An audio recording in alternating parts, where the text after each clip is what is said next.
Good morning and welcome to Parliament TV, coming to you live from Cape Town at the Local Government Week Conference, a premier annual event of the National Council of Provinces, with the primary aim of bringing the three spheres of government together to create a platform for the consideration and debate of matters affecting the local government or the local sphere. My name is Shirley Monto.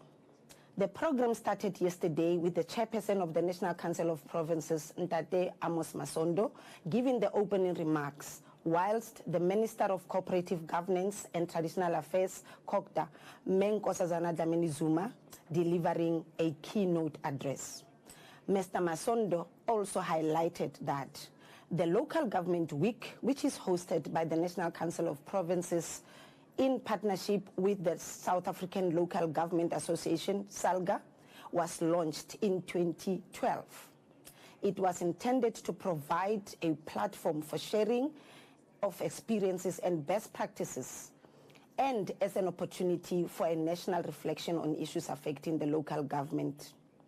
The overall mission was also to deliberate on the ways and means to improve the lives of people through taking appropriate steps to strengthen local governance to enhance the provision of public goods and services. Minister Dlamini, on the other hand, emphasized that collective oversight and accountability through the local sphere of government can bear the desired impact when the oversight is cross-sectional and is able to view the performance of local government in tandem with that of provincial and national government.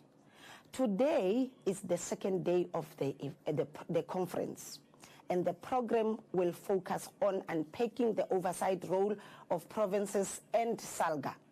Later on also, we will be joined by some of the delegates and leaders to unpack the program of today further. For now, let's hand over to Honorable Jomo Nyambi to begin with the program. Honorable Nyambi, over to you, sir.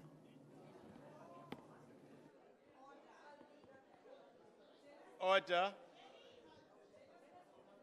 Order.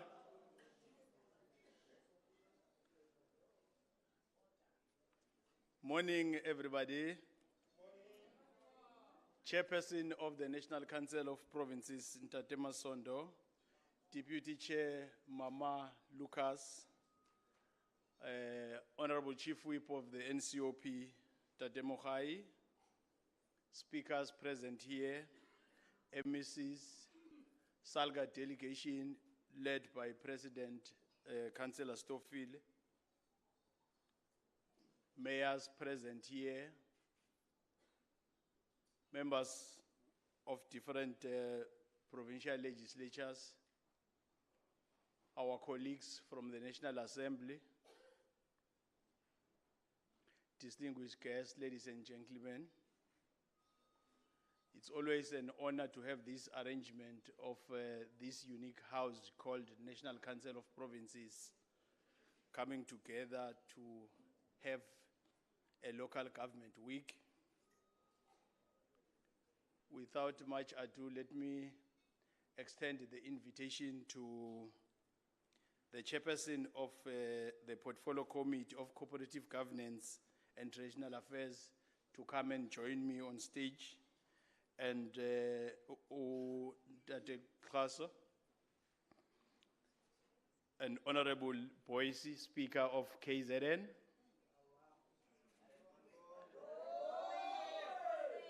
SALGA NEC member, Councillor Chanda,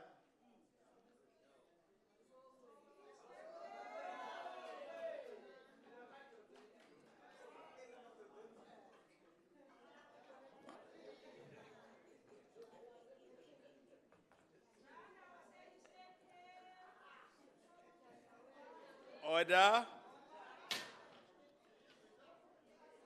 Today, we are focusing on inculcating the culture of oversight and accountability in local government,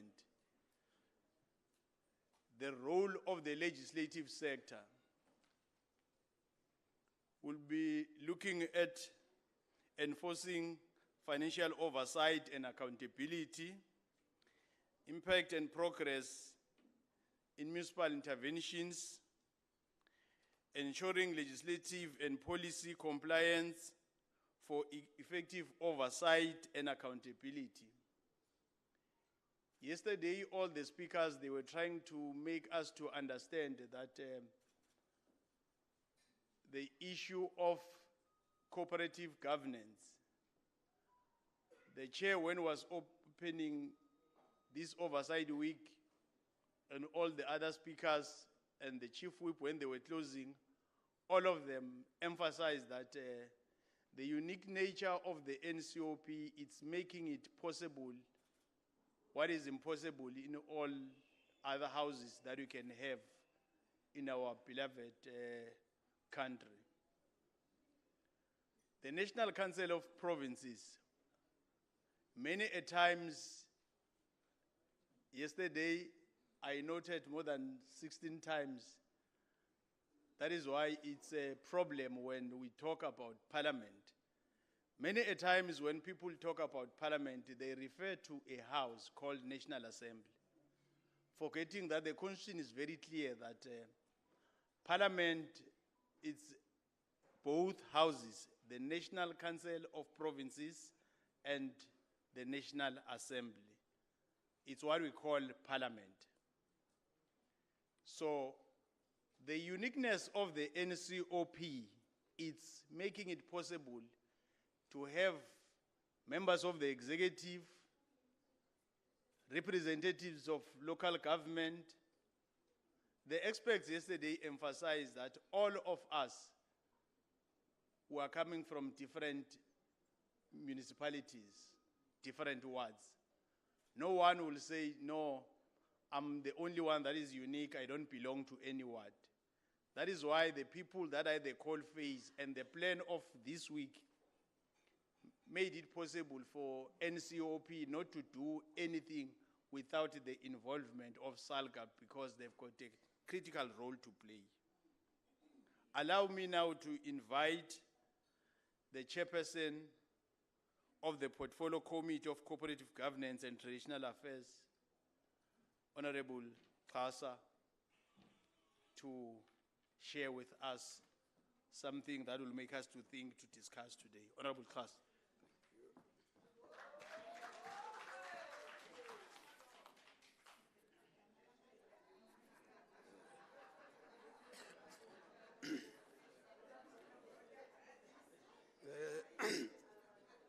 Program Director,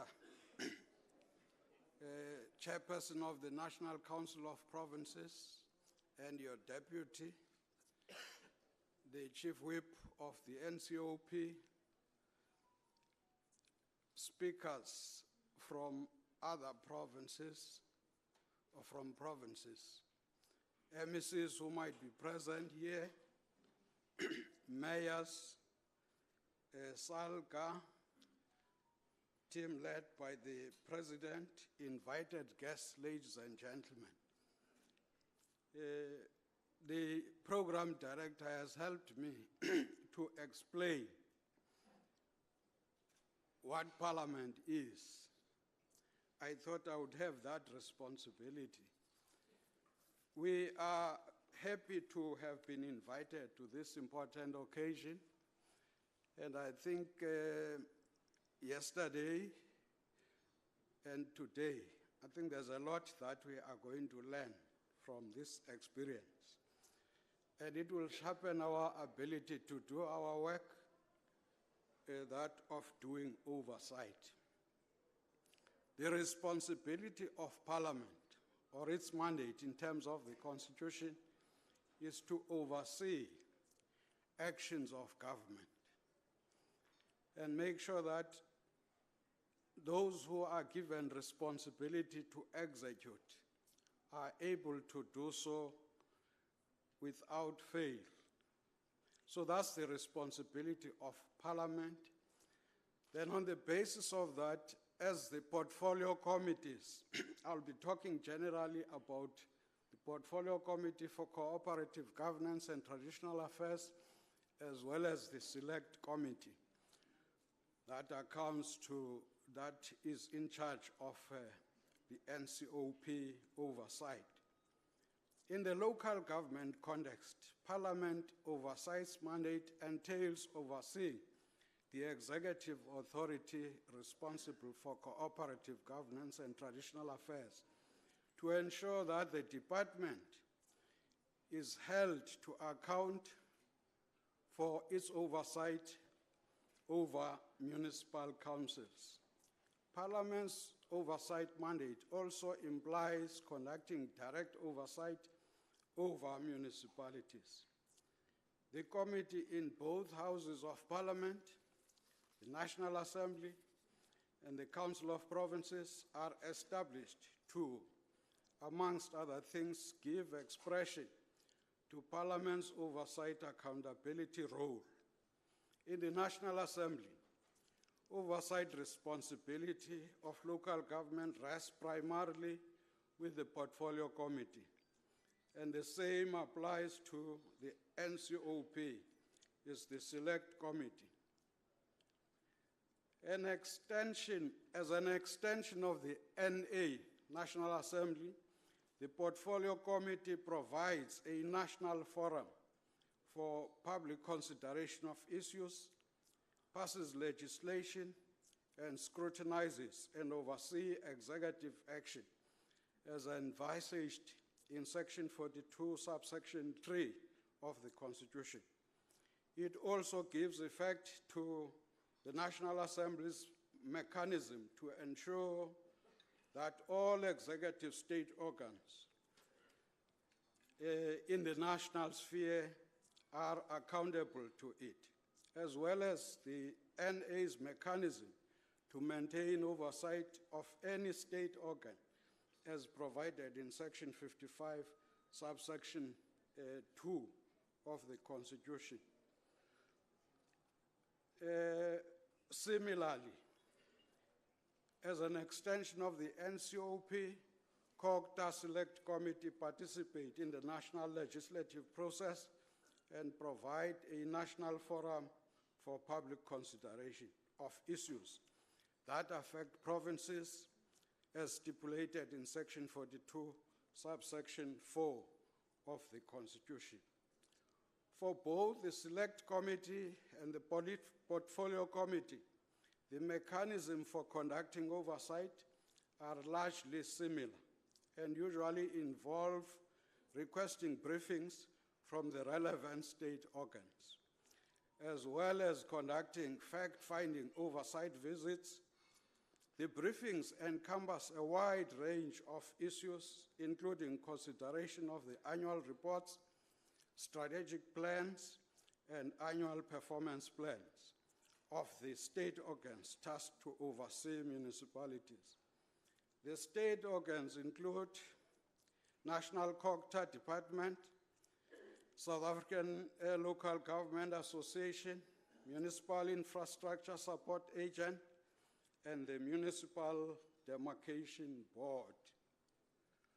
Both committees predominantly conduct their fact-finding missions, fact-finding oversight visits to municipalities with focus on municipal water, sanitation, roads and electricity infrastructure, municipal post-audit action plans, establishment and functionality of municipal public accounts committees, as well as ward committees, municipal debt revenue collection, grant expenditure, constitutional interventions, as well as general compliance with the relevant legislative prescripts that govern local government. Local government oversight accountability challenges. We noted the following.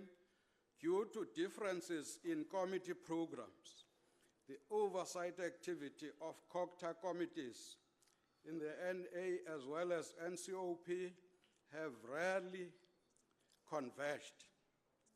This has seen several time-consuming duplications where municipalities have to account to both committees over the same issue on separate occasions. This detracts from municipal officials' core business of delivering services to communities. Issues raised during the oversight process generally remain unresolved and are often encountered repeatedly. This includes consecutive disclaimed audit opinions and constitutional interventions that fail to correct identified municipal failures. Contributing to this has been insufficient targeted follow-ups with municipalities on matters previously raised. And the fact that oversight programs have tended to be generic and not tailor-made for specific municipalities. Municipal councils have generally taken insufficient cognizance of the significance of MPEC recommendations and MPEC recommendations that could have critically helped municipalities to carry out their functions. The ineffectiveness of MPECs has skewed the oversight burden towards the two parliamentary COGTA committees. In the absence of functional MPECs, the committees had to take up the responsibility to review the Auditor General's reports, internal audit reports, and external audit committee reports. This is one of the critical functions of MPEC. Some of the functions, such as the investigating of unauthorized, irregular, wasteful, and fruitless expenditure, and recommending of appropriate actions to council, remain the exclusive domain of MPEC. Non-functional MPEC, therefore, mean lack of consequences management. The recent amendment to the Local Government Municipal Structures Act have established the MPEC as a statutory requirement and codified its function. It is too soon to tell whether the new amendment will achieve the desired objective of Local Government Municipal Structures Amendment Act, as this only commenced on the 1st of November 2021. Recommendations.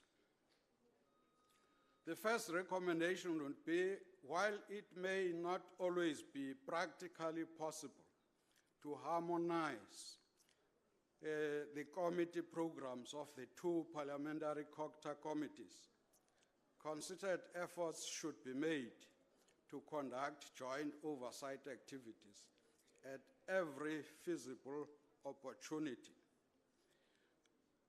For even better results, it is advisable for the two committees to work closely with their counterparts in the provinces, in the provincial legislatures.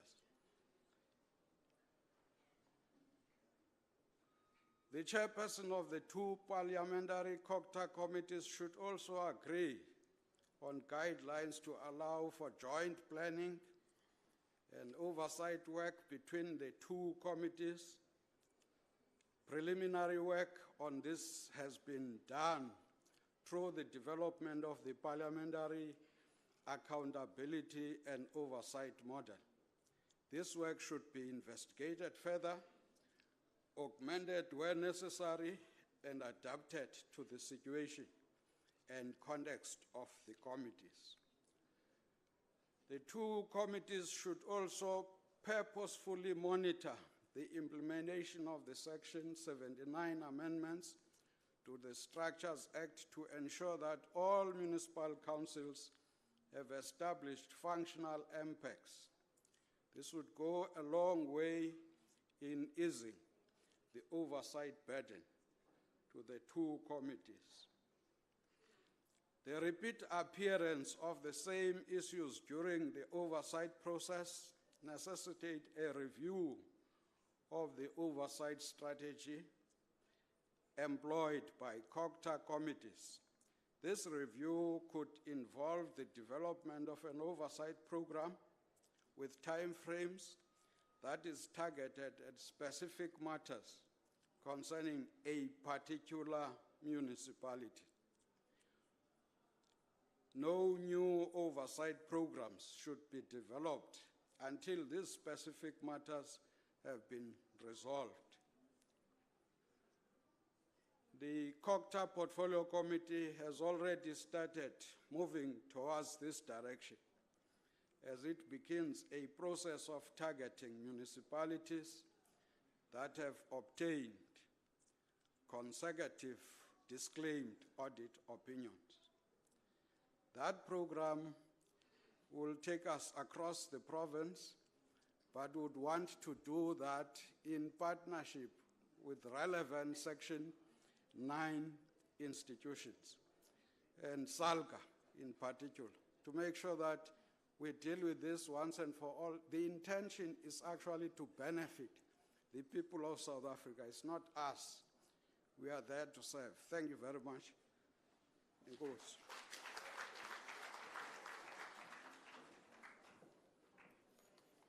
A good round of applause. Thank you, Chair of the Portfolio Committee in the National Assembly, Tate Xhasa. I will now invite the Speaker of KwaZulu-Natal Legislature, Honorable Boyce.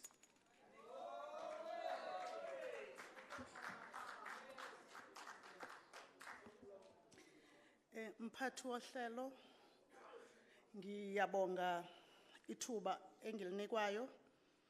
Ngibingelele usihlalo we-National Council of Provinces, nosekela sihlalo we-National Council of Provinces,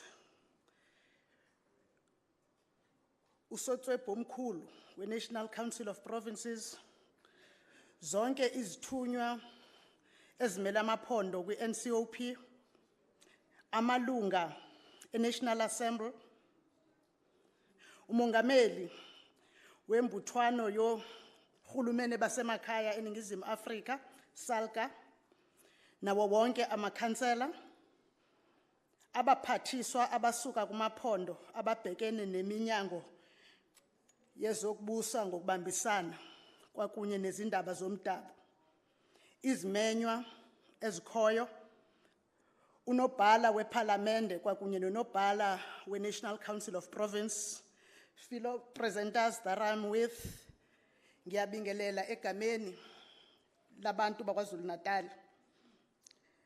Mphathi wohlelo, ngicelwe ukuthi ngikhulume ngesahloko esiqondene nokubuka ukuthi yiliphi iqhaza elingathi libanjwe yizishayamthetho zamaphondo ekugxiliseni isiko mfundiso lokubhekelela ukusebenza kukahulumeni wasemakhaya kwakunye nokuqinisekisa ukuthi wonke umuntu othe wabamba iqhaza uyakwazi ukuthi enziwe aphendule uma kunesidingo. Our aim is to look at the role that should be played by provincial legislatures, if any, in inculcating a culture of oversight and accountability in the local sphere. We depart from the rules of all legislatures in South Africa, which are drawn from Section 55 and 114 of the Constitution. Section 55(2) outlines the powers of the legislatures, requiring that they provide for mechanisms to ensure that all executive organs of state in the national and provincial sphere of government are accountable to it, and to also maintain oversight of the exercise by both the national and provincial executive authority, including the implementation of legislation and any organ of state. With the sections that to above, requiring that legislatures ensure that all executive organs of state in both national and provincial spheres of government are accountable to the relevant legislatures and maintain oversight of the exercise of the executive power, including the implementation of national legislation. There is no ambiguity in the role of provincial legislatures insofar as it concerns both provincial and national government. However, the Constitution does not provide for any mechanisms in this regards. However, the Constitution does not provide for any mechanism in this regard in the manner that it sets out the process for passing laws. The process for passing laws is explicitly pronounced in the Constitution. This then leads to the legislatures having to put in place rules that will regulate the legislation and the implementation of oversight in regards to that. We further draw experience from the oversight model of the South African legislative sector, which defines oversight as the proactive interaction initiated by a legislature with the executive and administrative organs that encourages compliance with the constitutional obligation on the executive and administration to ensure delivery on agreed-to objectives for the achievement of government priorities. The functions of oversight include many political, administrative, financial, ethical, legal, and strategic elements. Broadly, the aim is to improve the transparency of government operations and enhance public trust in the government, which is itself a condition of effective policy delivery. The oversight function, therefore, concerns the monitoring of the achievement of goals set by the Constitution, legislation, and government's own programs. The South African legislative sector oversight model refers to accountability as being the hallmark of modern democratic governance. Therefore, we cannot fault on accountability. It further provides legislatures with a framework to ensure accountability by all players envisaged by the Constitution. Accountability, in essence, is to hold the government to account in respect of how taxpayers' money is used and the delivery on the constitutional mandate for the relevant sphere of government. With the clearly pronounced mandate of legislatures, as said above, when it relates to both the provincial and the national government, it sometimes becomes a little bit impractical to provide oversight over local government. This is principally caused by the fact that the Constitution gives the direct oversight over the local government to the member of the Executive Council responsible for local government. The legislature would thus exercise during its scrutiny of the local government vote, through oversight visits, or through focused intervention studies. Thus, sometimes when the legislatures try to organize oversight initiatives to local government on areas of shared responsibility, like water provisioning, electricity connection, and local economic development, their authority gets questioned by the colleagues practicing in the local government sphere. This has been a long-standing case, but it has become more pronounced during the interface between provincial legislatures and local government. And it is not brought to the entire legislative sector, but only when it comes to provincial legislatures. There may be many reasons, but the more plausible one would be that of the Constitution clearly spelling out the role of the National Council of Provinces and the National Assembly when it relates to oversight in local government, whilst not being the case concerning provincial legislature. This has been always there, as I said before, but now it is getting more prevalent with the current political dynamics as a result of coalition government in the local government sphere. In a province like KwaZulu-Natal, there is a history with coalition government as far back as 1994 in provincial government, and from 2011 in local government. This may not be necessarily new. These contradictions may have been experienced before by those who came before us, but surely they were not as sharp as they are at the present moment. With the widespread coalition arrangements at local level comes the unfortunate questioning of legitimacy and sometimes outright resistance of oversight initiatives done by legislature portfolio committees responsible for local government, which is called the COCTA Portfolio Committee.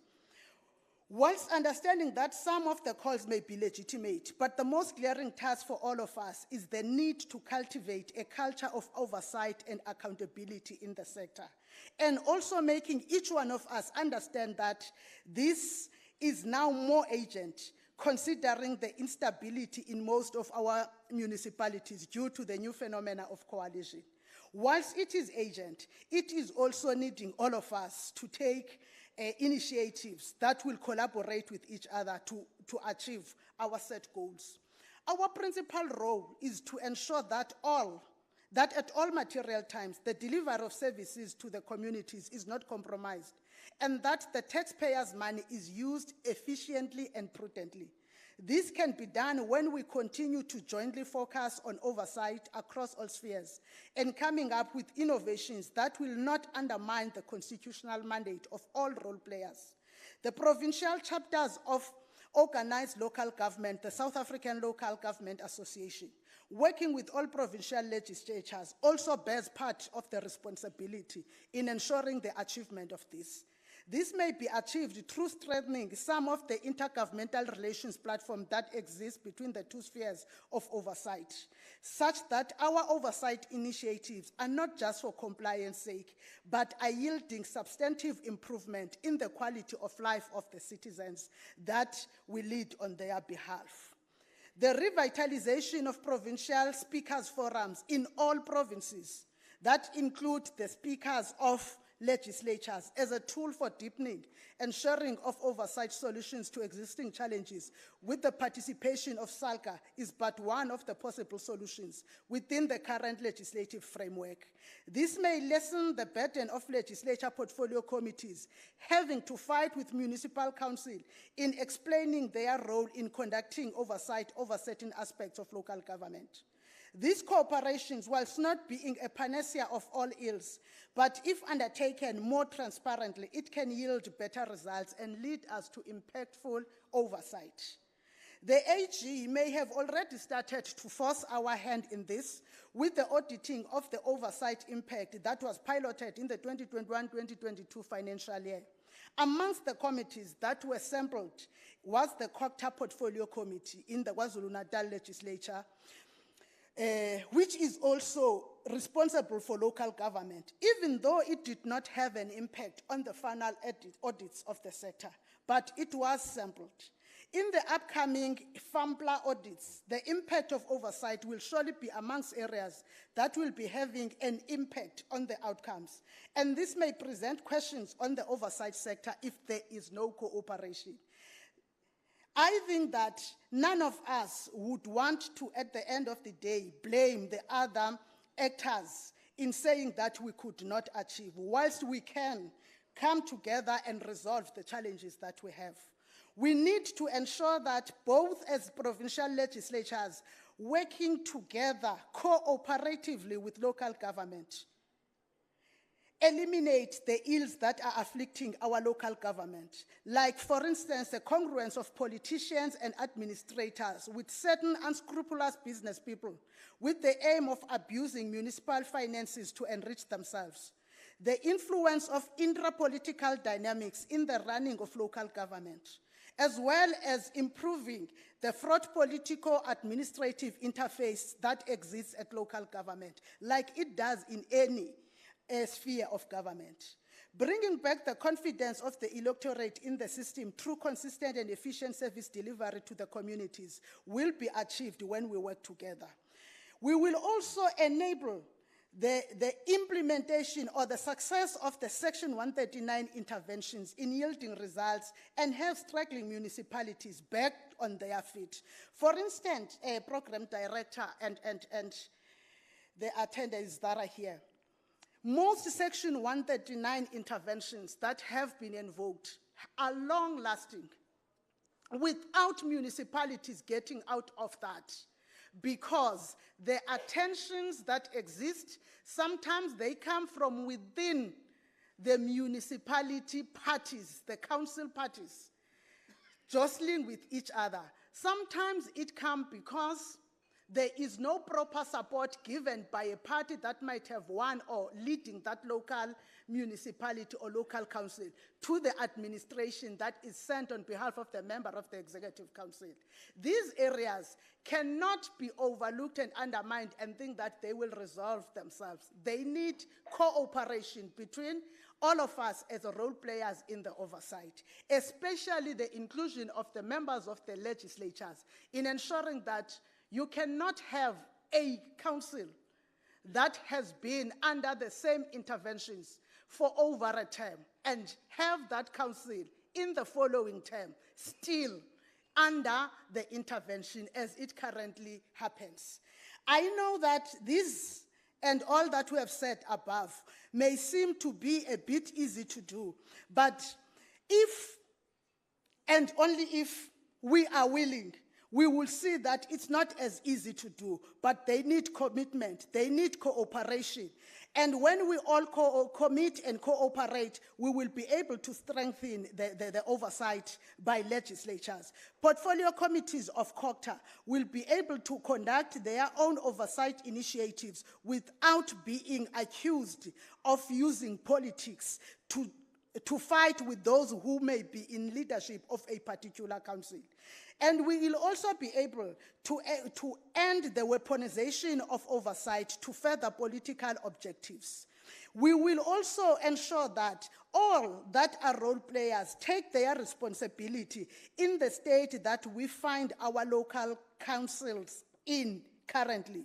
Some local councils are having very bad and unimproving audit outcomes. Whilst audit outcomes alone will not necessarily be the change, this is ensuring that citizens do not receive what they ought to be receiving, which is service delivery. And then, for as long as citizens do not receive the proper service delivery, the people that turn out to the polls on voting day will not be resolved by that. So we believe that when we strengthen the cooperative elements that we have at provincial levels, including allowing SALGA the opportunity that is given by the NCOP to have a view or a say during some discussions that affect local government in the provincial legislatures. As I stand here, I know that most of our legislatures are already having that in place, in operation,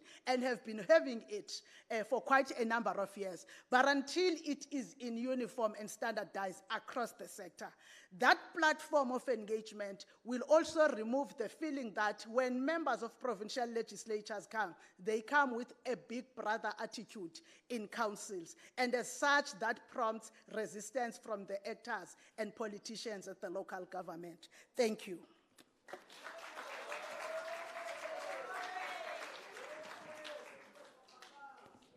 Good round of applause.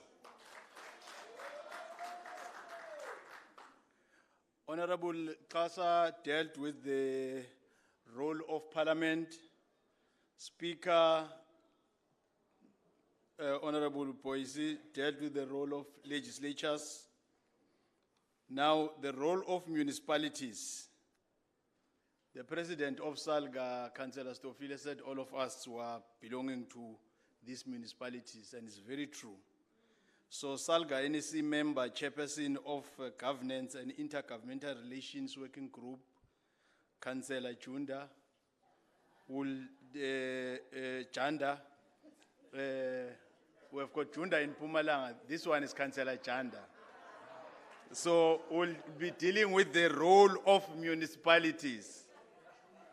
Councillor Janda.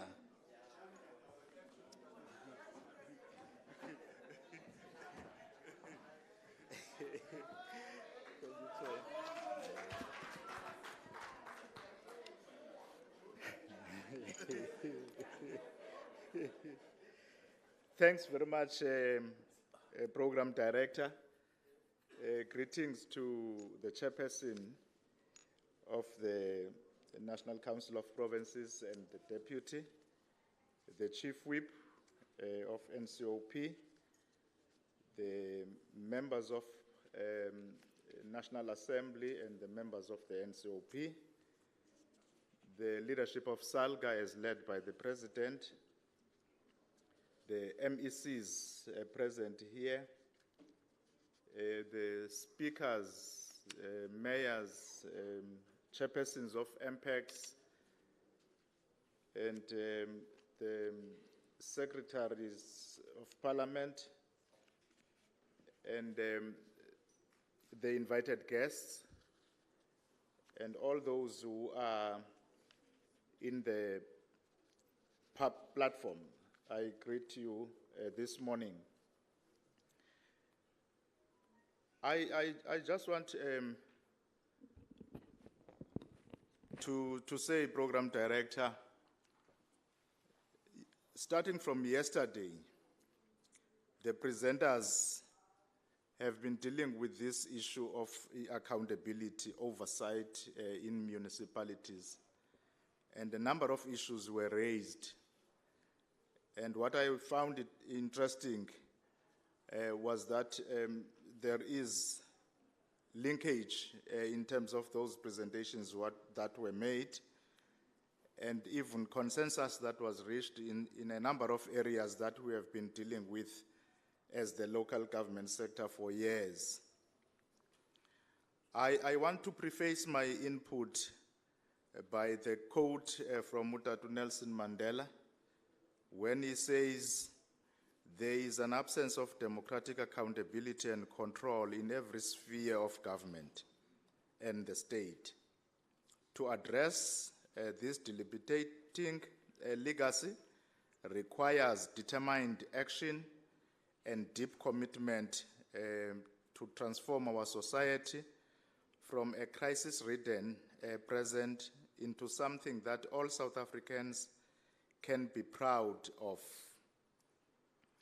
I think this is what we are trying to deal with as we gather here today.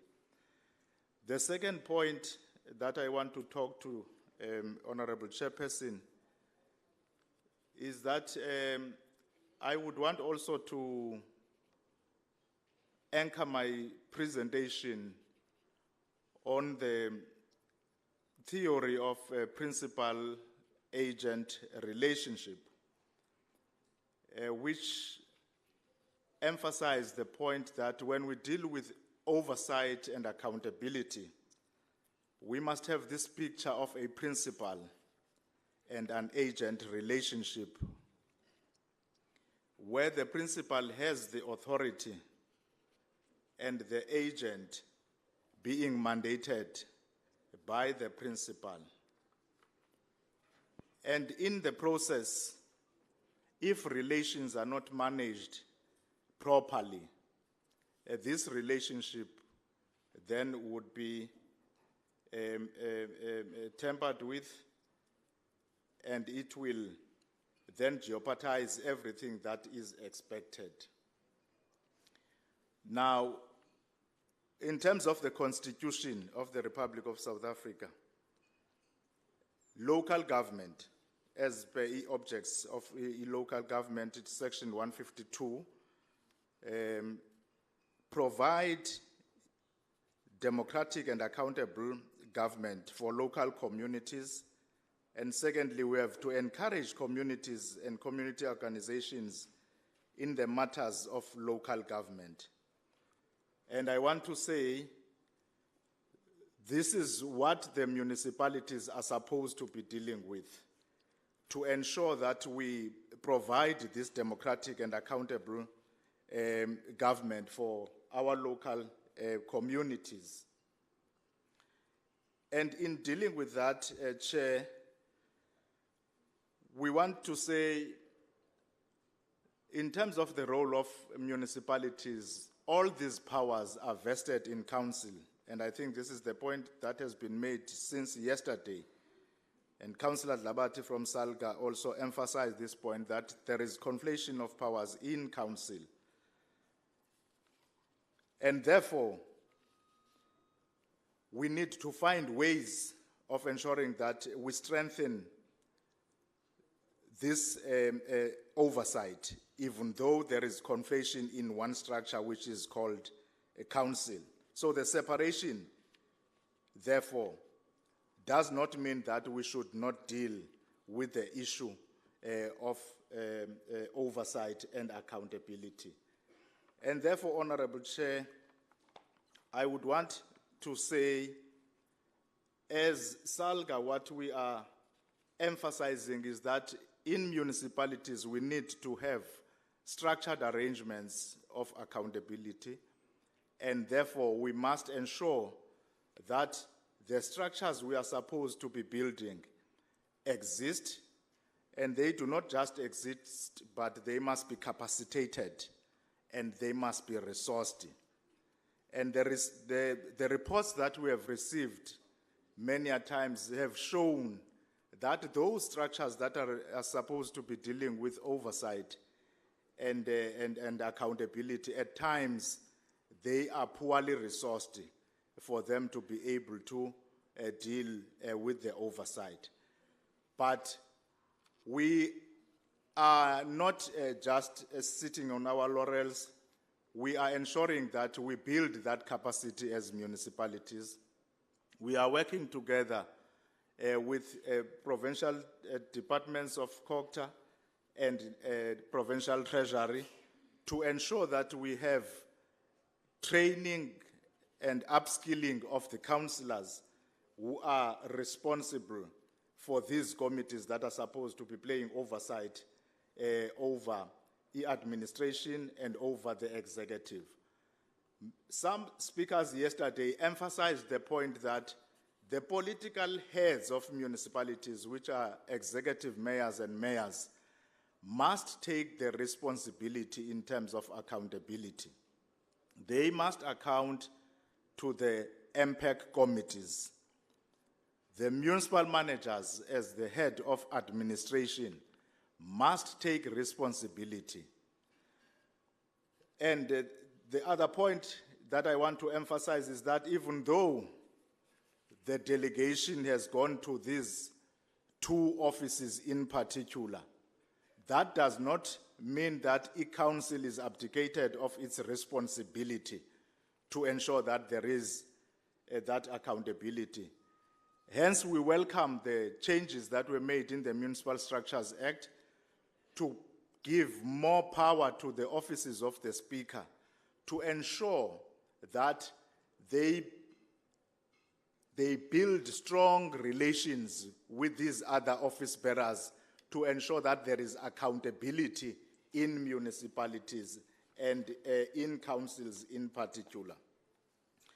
We're supposed to ensure as municipalities that we have ethical leaders, we have skilled leaders, we have effective leadership in municipalities. So when we talk about those effective leadership, it means there must be a right tone from the top of the municipality. That is why I spoke about the role of the executive mayor and the role of the municipal manager in terms of the administrative leadership to ensure that we provide that leadership in municipalities. And there must be accountability to these committees by the administration, and we must ensure as the executive mayors that we have relations as well with the audit committees that are supposed to be established in terms of Section 166 of the Municipal Finance Management Act, because in certain instances, these audit committees are not given an opportunity to play their assurance mandate to the council. So therefore, we must ensure that we keep that relationship as mayors and ensure that these committees are also reporting directly to a-council so as to ensure that accountability is exercised in these council structures. Now, The other point that I wanted to emphasize, without repeating many things that were said even yesterday, is the role of the communities. Because if we talk about municipalities, there's this element of communities that are left behind in terms of the accountability, ensuring that there is accountability in the municipalities. The principal role of municipalities in this aspect. And the National Anti-Corruption Strategy, the diagnostic report, it argues that the public debate on how to rejuvenate the structures intended to support democracy and accountability through citizen participation in local government, it must be elevated. So which means that whilst we have the offices of the speakers, they must ensure, because the amended Municipal Structures Act gives that power to the speakers to ensure that the communities are involved in the affairs of the municipalities. So speakers must ensure that they create these mechanisms of involving communities. One other example that we want to emphasize is that we get reports, or mayors are supposed to be providing reports to councils, your Section 52D reports, your Section 72 reports, but how are those reports being taken to communities such that communities are aware of what is happening in municipalities? And we're saying the offices of the speakers, in enhancing the public participation, they must ensure that these reports get into the meetings of the ward committees through e-ward councillors, as these committees are chaired by the ward councillors. And in our view is that if we do that, we will be able to bring back the citizen trust in the state, because everybody yesterday dealt with this matter, that now there is a trust deficit in our communities in terms of the municipalities and how people perceive our municipalities. The other point that we wanted to also emphasize was the point that whilst we have to struggle and ensure that there is accountability, there is this threat that municipalities are operating under, the death of councillors, officials. And we are saying how we wish that the National Assembly could ensure that the recommendations that were made by the Moerana Commission are being implemented, because we don't know if those recommendations are implemented, so that whilst we encourage on the other side the enhancement of oversight and accountability, but at the same time we protect those who are willing and capable to work towards good and clean governance in municipalities. So we want to make this suggestion that the Moerana Commission report, the recommendations must be looked at, because that report clearly states that there is non-cooperation by security cluster in terms of handling this matter. And there was even a proposal to establish an interministerial task team to look into this matter of the killing. Just last week only, we woke up on Friday with 9 people being shot at in KZN. And even this morning, I mean this Monday, we had that report again, that in eThekwini there were councils. So we say, for us, we need to work together. Whilst we emphasize on the side of the councils to play their role in terms of oversight and accountability, but at the same time, the executive and including the legislatures must ensure that recommendations that were made in order to deal with this matter must be handled. And the last issue on that one is that we would want to persuade the National Assembly to have a debate on this matter of the killing of officials and the killing of politicians in local government. Because most of the people, even though we're talking about those that are shot at, but others are not living in their homes. They are living in hiding because they wanted to expose the ills that are happening in the municipalities. So we want to make that recommendation. In dealing with the impact of the interventions, Honorable Chairperson, without wasting your time, the impact and the progress on interventions.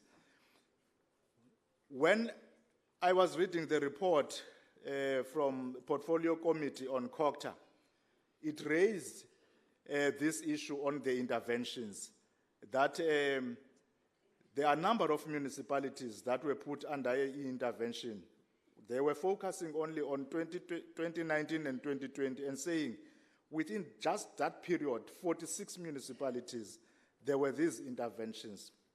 But the concern of the committee was that there is no evidence that the interventions produced the required results. And I think even the speaker here from KZN alluded to this point. And even if you may look into the report of the research report of PARI, it indicated just from 1998 up to 2019, 140 interventions in 143 municipalities were made. And even that research report indicates that there is no evidence that these interventions have produced the required results. And therefore, as SALGA, our point again is that these interventions must be dealt with as a last resort in terms of Law Section 139.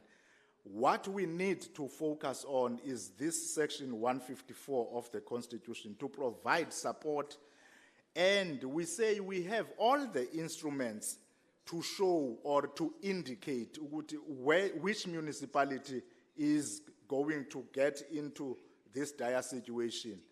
If we would scrutinize the reports which we are supposed to be forwarding to National Treasury, to Provincial Treasury, which are your Section 71, Section 72, Section 52D report, we would get signs of dysfunctionality in the municipalities. Professor Statler yesterday said we must have this ability to scrutinize these reports so that we are not taken by surprise when things are not working well in the municipalities.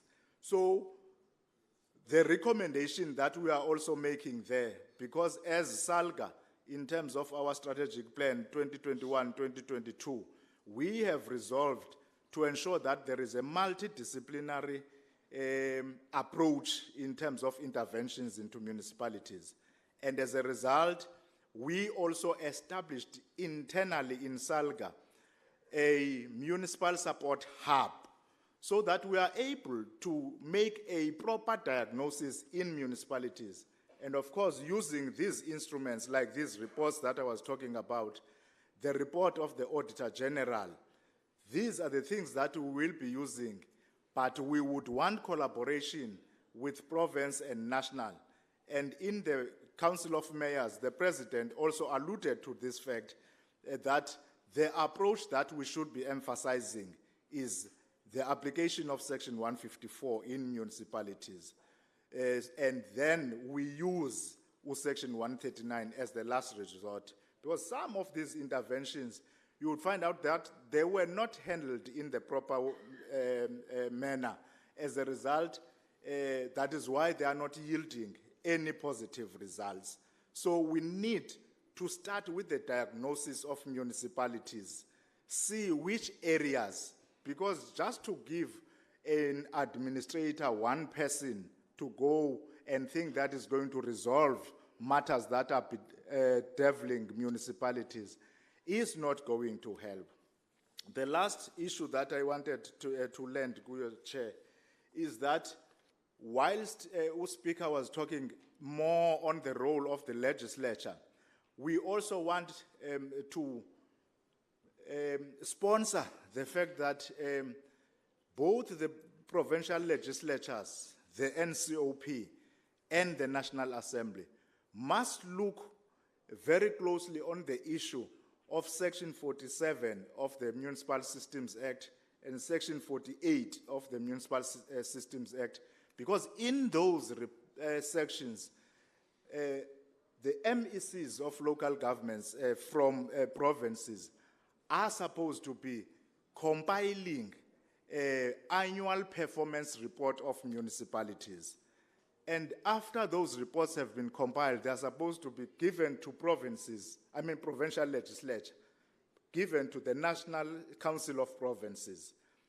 And the minister compiled the same report and hand that report to the National Assembly. And we are saying, if all of us can play our part, we can ensure that we don't miss out in terms of the issues that need our attention as government. As the President alluded to that in the Council of Provinces, that the failure of local government is a failure of government as a whole. And even the minister yesterday alluded to that fact. So we would want to see that the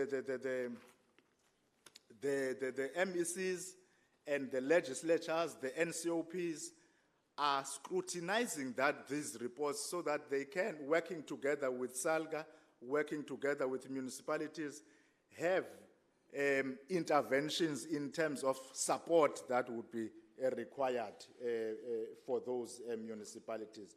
That is what we would be sponsoring, Chair. Because yesterday we were even told, we know the issues that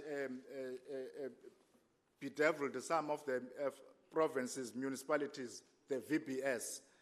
And if all of us were playing a role on that, on those matters, we could have prevented such things, because you would be able to pick up from the Section 71 that this municipality is not doing the right thing. You would have been able to pick up that on Section 52D reports, njalo njalo. And even those annual performance reports would be informing all spheres of government in terms of their role to play on oversight, and make those who falter to account for their actions. And not only amongst ourselves, but these reports must find way to get into communities. Hence, we are saying speakers' offices must ensure that there is a program and a deliberate effort to have these quarter reports getting into what committees, so that communities would have an access and have an exposure in terms of what is happening in the municipalities. The last report that we want to sponsor is the finalization of the bill,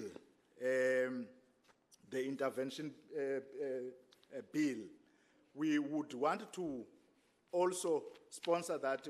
The National Assembly must ensure that that bill is passed into law, so that we have a proper coordination of the support mechanisms and interventions to municipalities. Thanks very much, Chair.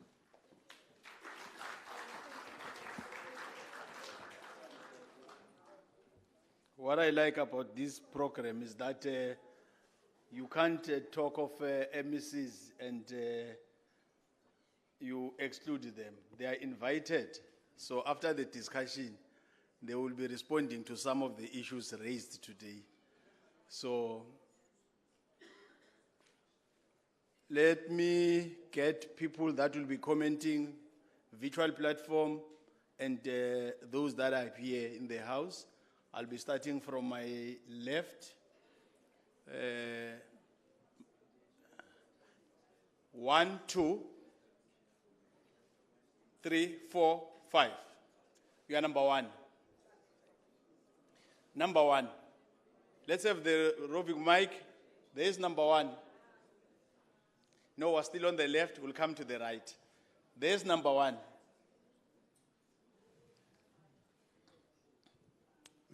Honorable Program Director, the members of the panel, Honorable MECs, Chairperson of NCOPs, Deputy Members of the Parliament. I've greeted them on your behalf. Oh, thank you, thank you. Well, my name is Petros Ngubane from KZN Mzinyat DM. I think I must stand here to also pose a question. The time frame for the intervention is talking about 3 months, 6 or 9 months or whatever. How come it will be prolonged to more than that situation and it doesn't produce the results? And for how long will it be kept? We are there for what is said by the SALCA recommendation, but I need clarity because this thing is legislated. You cannot have an intervention forever. I thank you. Thank you. Number 2, it's at the back. There's number 2.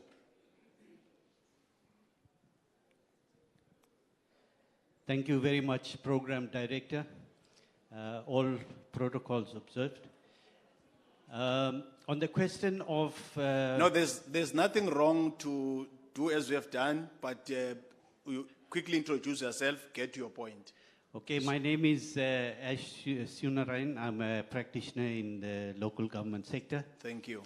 On the question of payment of accounts by public servants and office bearers, what I would like to request the legislator is to have a look at Section 103 of the Systems Act and see if it's possible to amend it in such a way that it includes all public servants and public office bearers with regard to the payment of accounts.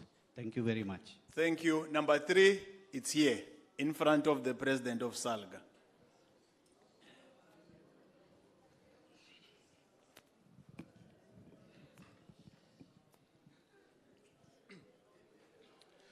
Thanks very much. My name is Councillor Chisi Ngubane, the NEC member of SALC. I think if you look at the topic, inculcating the culture of oversight and accountability, I think I'll raise my input, 2-minute input, within what AG said yesterday. AG said, to turn around the situation, we will have to strengthen capabilities in extracting accountability in the ecosystem, meaning there are different people in the ecosystem who are playing different roles collaboratively. Now, I want to then argue and challenge the legislatures in the main, both provincial and also national. All of us as spheres were established by the Constitution and were also assigned responsibilities. In the main, we relate in giving effect of Chapter 3 of the Constitution, cooperative governance, is through Section 154 and also Section 139. If 154 fails, you then use 139. I want to then say even the legislators unpacking the Constitution, they clearly define this rule. So on the aspect of the theory, in my view, it is sufficient. Where we are found wanting is on the aspect of now giving effect to the theory, which is practice. This is the first one. Both these, all sectoral departments must play this role of 154, supporting local municipalities to be effective in whatever that they do. So it means there must be plans, yearly plans that are divided, that are broken down into quarterly targets. As legislators, we don't see you checking whether these plans are there of 154. And if they are meeting their own a target in terms of performance, the actual and the plan, and extracting accountability, and seeing you using the correct carrot on the stick, where you are rewarding and praising good performance, and where you are also punishing. So you find that these are not in place. Higher spheres, at times they will work like firefighters. They go there, they wait for the fire to arise, and then they will go there. Whereas the Constitution says, you should be holding our hands, walking with us. Even if you can check the status of Section 139, look at the audit outcome. Once province takes over, that municipality is under provincial cabinet. But if you look at AG, others after intervention, the outcome deteriorates. And you ask yourself, where are the role players? So I'm saying, I'm making a call that let's all of us take our responsibility very serious. Secondly, I'm getting a sense that even cabinet, once they just taking over through Section 139 is an end on its own. It's not a means to an end. Because all of us, we become surprised. How? That municipality is under administration, but it's getting a disclaimer. And also, chair of the NCOP, my leader, it also implicates on yourselves, because there are checks and balances. Once province takes over through Section 139, you should be extracting accountability quarterly. But we are not playing that role. If we can ask for a portfolio of evidence, when are you meeting all these provincial government to then check the plan against what is being done quarterly? So it also implicates that the national is also neglecting its duty. I'm sure, Chair, if you can ask them, where are the reports, quarterly reports, where they are also checking whether the provinces are playing their role. And my last input, let us not forget that the people have a right to be led by the people that they elected. Now, some of the municipalities are under administration for 5 years. It means the people whom they elected democratically, they're not leading them. So I'm saying, that's why probably it's one government. That's why President said a failure of the municipality is not a failure of the municipality alone, all of us. And what does that mean? It's an issue of the learner and educator. There's a role, individual role that must be played by a learner. But there's also an individual role that must be played by an educator. Though the result will reflect on the learner. At times it's the learner who fails, but at times it's a reflection of the quality of the teacher. So part of the performance of local government is also a reflection on yourself, who must support me. Thanks very much. Thank you both. Number 4.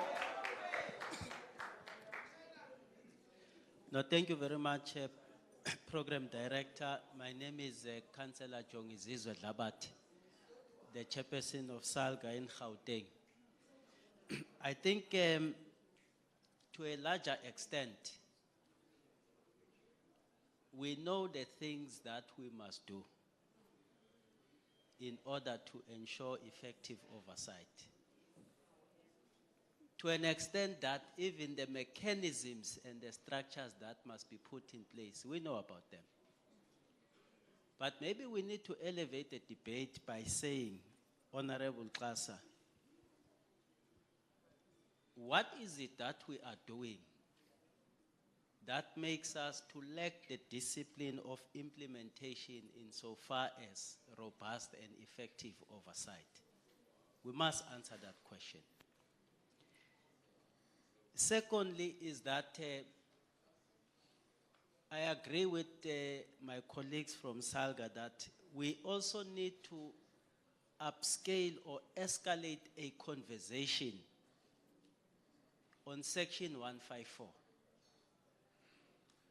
And I'm raising this to you, Honorable Qasa, in asking a question that says, from the portfolio committee point of view, to what extent have you been able to interrogate the type of support capacity that must strengthen local government for it to be effective without venturing quickly into 139? And the last point, Chair, is that whilst we appreciate the important role that is played by NCOP in spearheading debate, discussion on the role of local government, I think we must agree that the National Parliament itself must be seen putting similar efforts in supporting local government. Thank you very much.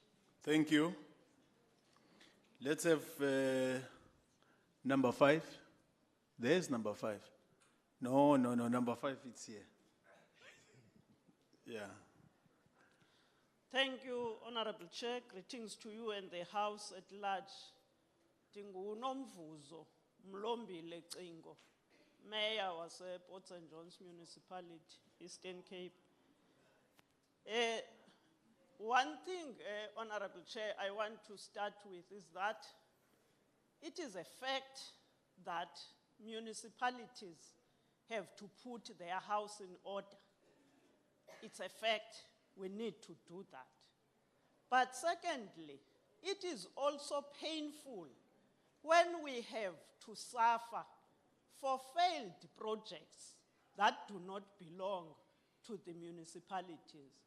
When projects are parachuted to the municipalities by provinces and national, some of them, they just go there without informing the municipality. And when the project fails, the community goes to the municipality. And there are facts on that, we can supply them. Then our question then comes to the provincial legislature and the parliament and NCOP. But do you keep track of the projects that are done by provincial departments which fail and then affect us? Because the toy as Gwamaspala are a product, some of them, of these types of projects. Secondly, the interpretation of 154 can yield good results if performed well. For example, we need support as municipalities on IGR matters because there are departments that undermine attending to IGR matters, who will bring junior officials in meetings and not attend them. Also, there is a matter in our coastal areas where we have a problem of the EIAs. You will find that there are projects, catalytic projects that cannot take off because of EIAs. And we have expertise in the provincial departments who can assist municipalities in making sure that we pass those hurdles. What we need is a positive support. We cannot be fighting about who is in the province, who is in national, who is in the municipality. We are talking about government here, but what we need is to work with each other and use the expertise that belongs wherever to make sure that we achieve what we want to achieve.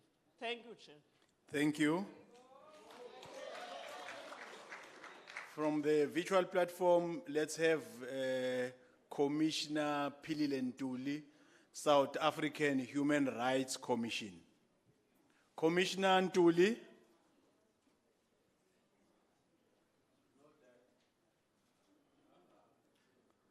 Commissioner Ntuli. Unmute yourself.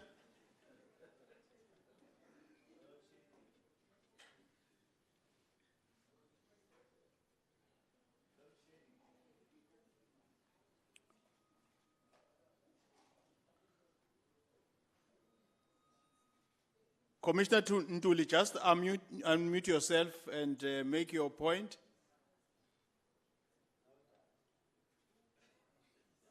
I can hear you. It seems to be a problem with the sound there at the venue. We can hear you. Thank you. Thank you. It must be the sound at the venue. If one of the hosts can then inform the venue that We can hear you now. there's a problem. Can you hear me, Honorable Nyambi? Yes, we can hear you.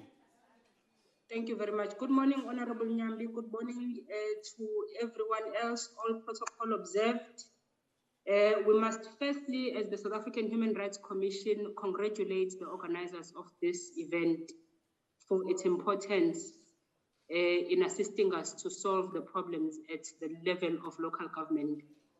Honorable Nyambi, my question is specifically directed to Honorable Kasa, who is the chairperson of the Portfolio Committee of COCTA in the National Assembly. Honorable Kasa spoke to the question of enforcing financial oversight and accountability. And in relation to that, he mentioned that they will be looking at collaboration with various institutions, particularly Chapter 9 institutions, in resolving issues of oversight and accountability. I would therefore like to invite him to expand particularly on what his view of institutions like the South African Human Rights can be in playing a meaningful role in processes of intervening.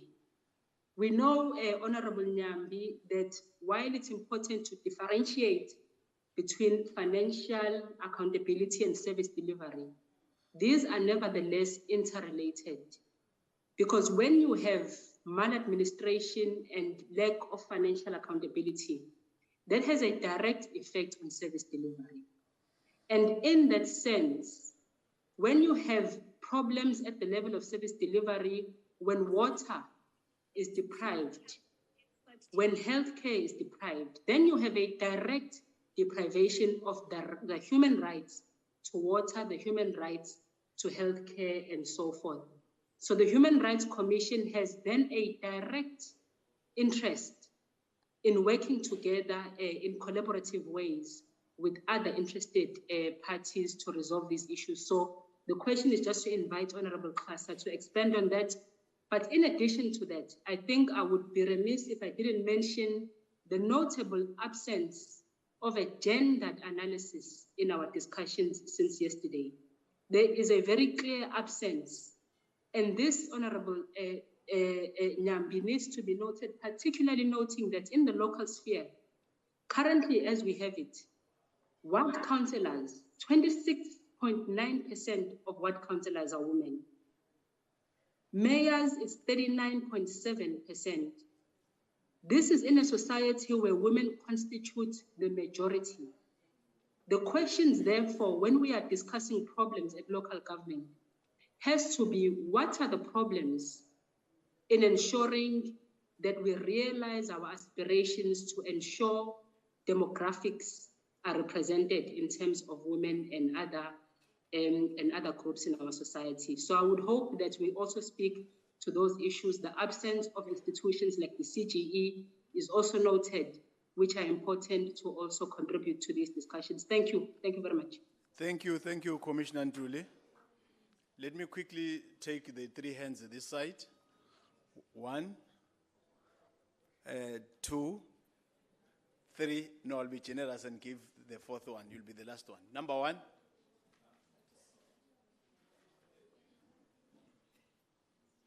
There's nothing wrong to support the recommendations as Abombovu they've been doing on the other side. Thank you, Chair. My name is...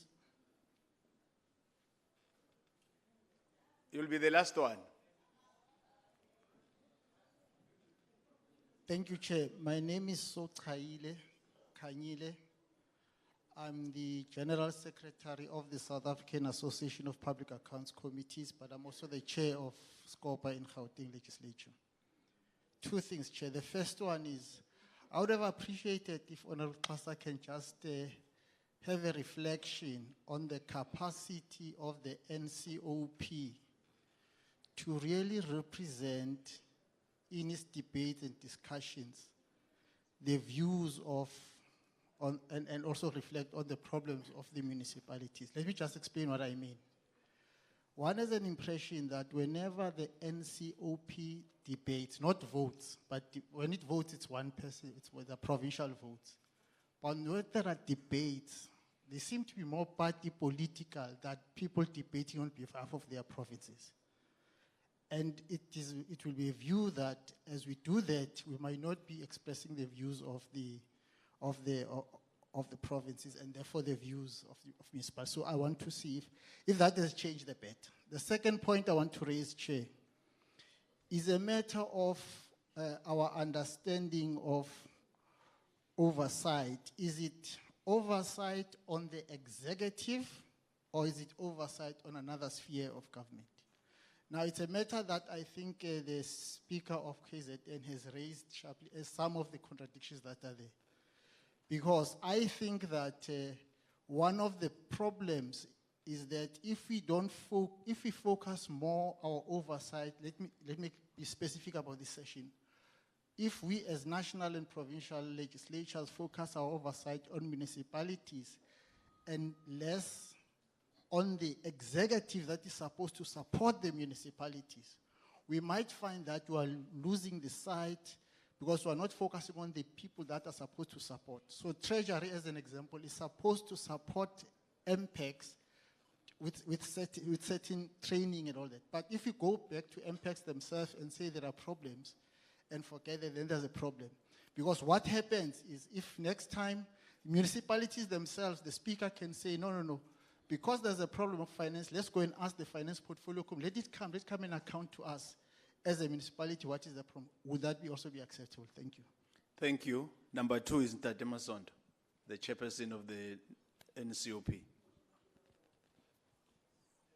Right here in front. No, thank you very much, Chair.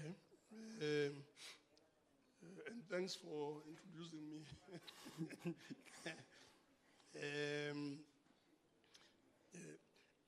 I know that part of our responsibilities here is to listen. And listening is indeed a very difficult skill that all of us as leaders must master. So I've been doing my fair share of listening, and I'll continue to do that. The other point is that I want to start off with as a preliminary comment is that one accept what has been said about failure of local government being failure of all of government. I would extend that and say it's also failure of overall of legislatures, whether national, provincial, and even the local municipality as a legislature and so on. So, now, having done that, I just want to raise four questions. The first question is I just want to know what is the timetable? Maybe Honorable Kaso will also be able to assist us. What is the timetable for ensuring the separation of powers at local government level? And I say this because if you look at Johannesburg, for instance, we started debating this issue in the year 2001.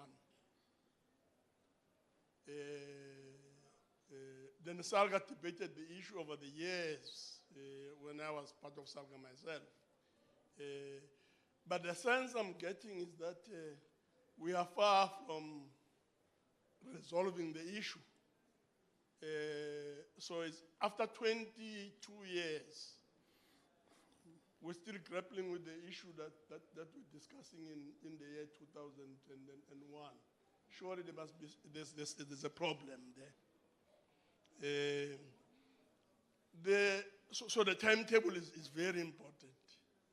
I'm sure it should relate to Salga, and we'll have to continue to debate the issue, President. The second question I want to raise relates to the question of killings. Now, the killings of councillors have been happening mainly in KZN. But this has also happened in Mpumalanga.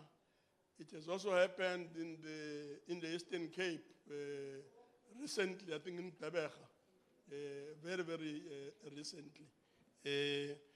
Now, the question that we need to answer really is, when is this coming to an end? When is this coming to an end? In relation to killings, there's also been killings of traditional leaders, mainly in KZN. And these killings have been going on now for more than, I'm sure, 10 years.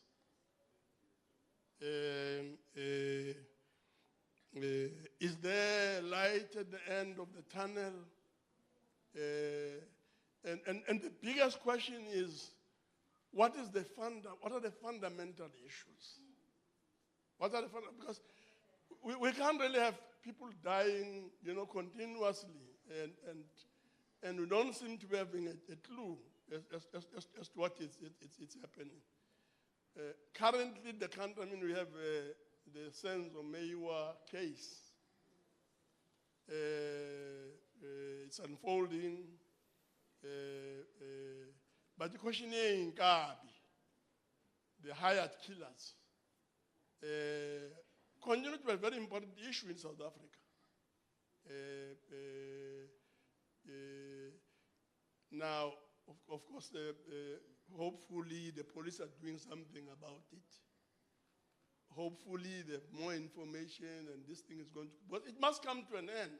You can't have a country where they are hired killers.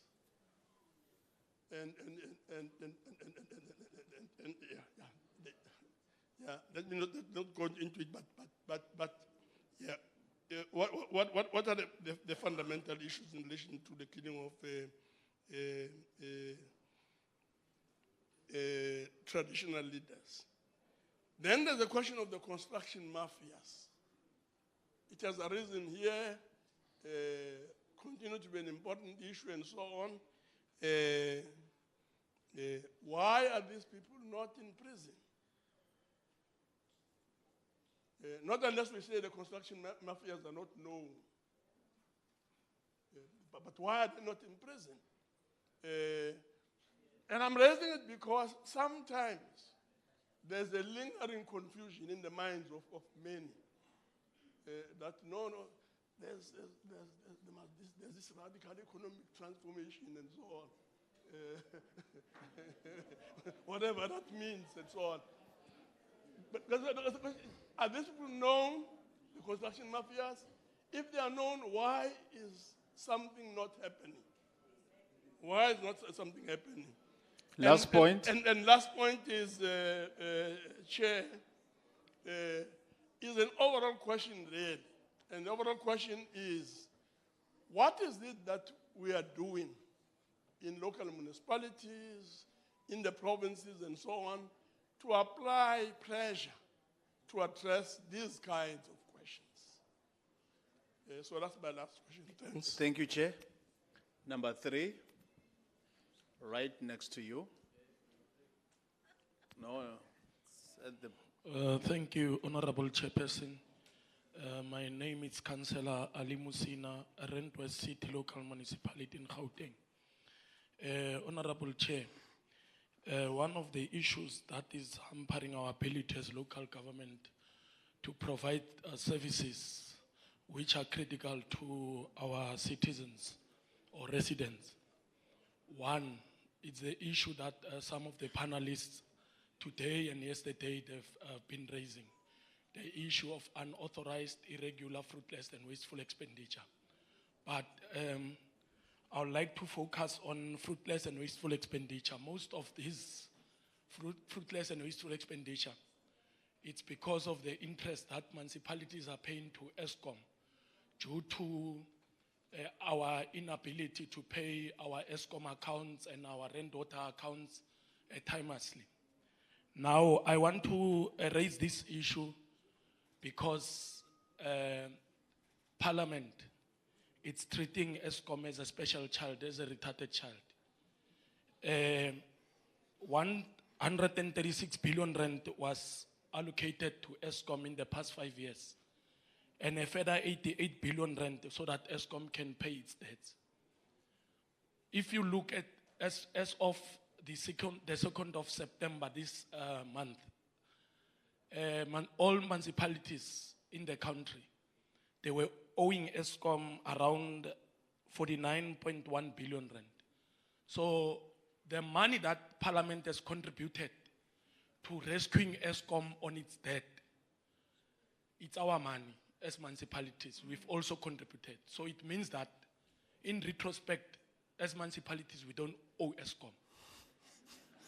So it should be looked at, because at some stage, we will get together as municipalities, together with my president of SALGA, take ESCOM to court with regard to this allocation that you've done of over 200 billion rand that belongs to the citizens of this country because of the issues that I've raised. My last point, as councillors, we are expected by legislation, of which, yes, we need to do that. We need to comply with legislation. It's not negotiable. We are not supposed to negotiate. We must pay our services, rates and taxes and all that. COVID has affected us. We are also affected by the economic conditions. But when it comes to an opportunity for councillors, we don't get AMA bonuses. We don't get anything. We are not being paid like MPLs and MPs. But when it comes to AMA upper limits, Order, members. Upper limits for the determination of salaries for councillors. For instance, they were approved last year. Councils, all councils, I don't know, all over the country, they were approving them this year. But I don't know, I have a feeling that they are being used because you will have to seek concurrence as councils from MECs and the minister so that we can pay councillors who are also affected by what I've just noted, the economic conditions of this country. Petrol is going up and all that, we don't want to. But I have a feeling, a very strong feeling that they are being used as a beating stick chairperson against councillors. And we are not any like you, honorable members. So please, can we look into these things that are upper limits? Because Thank you. Yes, thank you. Number 4. No, I'll have the last two at the back. I noted the one and that red flag. Number 4. No. You were number 5, but no problem. You can start. You would be number 5. Thank you for numbering me, Chair. Oh, I was not numbered. Oh, thanks very much, Chair, and greetings to all in the house. Chair, mine, I've got only 2 questions. Your name, surname, and you get your point. Oh, my name is number 5. Oh, my name is Mluleki Nkosi. I'm the member of the National Executive Committee of SALGA. I've got only 2 inputs, 1 input and 1 question specifically. Chair, we have been talking about issues of separation of powers in local government, and which Uba Masondo has just alluded on, and which there is no separation of powers in the municipal council, and the constitution places all legislative and executive powers in the municipal council. So, but municipalities are given powers by the constitution to determine their own internal processes through standing rules of order. And I see many municipalities do not adhere to that. And in supporting my fact, Chair, Section 53 of the Municipal Systems Act states that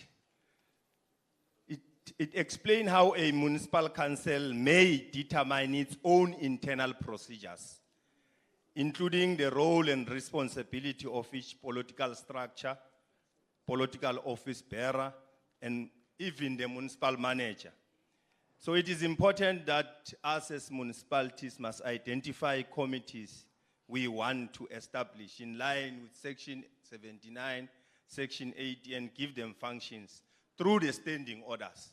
And that's where separation of powers can be determined, which is policy. It's one suggestion that I would want to make to us municipality to concentrate on Section 53 of the Municipal Systems Act to assist us on oversight. The last question, Chair, this burning issue of Section 154. I've got a simple question that is going to narrate and tell us whether 154 is there or is not there. My question is Section 154 of the Constitution budgeted for? Like we budget for disaster and other issues. Is Section 154 budgeted for? And the answer should be simple, it's yes or no. Then it will tell us if it's there or if it's not there. Thank you very much. Number 5. Thanks, Chair. My name is Kinalema Mpukunzi. I am from the municipality called Zolopil. I am a SALGA rep in the NCOP. Chair, I've got a specific question to Honorable Gas. Maybe I am not going to hamper on Section 1.4 because it has already been raised, but I still want us further to engage on Section 154.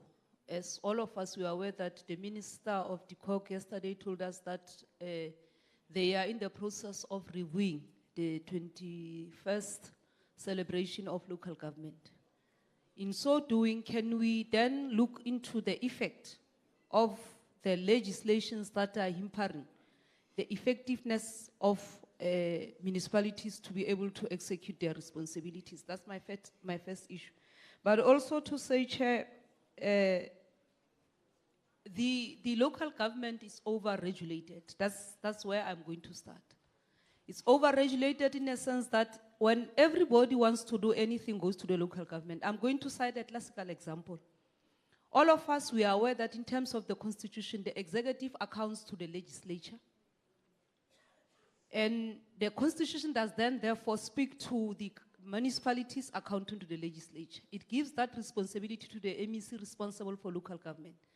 We are not saying we are not supposed to account.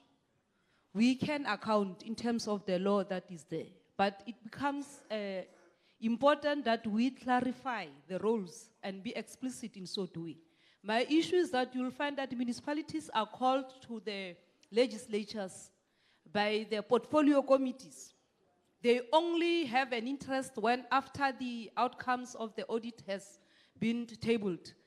All along, they don't come and assist municipalities. Can we then be assisted as to what is it that needs to happen from the starting of the audit process cycle until the last time when the audit outcome is there, so that we have a clear distinction as to who needs to do what, who's supposed to do what, because it hampers on Section 154, Chair. Because you can't have Section 154 only when you want to take over the powers of the municipalities. When you're supposed to assist the municipalities, you are not there to assist. You are also not there to do anything else. You only come and say municipalities are useless. So it cannot be right that municipalities are expected to go and account to the legislature because the law does not give that to the legislatures. But we are willing to work together because we are one sphere of government in terms of the legislation. Can we have a clear distinct as to who needs to account on behalf of the municipalities on the legislatures, rather than municipalities living? As I'm speaking to you now, it is an audit cycle for the municipalities. Let me just summarize, Chair. And municipalities are expected to leave the AG. The AG in the municipal space and go to account to the legislatures. We are not disputing accounting. But can we have a clear role and clear everything, and money must come where it belongs? Thank you, Chair. Thank you. Let's have Yeah. Then you'll follow. Thank you, Chair. My name is Councillor Mokhomotsi, Speaker of Rustenburg. Chair, in terms of Section 40 of the IGR Act, Framework Act, every organ of state has the duty to avoid an intergovernmental dispute. Now, the provincial legislature doesn't seem to be wanting to avoid that dispute in local government. They can just wake up and call us and premise that on Section 114, 5, or 6, or 7 of the Constitution. Yes, they can summon us, but ordinarily we do not account to them. We account to the community. And then when we work, in fact, no, it's reality. I know it's painful, it's reality. What we have to do, Chair, using the IGR system and structures, we need to work with the provincial legislature to be able to have robust oversight. But the entry point of the legislature is through the office of the Speaker. Because I'm the Speaker at the local level. At the provincial level, there's a Speaker. That's my colleague. NCOP, they are chairpersons. Those are my colleagues. At the National Assembly, there's a Speaker. That is my other colleague. And the President has mayors and premiers. They have their own relationship. Judges have magistrates and justices, and they have their own relationship. We have to understand that. It's very important. Now, local government must not be undermined. At a local government sphere, accountability is done in council. The head of that accountability is the Speaker, and immediately accounting to the community. That's why we are voted for. We are the latest to be voted for. We are voted for. We are public reps. Now, the legislature at that level must have clear relations with us. You can't be called by a portfolio committee in the legislature to come and account, and it calls everybody, the executive at the local level, MPEG, legislature and everything. That is wrong. And it needs to be attended to properly through IGR. We have a duty to avoid those disputes, and we'll lodge those disputes. I'm imagining a situation where the local sphere of government has a power to summon a minister for coming and giving us foundations and not completing those houses, because we are the ones who account for those foundations. So let us get this thing clearly. The second aspect I wanted to raise, Chair, is that Order, members. in terms of, I know it's very painful, even in the provincial legislature I'm having this problem.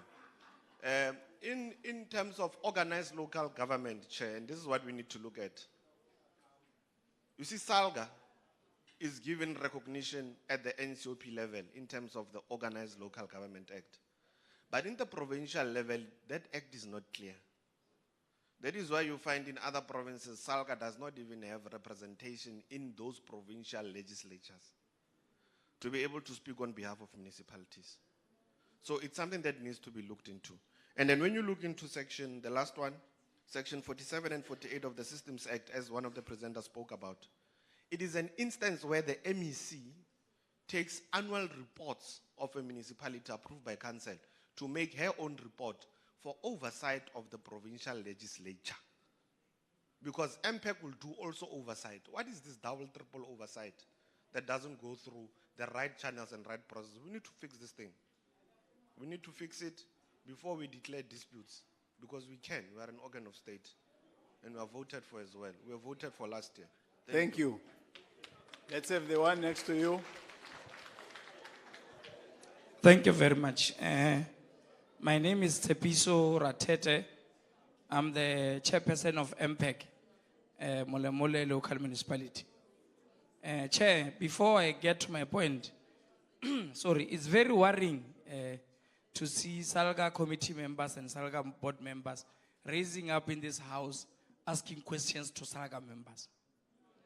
They are stealing our limelight. And the question is, what is it that they are doing during their working sessions and working groups?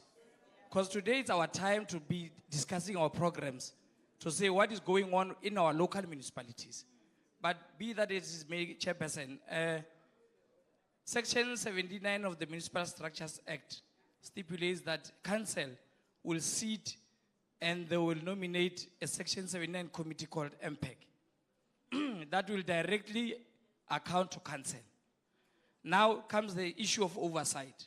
To say when running oversight, MPEC must hold the executive accountable. And according to the Act, it says if we hold the executive accountable, that means we have to hold the mayor and his executive committee accountable. Or do we have to hold the MM and his managers accountable? And if that's the case, how do we hold the MM accountable when we are not appointed by the MM by council? So I need clarity on that one, Chair, to say, if ever as MPEC we are a committee of council, that means we have to hold the mayor and his executive accountable, and they will hold the MM accountable. Or do we hold the MM accountable directly, even though we are a committee of council?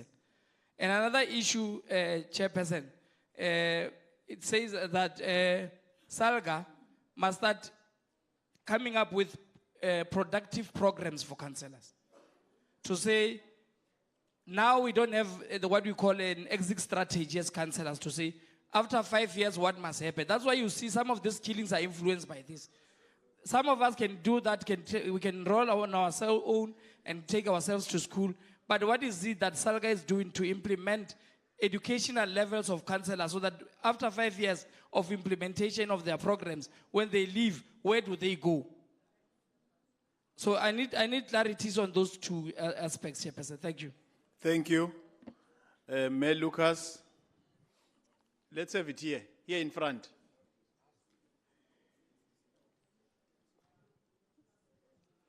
Then Totovu, 30 seconds. Mayor Lucas, 40 seconds. Thank you very much, Chairperson. Some of the things, fortunately, have been raised by those that spoke before me. And that is exactly the issue of attitude. That sometimes become a hampering in the cooperation that is necessary between the different spheres in terms of the intergovernmental relations. Because I have experience. I was a premier once. And sometimes you want to keep councils accountable. They will tell you about autonomy. But then they experience challenges. They want the very same provincial government to assist them. I'm mentioning it because sometimes it is the attitude that spoils the fact that we cannot cooperate properly. And that is what we need to address also. You find you go to a council with problems. The municipal council will protect their administration and make it difficult to keep administrators accountable. Because in the end, you find that the MM can tell, like, I am the CEO here, no one must meddle in the administration, whilst things are not going right. I want to mention that. So I want to, for instance, you find, let me mention an example of the Jagersfontein issue. People knew that there was a problem with the safety of that specific dam. No laws was enforced by the local municipality or by the local council. Why? You can ask yourself.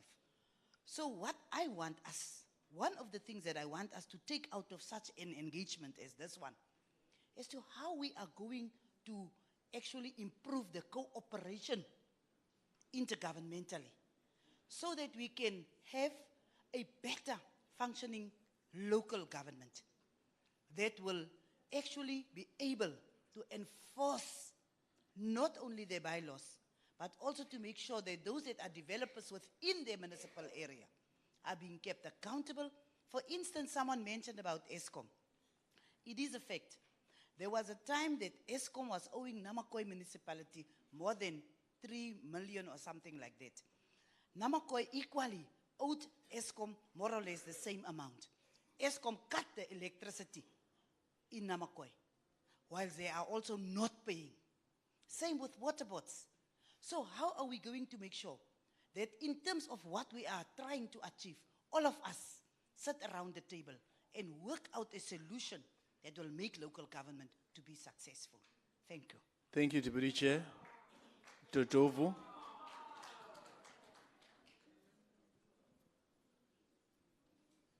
Thank you, Chair. Just some few interventions. Firstly, I must confess, the speakers came very much prepared, and their interventions were very good. Even the debate here is very stimulating and challenging.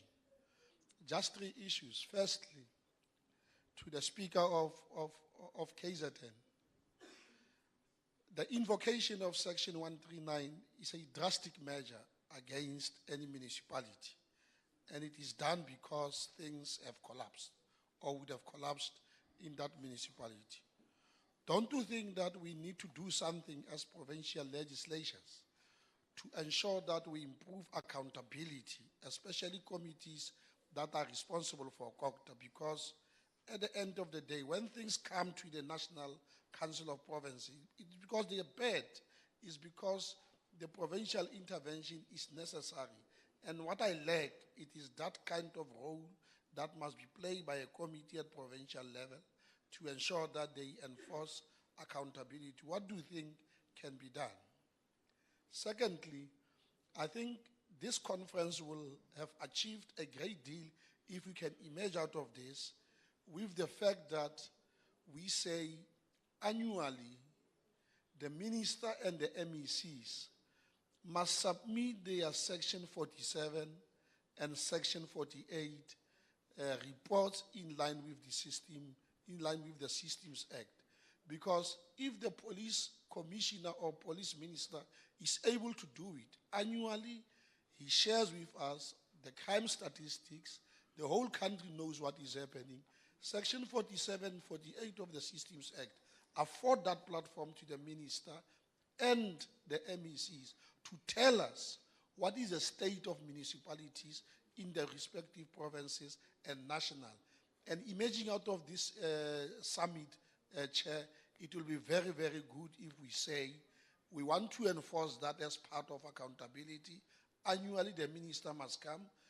Annually, the MECs must come. We must have similar engagements where they tell us the state of their own municipalities in those particular respects. I think this will be the great achievement.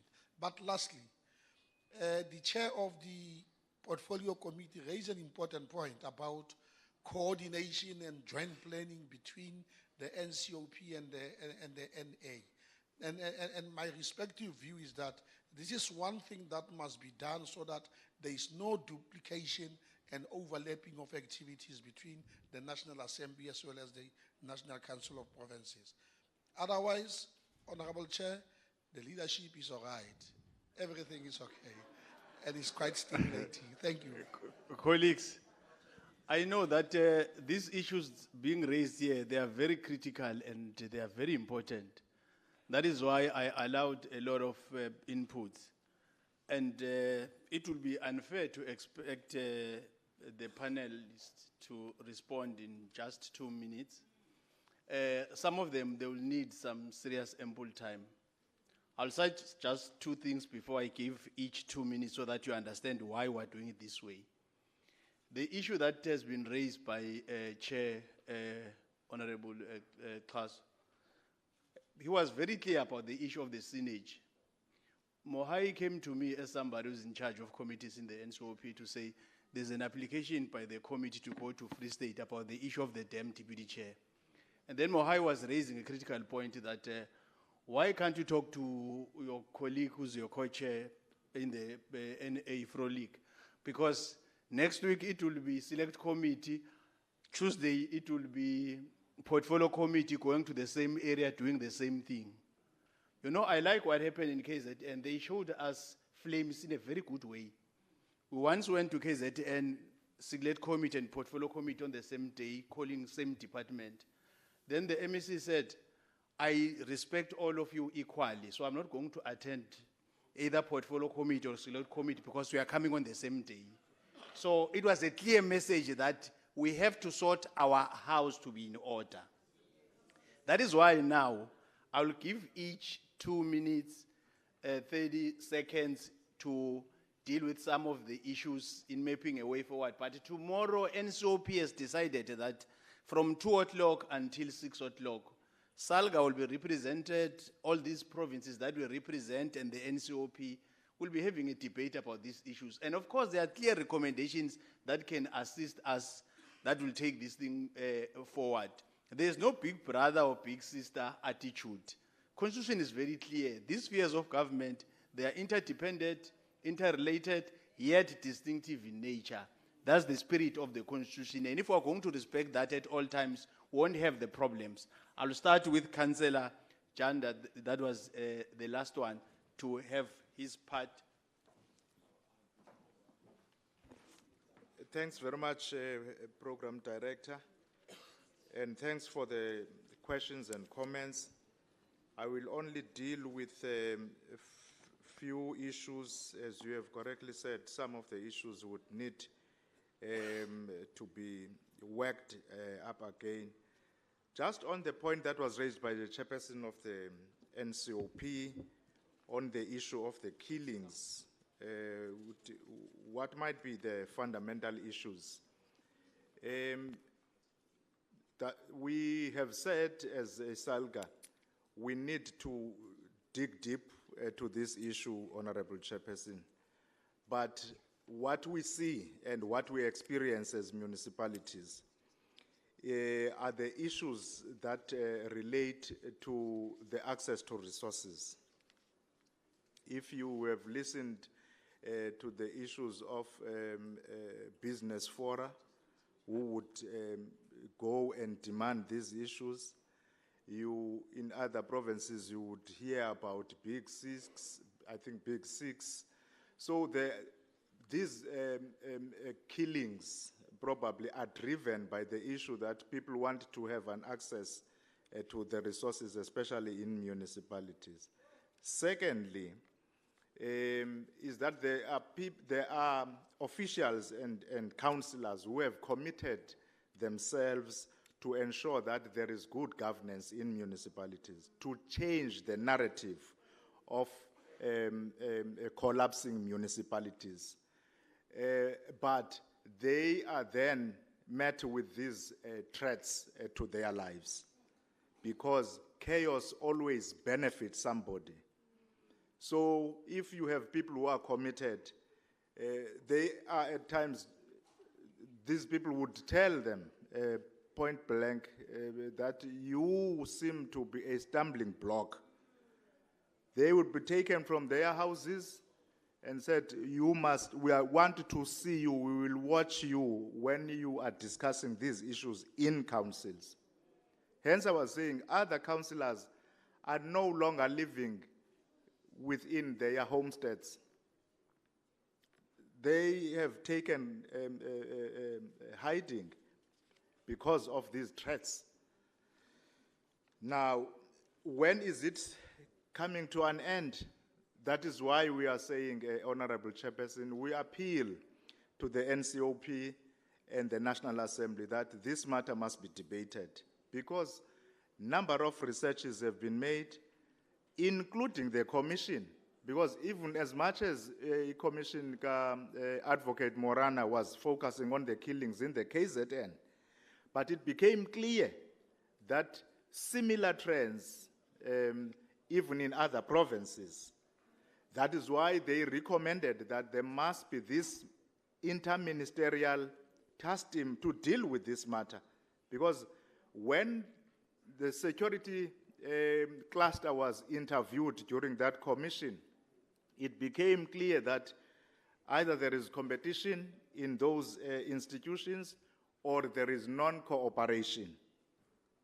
So that is why, if we want to put an end to these killings, it means as government as a whole, we must give focus on this matter of the killings, because it is a threat to a democracy.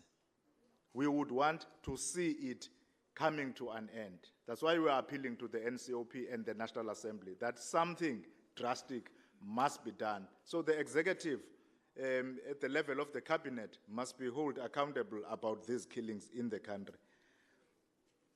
The second issue that I wanted to talk to was around the issue of SALGA representatives in the provincial legislatures. If I remember quite very well, when we had our provincial conferences as SALGA, there would be representatives for the provincial legislatures. That is, councillors who would be representing SALGA at that space what we need to do as SALGA is to ensure that we assist those representatives in signing memoranda of understanding with the provincial legislatures, so that we work out what is it and what are the areas of cooperation that we can have between legislature and as SALGA, as an association of municipalities.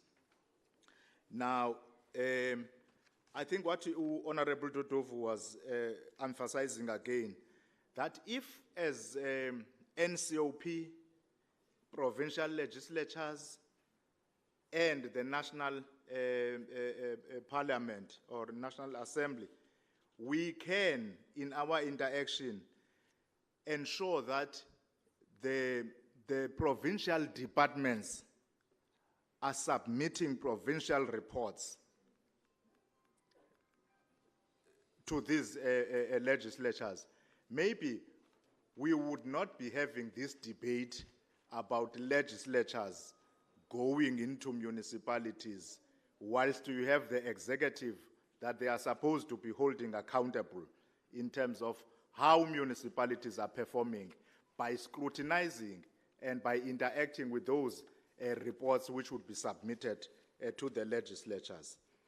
The educational programs for councillors, this is but one of the debates that we have with the minister at a national level around the determination of upper limits for councillors, because at one stage municipalities would be given that opportunity to take their councillors or public representatives to educational programs that would enhance their capacity, that would up their levels of education, so that correctly, as the councillor is saying, come the end of the term, somebody might have then looked for other opportunities because he or she was given that opportunity to get into institutions of higher learning.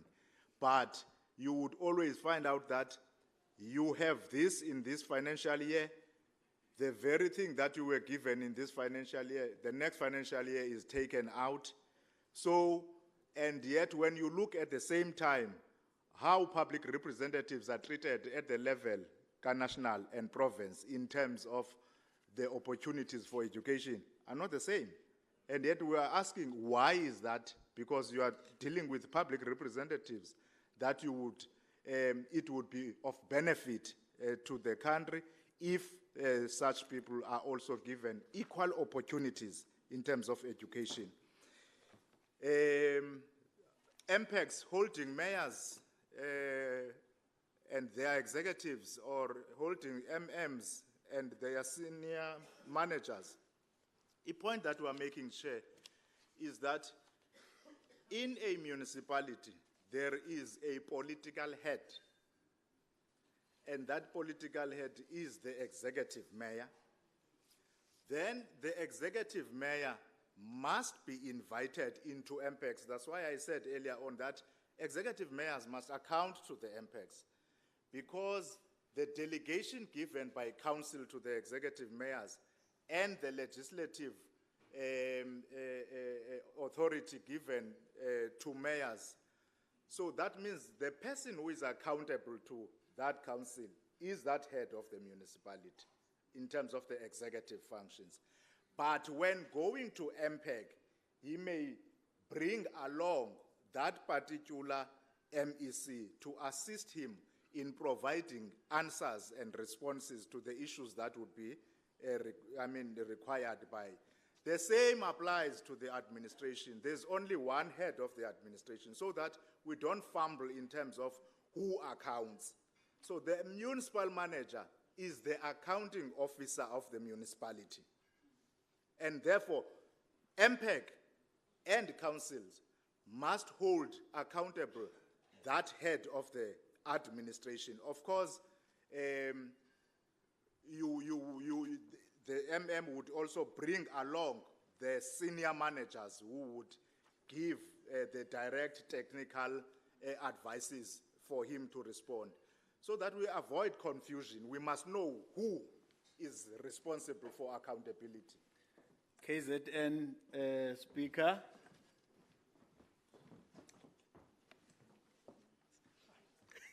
Thank you, Chair. Chair, I will first apologize that I might not necessarily respond to questions directly, but I will attempt to respond to some of the things that were raised. And I agree with some, but I think others need further clarification, which I think Honorable Lucas and Honorable Dodovu did provide that further clarification on what seemed to be the ambiguity in what we are doing. But I will start with what was raised by the chairperson of the NCOP on the issues of killings. I am sure that when I looked in the program, members of executive councils responsible for cooperative governance are still going to speak, and I am sure that they will speak expertly as the politicians are responsible for that in terms of the separation of powers. But I think I must also address, I know that for now we're saying that it is in local government, it is in KZN, but I think there is another discussion that we must honestly have about some of the challenges that happen to public representatives. Not discarding the fact that sometimes we are always quick to know the reason of a death of a public representative, even prior to any investigation. And I know that in some instances, we have found that even family members are involved in the planning of the killing of a public representative. But at a public space, coming from us as public representatives, we've already pinpointed others in the sector. I think it's a discussion that we must have on how we also protect the integrity of us as the representatives of people through our conduct at any given times, including living within our own means. I think that it's something that at a certain point we must confront, because these alliances of unscrupulous businesses with administrators and politicians will not happen when we all live according to the salaries that we get from councils or from provincial legislatures and parliaments. When we do not seek to elevate the life of a 5-year term to be a life of 100-year term. These things we don't speak about, and I think in NCOPT, at some point we must reflect on that. How do we conduct ourselves as public representatives in terms of greed and opulence? I am not saying that public representatives are killed as a result of that. But for the mere fact that from yesterday, it is still not disputed that there is some form of alliance that happens and organized criminality posing as business forums, holding into hostage our local government. It's something that we must confront, because players are amongst us as public representatives and administrators in the sector. I will leave that at that, but come to the issue of oversight and the legitimacy of the legislature. You know, when we are here and we are hearing differing views from people from local government, imagine when the legislature want to come to your own council, how much more resistance do they meet?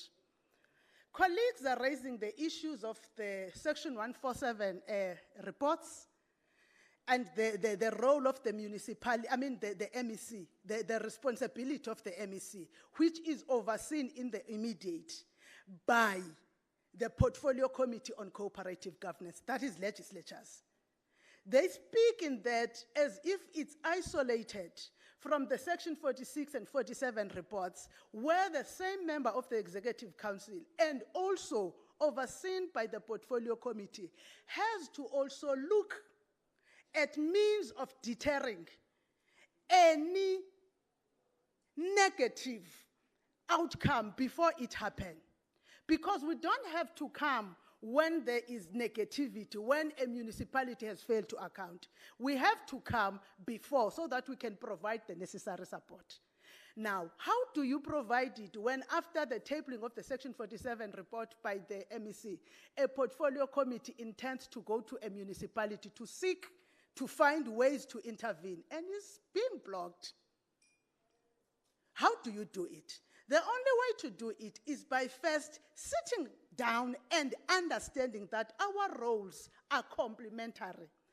We did speak in our address earlier on about the Provincial Speakers Forum. It is in recognition of the fact that the head of oversight will be the speaker at a local government. And when speakers have a forum, we might not be having it in KwaZulu-Natal, but I know that provinces that have it, we believed that it worked. I don't want to mention them now, but I have seen councillors raising here, leaders rising here, and still seeing it as if the legislature is imposing themselves. I think the bigger problem that we don't want to speak is theft protection. Legislators want to protect their turf and come as big brothers to local government. Local government practitioners or public representatives protect their turf as if, hey, I am not answerable to anyone, I'm answerable to the people. The means in South Africa to be answerable to the people is through the mandates that are given to all of us by the Constitution. The means are clear. These means force us to cooperate, all of us. There is no isolated sphere of governance that will be able to respond to its mandate. We are saying, on behalf of legislatures, let's cooperate local government. Let's all do not weaponize oversight. When a local council is maybe led by a party, I will make an example that I know is not offensive. I will make an example of KwaZulu-Natal of Umzinyati. It's not offensive. When a portfolio committee led by Honorable Tsele in the legislature wants to go and speak to Honorable Mayor Umbovu Emzinyati, Honorable Umbovu must not see the chairperson of cooperative governance as a party that is in power in the legislature, but must see it as an equal role player in the work of oversight. Equally, Honorable Tsele must not, in trying to deal with any issues that may be political, go to Umzinyati with that I'm going to fix them. I am not saying it's happening, but when you look at how we are responding and questioning the legitimacy of the legislature, it means that we are still weaponizing and politicizing oversight. We need to move out of that. That is the only way. These interpretations of the Constitution and the Systems Act and the Structures Act will always differ on condition of where you stand. If you want to weaponize it, you will find creative ways to understand better. And here, do not want to have the legitimacy of provincial legislatures. So mine would end at that. We need to cooperate at our provinces through the speakers' forums and any other platforms that are available. Thank you. Thank you. Thank you. Chairperson of COGTA, Honorable Kasa. Thank you very much, Program Director. My approach generally here would want to generalize what we are talking about. I think my colleagues have tried to indicate that we are operating as if we are not about the people of South Africa who have got one citizenship. We have got a constitution that gives them rights in terms of section of the Bill of Rights, Chapter 2. And those are the rights that we should be talking about. And generally, people who are here are public representatives. Whether you are a councillor, you are an MPL, you are an MP, we are public representatives. And the public is not here is represented by us. So if they were to discover how we are talking about their issues, and we want to run away from our responsibility to account, I'm sure that would be a big, big problem. Maybe they are listening to us now. Let me just clarify two issues. When we talk about oversight, it is correct, we are oversighting the executive. But equally, would have to go and verify what we are getting from the executive, from the ground. There's nowhere else. All these projects, that's what the mayor of Port St. John's was saying, all these projects are happening on the ground. So there's no way we can conduct oversight without going to municipalities. So there's no turf there. The people have given us space to go and verify what we are set to, what we are told by the executive to have happened. So generally, I wanted to make that statement to say there's no way that as public representatives we will not go to the ground. But I think we agree that let's do this collectively. It must not be a matter of a big brother, junior brother. We are not brothers. We are public representatives. Let's all go there. We are not brothers and sisters. Let's go there. But as we have to go there, let's plan our going there. I think I agree with the chairperson of the select committee. Let's plan our going there. It must not be haphazard. It must have an impact. So I think we agree with that. And equally, that's why we are saying, I didn't know that provinces are having problems in interacting with municipalities. So we are all learning as we are gathered here. And I think out of the learnings, we'll have to develop a program to see how best, not undermining any other person's role in doing so. I think we agree there. So roles are clarified. I think that has been explained. In terms of the laws of the country, nobody is not clear about what they are supposed to do. If we are not clear, let's ask questions as we go along in doing our work. I think we agree, I'm sure, both for the NCOP and the National Assembly to say the issue of killings of councillors, it's of public importance. It should therefore be debated.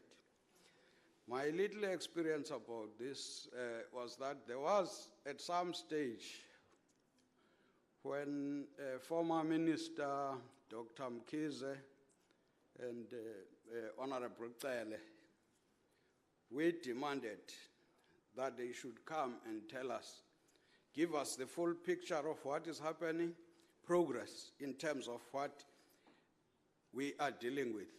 I'm sure it's no longer now in the picture. So hence I think we must accept this demand that says this must be brought to the attention of the whole country.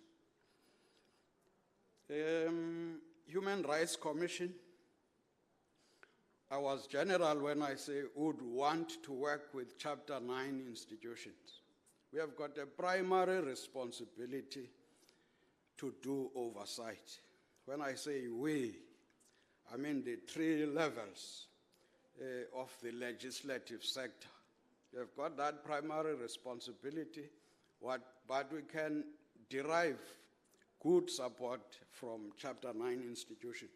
So the Human Rights Commission and any other commission will have to be invited when we want to plan what we want to do.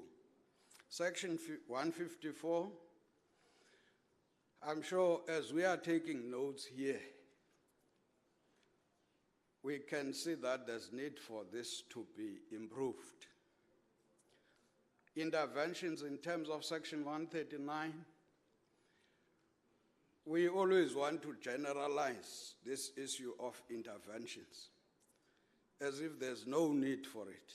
And at times it's not us who say there must be interventions. It's the consumers of what we produce. It's the public. So it's the people actually who demand that. In fact, when they demand it, they don't do it in our own terms. But I think there's a better way we can manage that. I think it's the speaker from the province of KwaZulu-Natal who suggested, or it might have been Salga, to say there's a bill, a pending bill that is supposed to come to Parliament on interventions. So I think all of us out of this session, let's put pressure to those who were supposed to have initiated that bill. Actually, the idea came during the time of Dr. Mkhize as minister. So you can see the delay, but there's a problem of coordination. So one would suggest, let's all put pressure out of this session. Let's all say that bill must come to Parliament because it would sort out a number of issues. The program director tried to protect us. When I say us, there are many people here who are supposed to respond to some of the questions that have been raised here. The executive was expected to respond. Of course, us as parliamentarians and councillors and mayors for that matter, some of the issues that gets raised here, we are supposed to provide answers. So thank you very much for the platform. And I think the platform itself is the beginning, not the end. I think there are many ideas here that are saying how best can we deal with some of the issues to improve oversight and accountability. Thank you very much, Program Director.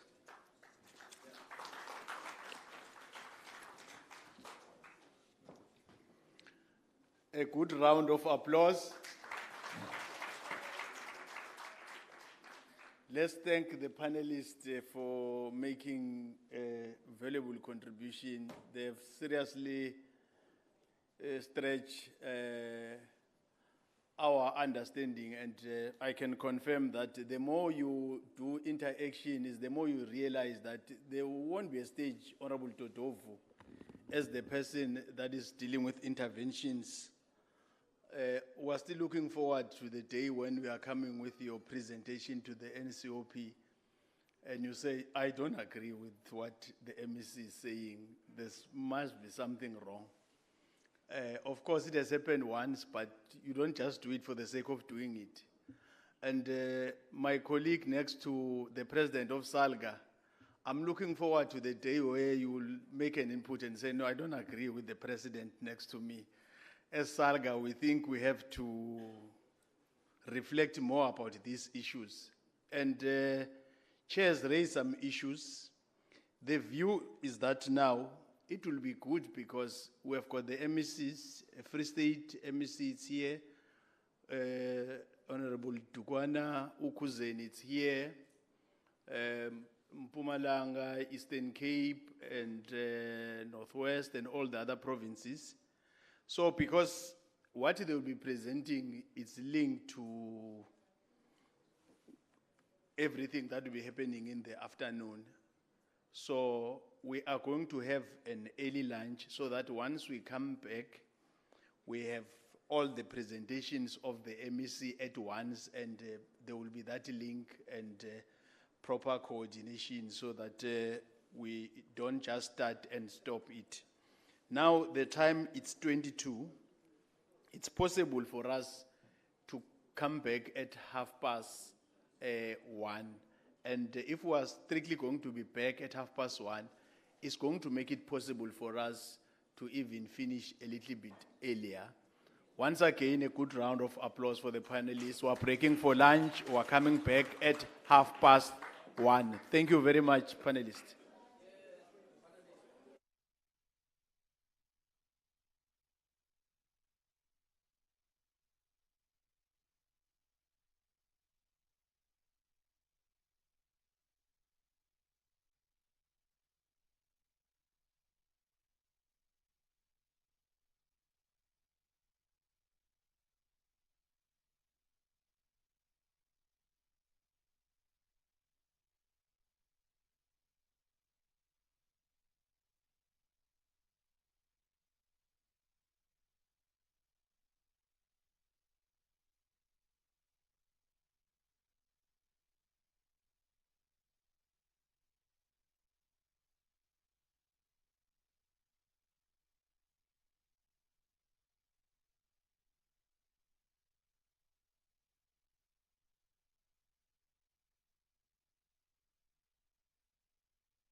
And good afternoon and welcome back again to Parliament Television. We are still at the Local Government Week 2022 on Parliament Television.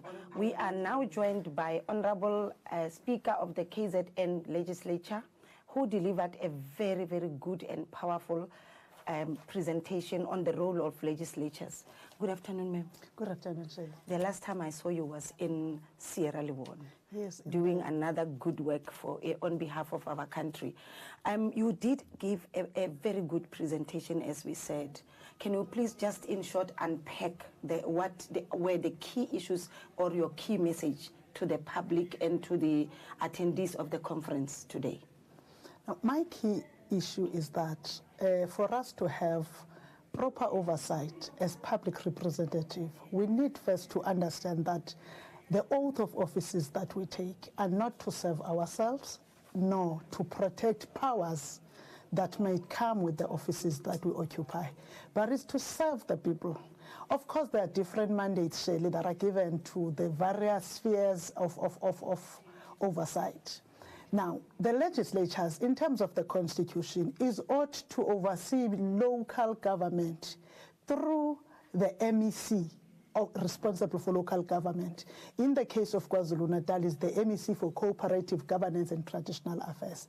Now, the portfolio committee that we have in place have to interact with the reports that come in. The important sector of oversight is actually going to witness what is said in the report to have taken place.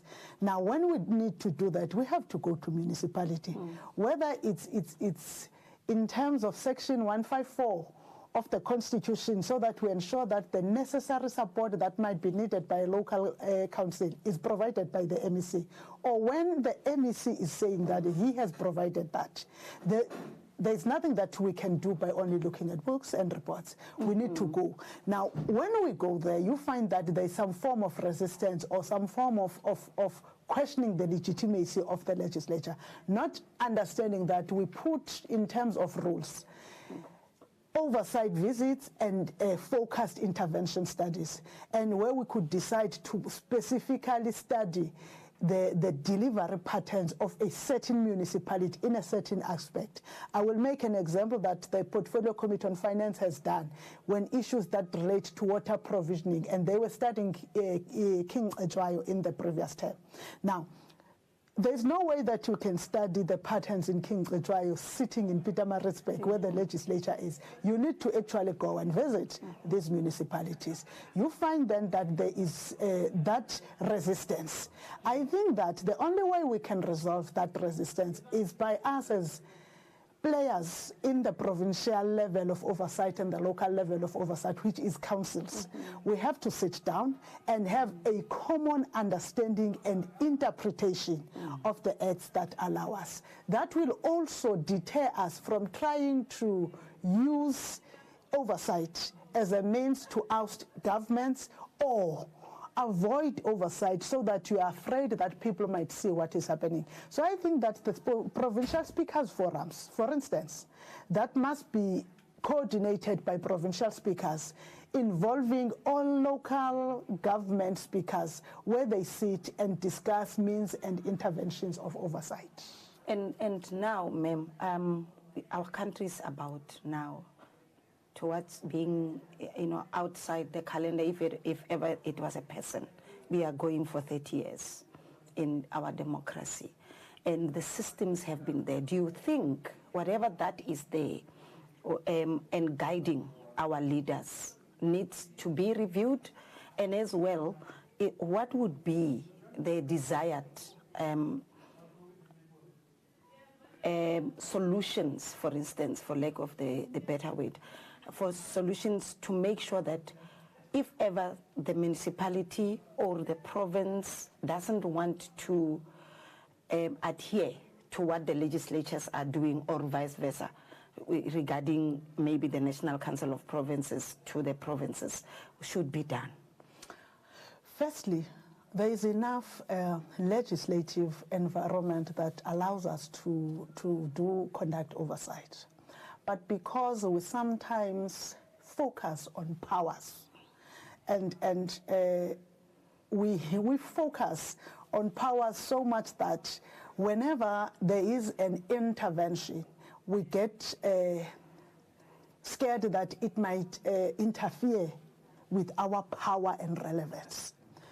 I think if we haven't resolved that matter as an issue of attitude, even the improved legislation will not help us. We need to change our attitude as public representatives. Understand that it's about the people and it's about service to the people. Any means that will assist us to do or to serve the people that elected us better must be welcome. But of course, we must also rid ourselves, especially maybe we are accused at local government that the provincial legislatures and members of parliament come as big brothers, want to impose their views on local government. Now, we must also do away with those in areas that are happening. But importantly, the attitudinal change, because people are not coming to vote anymore. There is a decline in people who actually go to the polls, because some may no longer, 30 years into democracy, still, I think it's 28 years to democracy. We are approaching 30. People might see that I've been voting. Someone of my age may say, I've been voting since 1994. My children are still unemployed. I am still living in the informal settlement that I was living in all those years. I don't have running water. The road to even my informal settlement is not good. If I fall sick, the ambulance will take forever to come. Provincial legislatures oversee those government departments that are responsible for that. So if then they do not ensure that they deepen their oversight mechanisms at provincial level, and when they have deepened them, they go and share with local government to also get the experience of the practitioners at local government. It's not fair that when people want houses, they go and ban a house of a councillor, a local councillor. And you and I know that the local councillor or the local council itself is not responsible for provision of houses. That is a human settlement responsibility, which is at a provincial and national level. So we need to have that common understanding and change of attitudes. You know, as our country have tasted and understood democracy, people now know to use their voice. They either use it through protest, and I still believe that even not going out to elections is protest. If we don't listen to the people will lead themselves. And something that I was going to say and ask you your view as to people, you know, we are here, and the members are here speaking about the local government. The people themselves, do you think they are that educated enough to understand the protocols between the legislatures, National Council of Provinces, the municipalities, in terms of service delivery? I will tell you of an experience that I have, that a community member in Ward 33 of Rengonyini local municipality will know that my councillor is this lady. And any service delivery, therefore, must come from this lady because I have voted for her. They then also know that parliaments and legislatures are voted for by them, but the most available person is the councillor.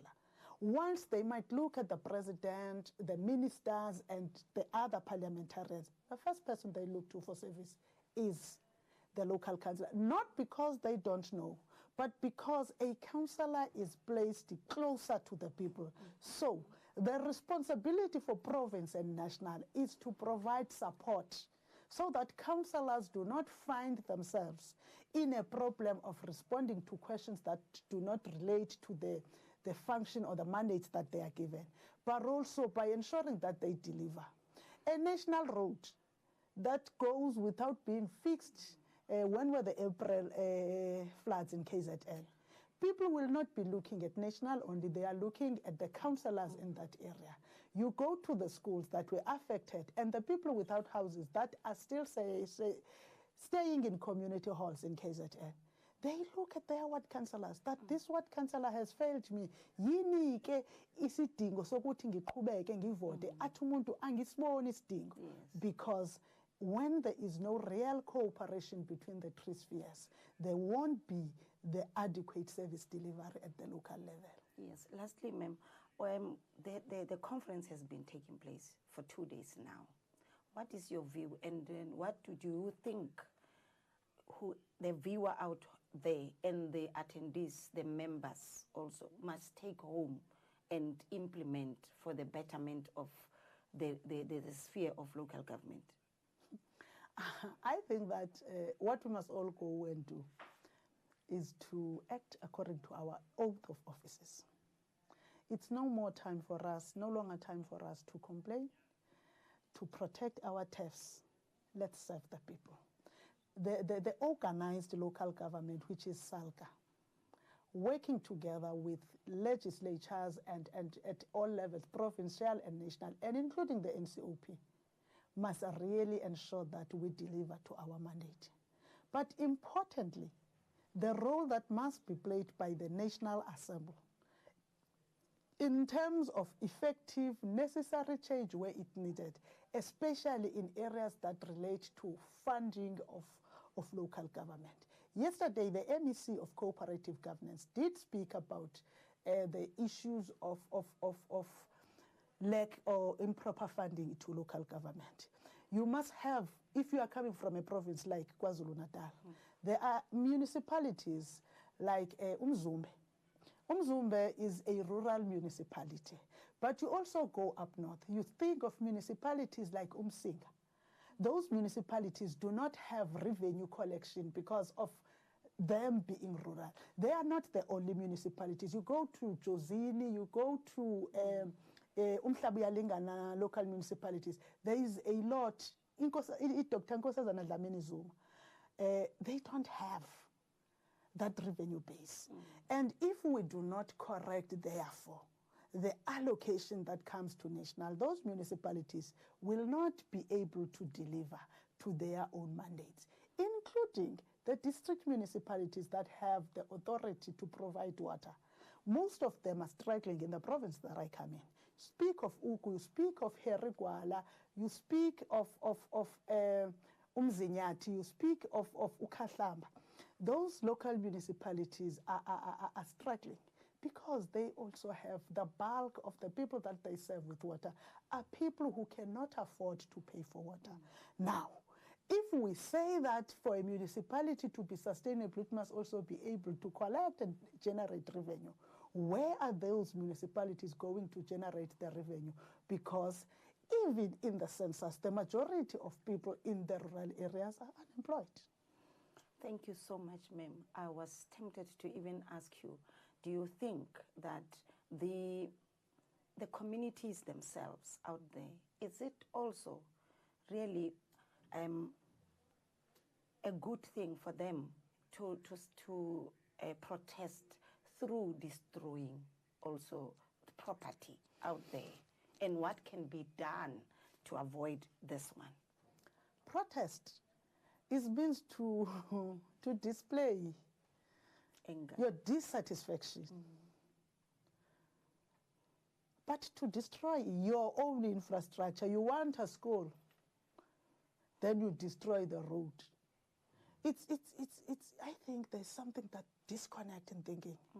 If you get granted funding for the school, how are they going to transport the materials to build the school when you've destroyed the road? People go to as far as destroying, when there is no water in municipalities, going to destroy the infrastructure of water provisioning. For instance, they would go to depots and burn them down. They ban libraries. I do not want to believe that those people are also fighting for what the communities are fighting for. But because those who do that are in the community, I think communities must be able to assist law enforcement agencies in bringing out those who undermine and bring criminality in a just cause for service delivery. Thank you so much, ma'am, for joining Parliament TV. We hope that next time we will elaborate more about the local government week and the other job that you are doing in KZN. That was KZN Speaker May Boyce, and thank you so much. We will come back to you in a second.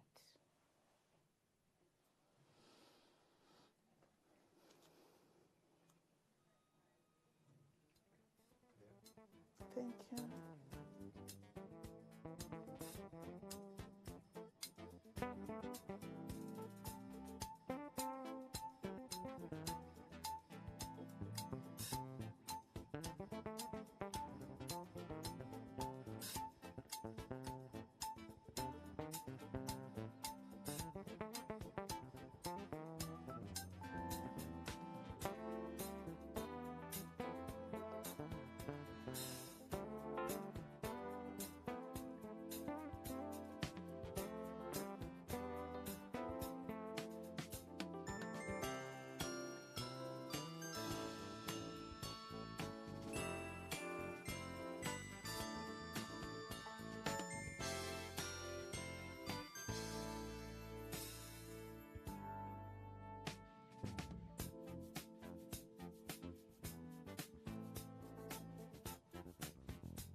Welcome back. My name is still Shelley Munso, and we are still on Parliament Television, coming to you live on the second day of the Local Government Week 2022 in Cape Town.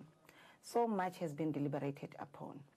We have the Chief Whip of the National Council of Provinces, Ntate Siso Mohai, to give us more of his view about the 2 days that we've been here during this conference of the Local Government Week. Welcome, sir. Thank you. Thank you, Shelley. Yes, sir. Just give us your view about the conference thus far. No, as you correctly pointed out, we are on the second day of a very important local government week under the theme of advancing our collective efforts to enhance oversight and accountability in the local government sphere. And from yesterday, we have got very far-reaching discussions in terms of attending to the two critical areas of oversight and accountability, but most importantly, looking into the system of local government capacity, capability of the local government sphere to deliver basic services, looking into not just generic in terms of capacity, but institutional capacity to ensure that the system is responsive to the needs of the people. So that's what we have been dealing with, because the National Council of Provinces provide a very important platform for discussions and debates for provinces and local government into the national sphere of government. But we also provide an opportunity for assessment of the state of local government to date, gaps in policy and areas that needs to be strengthened. I think it has been also an exercise not of inward looking, because we have even extended invitation to people that are not in public representative or practitioners of local government, but experts in different disciplines. Yes. Professors, doctors that were with us, to ensure that the ideas are generated so that we are not inward looking, to attend to those issues as we conclude in this summit, or rather, Local Government Week. And Chief Whip, do you think this week, holding this conference year in, year out thus far, is it working as a way, a form of oversight, as a platform for discussions, as well as just making the lives of the people of South Africa better? You know, is it living up to Parliament's theme of being a parliament of the people and wanting to make the lives of the people better? This year's Local Government Week is a coming of age in the National Council of Provinces. It does take place after very important critical developments, even in the globe. Is post-COVID-19, the socio-economic conditions are deepening, not only here, but even abroad. The problem in South Africa of poverty, unemployment, and inequality is glaring. So, and also that there is an issue of many of the people, majority of the people losing trust to the democratic system. So it's an important conference. It provides a very important review. And yesterday it was revealed that even in established democracies, first world countries, only not more than 40% of the people participate in the electoral systems. We are still 50 plus in South Africa. But it's important in many respects that what we do as political parties, as we build our democracy, we should ensure that the people are at the center of what we want to do. Like, for instance, there's a shifting political allegiances in South Africa that has breed a coalition government. Many instances, coalition discussions becomes a pact in boardrooms that discard the involvement of ordinary people. And South Africa has got a very beautiful democratic system. There's one system in our communities. There's supposed to be outreach in terms of community meetings. But we realize that the system of intergovernmental relations, we have got to strengthen intergovernmental relations. We have got to ensure that there is cooperation between different spheres of government. And the legislatures across the board have got to be much more responsive, much more agile in terms of ensuring that executives are held accountable. So it was a very important period, and in fact, every platform within a particular context is able to make a contribution. We also must acknowledge that although it is an annual basis, but it's the first after the democratic elections, I believe, or it is the second after the democratic elections of local government, sphere of government. Yes. So there's also an acknowledgement that there are many members who are new into the system. And the vibrant discussions that is taking place today, in fact, at some instances borders on role clarification. What the Constitution enjoins the National Council of Provinces to do, and what does it say to the province, because the province is independent, it has got a role to play, and the relationship between two houses of parliament, the National Assembly and the National Council of Provinces, areas of collaboration, and areas that also differentiate the two houses in terms of mandate. Though differentiated mandate, but mutually reinforcing mandate. So these are some of the issues that we are having an opportunity to reflect on, but also to pinpoint that the new phenomenon of coalitions, though new in our country, and it has resulted into instability, but we have got to quickly find the right formula of how we ensure that we coexist, we cooperate with one another on the basis of social contract with the people. So I think these are key issues that we're deliberating on. And talking about the role clarification, Chief Whip, there was a statement in the conference made that there is a big brother, big sister over somebody like municipalities from provinces and national. What is your view? What is your take on that? No, the legislation is very clear. It is unambiguous in terms of whose role is what. And we take that from the basic law of our country, the Constitution. So the Constitution provides, for instance, that the National Council of Provinces should create a platform for local sphere and provincial sphere and national sphere of government to discuss issues of common interest. And this is one of such platforms that we are doing. But also it says that the National Council of Provinces can consider and monitor interventions that are made by the provincial sphere of government in case they impose 139. The National Council of Provinces is mandated to deal with those issues, not the National Assembly, not the provincial legislatures. It says also there are certain issues that come through the National Council of Provinces as we are a forum to advocate for provincial interest. We receive mandates from provinces. But there are applicable sections of the law that says that there should be section 154, for instance, that will provide support to local government. There are certain sections that says that local government has got to provide quarterly reports on this. We realize that there's been a lax in some of the other instances where this legislative framework has not been enforced. And when it is not enforced, it results in a laissez-faire approach. And the state has co-prevailed to the extent as if there are no such parameters that are set by the law. The Structures Act, for instance, of local government, which clearly stipulates areas of accountability and so forth.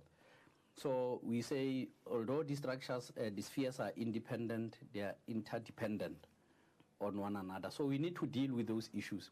There's no, in my view, at times, of course, leadership is an art. At times people reflect their lived experience in terms of maybe arrogance displays. You know, we need to discard arrogance in the system.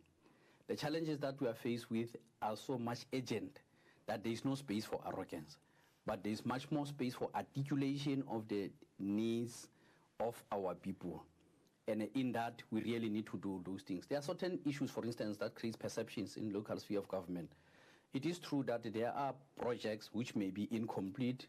Maybe it's a project of a provincial or a national department that will impact on that local community, because every development takes place in a local sphere of government and in a certain location of a ward.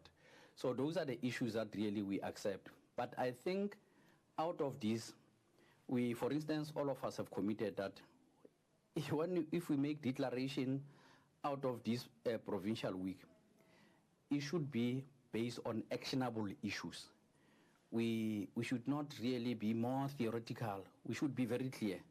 Yesterday, for instance, some of the areas that were ventured into was that when we talk about capacity in the local sphere of government, what are the specific issues that we need, skill set that is required in the local government? How do we ensure that that skill set for the appropriate position and stays in a particular area, whether rural or urban? Because there's a great disparity between urban areas and rural areas. So those issues were thrashed out, they were discussed. But also in terms of, in a way, mandating SALGA that out of this week discussions, SALGA should develop norms and standards that regulates coalitions government. At what point interventions are made, obviously should be at a point when there is no longer service to the people. Certain measures have got to be imposed to ensure that the system is really responsive to the needs of the people. So I think really there's going to be a qualitative change after this workshop. We should talk about before and after. And certainly all different legislatures, local government involved, province and national, there's going to be, the level of oversight is going to be much more different, and the sense of agency, particularly during these conditions of dire socio-economic situation, both in the country and global. And your view regarding the voice of the community or the ordinary person in this local government week. Do you think going forward, the community or representatives from the communities can be allowed, or this it's going to continue just to be an inward looking as the public representatives to make sure that you then, after agreements, you deliver services to the communities? We do not view the local government week as an event. We do view it as a culmination of a thoroughgoing processes of consultation, work within and amongst the people. So we believe really that this is a culmination point where all of us should know and represent the frustrations and concerns of the people. So in that way, there's constant dynamic relationship between what we're doing and what the people are raising. So really, as once you say democratic institutional representative, public representative, it means that without doing the basics in terms of constant touch and working with the people, you lose that credibility. And the people do not forget. They will always correct and correct harshly. So we really believe that we should humble ourselves, that when we say we speak on behalf of the people, truly we represent their voices. Thank you so much, Chief Whip, for coming to Parliament TV and sharing these views, important views, with us, with the public out there. That was Chief Whip Ntatem Hai. We will be back with you over the next section, and we have also a lot to discuss with other leaders. Thank you for there now. Are many that are here, so please.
welcome back again. We are continuing with our discussions. As promised, we are now with Councillor Janda Salga, NEC member, chairperson of the Governance and Intergovernmental Relations Working Group. Good afternoon, Councillor, and welcome to Parliament TV. Good afternoon, ma'am. Thank you so much for honoring us. You were presenting a very, very important paper on the role of municipalities. Can you just unpack that for us? Thank you very much, ma'am, once again. Yes, we were dealing with how to enforce oversight and accountability as municipalities. And the issues that we were raising were the fact that oversight and accountability lies with the council because of the conflation of powers in council in terms of section 151 of the Constitution. But be that as it may, the Constitution again gives provisions to councils to make internal arrangements. That is why, in terms of the Municipal Structures Act, we are then using Section 79 to establish committees that would be accountable to a council, but would do oversight on behalf of a council. That's the first point. The second point that we're emphasizing was that you must have right leaders to be able to perform oversight and accountability. And we're looking at right leadership, effective leadership, skilled leadership, ethical leadership, both at the level of political representatives in municipalities as well as the administrative leadership in municipalities. Third point is that once you have the right tone at the top leadership of the municipality, that leadership must ensure that there are structures so that your arrangement is based on structures of the organization. And it is not enough just to have those structures. Those structures must be functional and they must be effective. Now, for them to be functional and effective, it means you must build capacity and you must resource those structures for them to be able to perform their duties. Then the other point that we were emphasizing was that at the level of the administrators, they must be professional. These were the discussions that were ensuing even since yesterday. They must be professional, they must have the right expertise, they must be competent in terms of what they will be doing.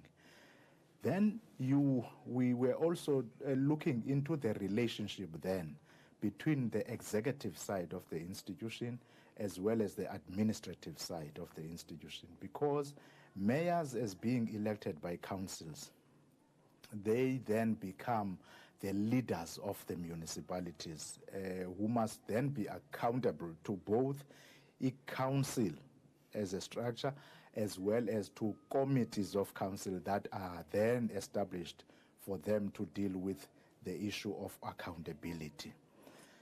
Yes, but you also, just not losing this one, you spoke about ethical and effective leaders.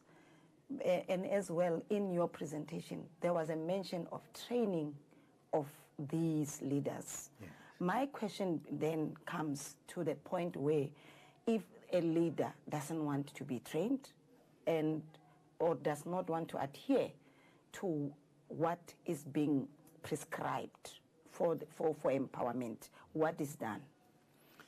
Well, thanks very much once again. Leaders, in terms of the legislations and the code of conduct, they are supposed to participate in council committees and even in council itself. So therefore, even though we have never heard of a situation where they would not want to be exposed to training, but it would then mean that they are abdicating their responsibility to represent their communities. They will then be abdicating their responsibility in terms of exercising that right to these committees. And therefore, it would then require an engagement with the Office of the Speaker, which is responsible for training and capacity building in council, so that we may understand reasons why that particular councillor would not be keen to be capacitated in terms of the skills. Because you must remember that councillors may not necessarily have the requisite skill to be able to interrogate and engage on the reports which are provided to them. And for them to be able to perform oversight, it means they must be able to engage with the reports. So therefore, it is to their benefit if they undergo such trainings and capacity building. Yes, and on the issue of ethics also and accountability, where do you play, and looking at the status quo with regards local government across the country, where do you put our out of scale of 10, where do you place these leaders and maybe generally our leaders in municipality at the end of the day? Well, because we have just started with the term, our plea with the political parties that are responsible for the deployment of councillors into these council structures was that they must ensure this time around that in looking to those they would want to deploy, they must ensure that at least they deploy people who would be able to stand with the challenge. But as you would know, Msasaz, is that that is a democratic process. So you might wish to have this person with this particular qualification, but if the voters and if the electoral systems, either in the political parties, is otherwise than what we are suggesting, you might find a different product. Hence, Tina as SALGA, our duty is to deal with the product that is an outcome of the election results. So therefore, it may vary, the issue of capacity from municipality to municipality. Maybe in other municipalities you would find a quite big chunk of councillors with capacity, because we have seen now there are people with qualifications as councillors. But at the same time, it is also a reality that you would have those who might not have up to the level of grade 12 in terms of their level of understanding, varying from one council to another council. So probably we might get around 5, 6 in terms of your ratio of 10 for the qualifications of the councillors.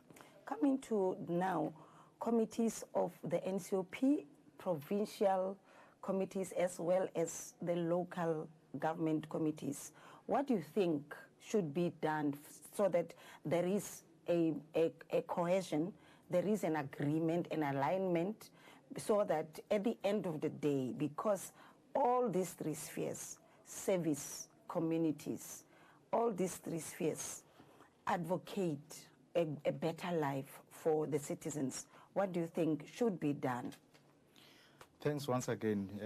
What we are doing during our election process for the leadership of SALGA, be it at a provincial level, be it at a national level, one component of the team or of the leadership would be those councillors who would be representing SALGA in the legislative sector.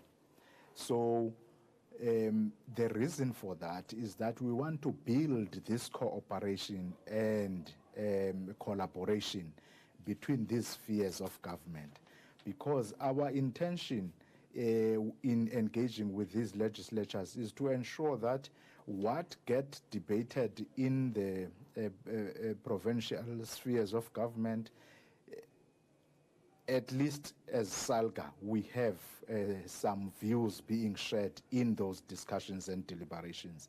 Secondly, at the NCOP level, in terms of the constitutional arrangement, SALGA has 10 representatives who are permanently working with NCOP. So we would want with these committees to see that collaboration without necessarily tampering with the constitutional arrangement in terms of Section 40 of the Constitution, where we have interdependent spheres, interrelated spheres, but distinct spheres. And secondly, how then these spheres should be interacting and collaborating, because we have to interact and collaborate in a mutual understanding as these spheres. So that is why we have an arrangement in the leadership at provincial level that there must be people who are participating in legislatures.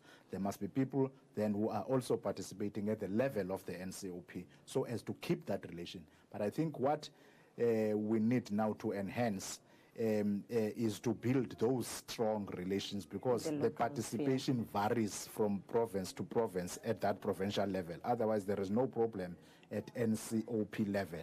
But the problems might be at the level of provinces, which then, as SALGA leadership, through this working group that I lead, we need to have a constant interaction to find each other. Just in brief, sir, you also spoke about the municipal interventions.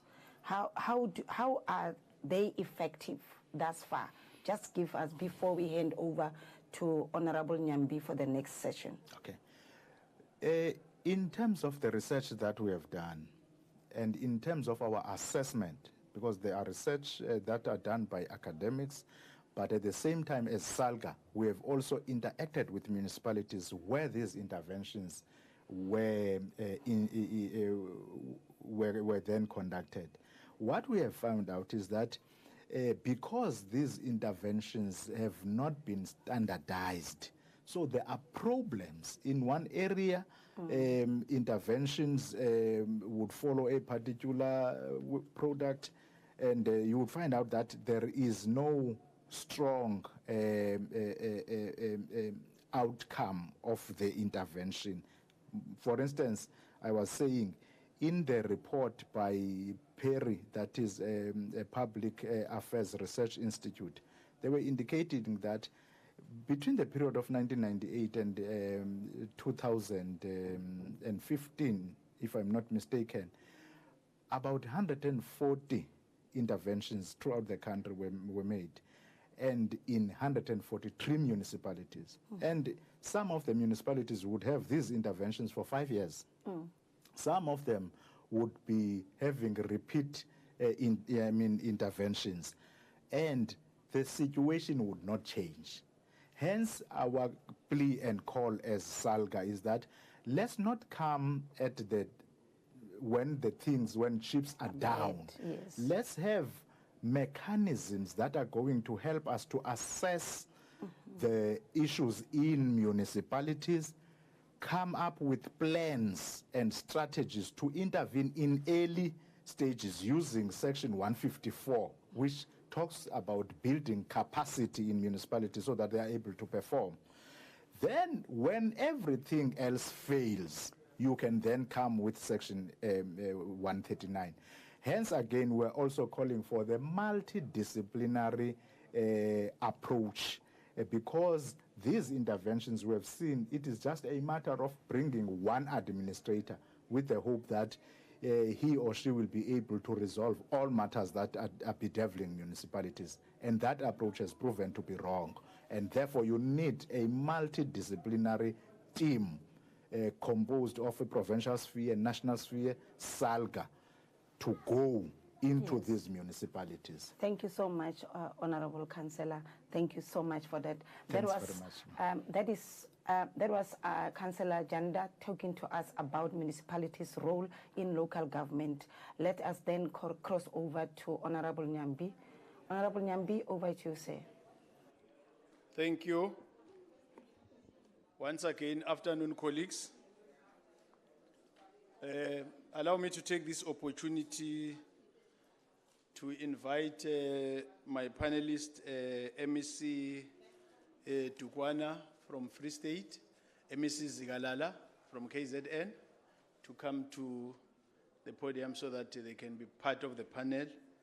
And on the virtual platform, we'll have MEC first.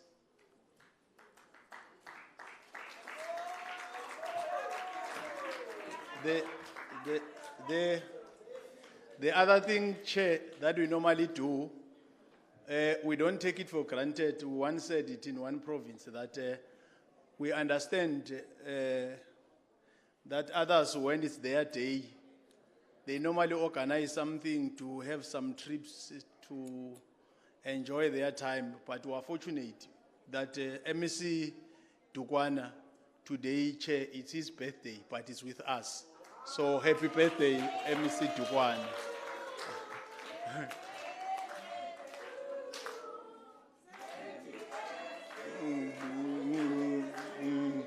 Happy birthday to you. Hip hip. So, don't make a mistake, Honorable Dodov, it's not your birthday, it's the birthday of Honorable Zukwan. No, not Nsamai. It's Honorable Dukwana's birthday.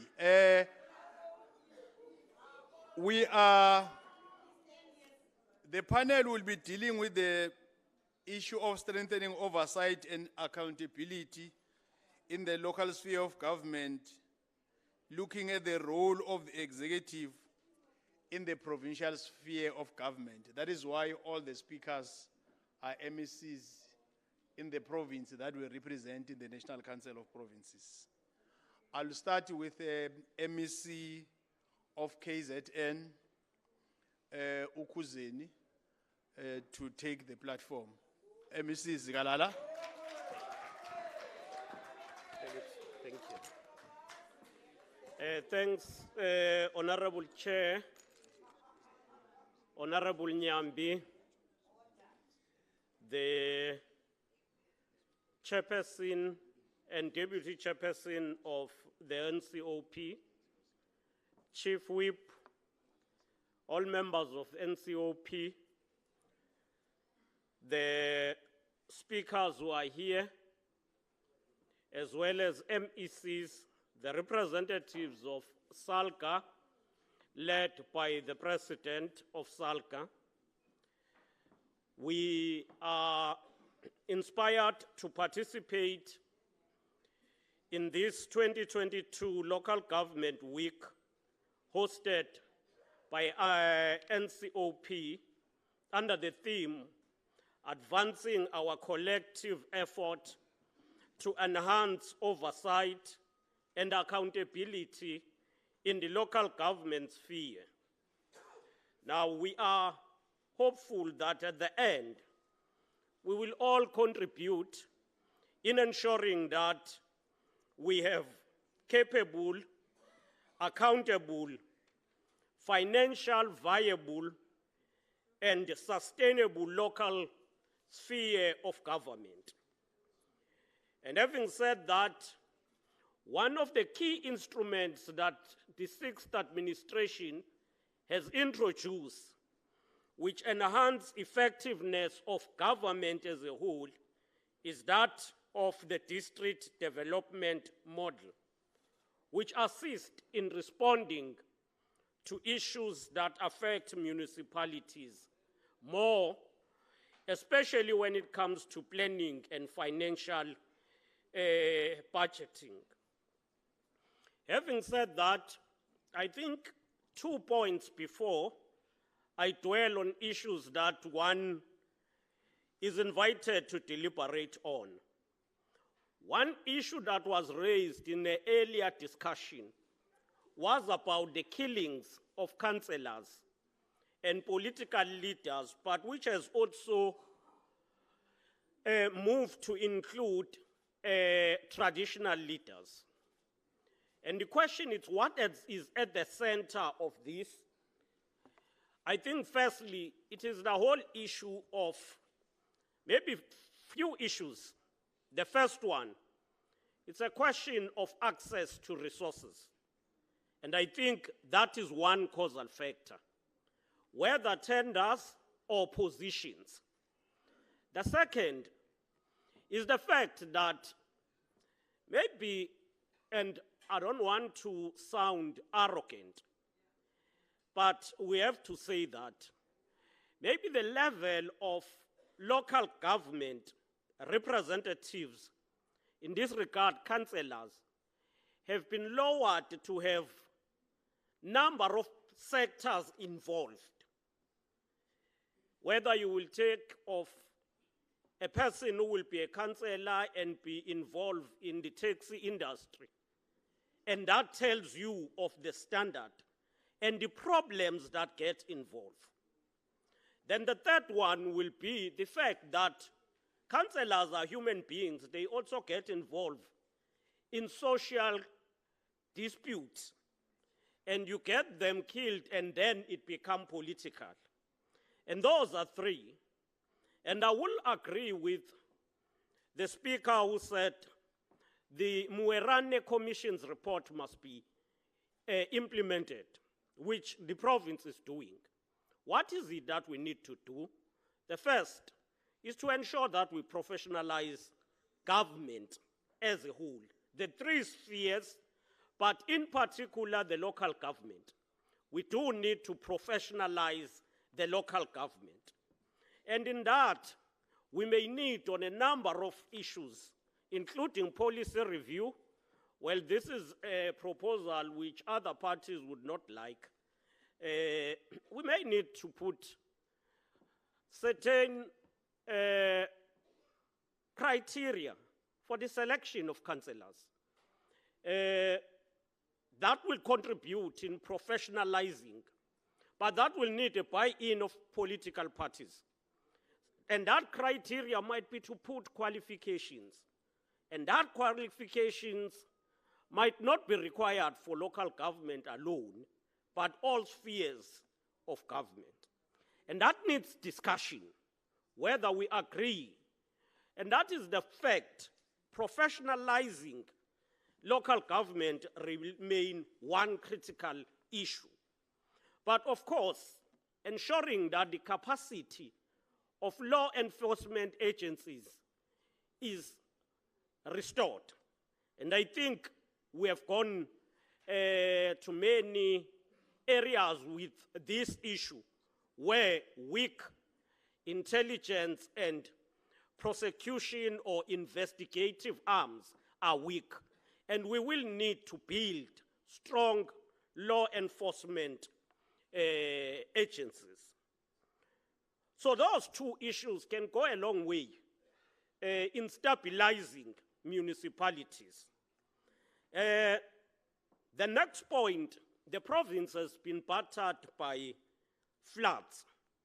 And I must say, as the province, we have managed to intervene in many areas. And I will say we are improving the conditions of the people who are living in community care centers. We've reduced community care centers from more than 110 to less than 87 to 87. And that means we continue to build houses for those communities who were left without houses. It's a work that is continuing, and we will need to attend to that. And in that work, the capacity of the municipalities is also tested. And we continue as COGTA supporting municipalities, because to apply for the disaster, they need specialists, special engineers who will assist them to quantify the intervention and the amount required. And therefore, a capable and capacitated municipalities, it's in the interest of the country as a whole. Well, how do we strengthen accountability? I will speak from our practical experience. In June 2019, as COGTA, we directed that performance assessment be conducted to generate evidence of efficiency of municipalities in KwaZulu-Natal. And we identified 4 areas that need strengthening. The first is governance. The second is financial viability of municipalities. The third, it's a question of effective rendering of service delivery. But subsequent to that, in June 2021, the Minister of COGTA tabled a report on the state of local government to the Cabinet. And that report identified 5 key performance areas. Firstly, political. Second, governance. Third, administrative. Fourth, financial management. Fifth, it's service delivery. I must say from the onset, once you've got the political and administrative interface characterized by the problem, whether the problems ordinarily will be two, it is either they enjoy a very good relationship. Once you see that there is an MM who has a very good relationship with the mayor, you must know that that's the beginning of the problem. Then, the second will be when one interferes with the mandate of the other.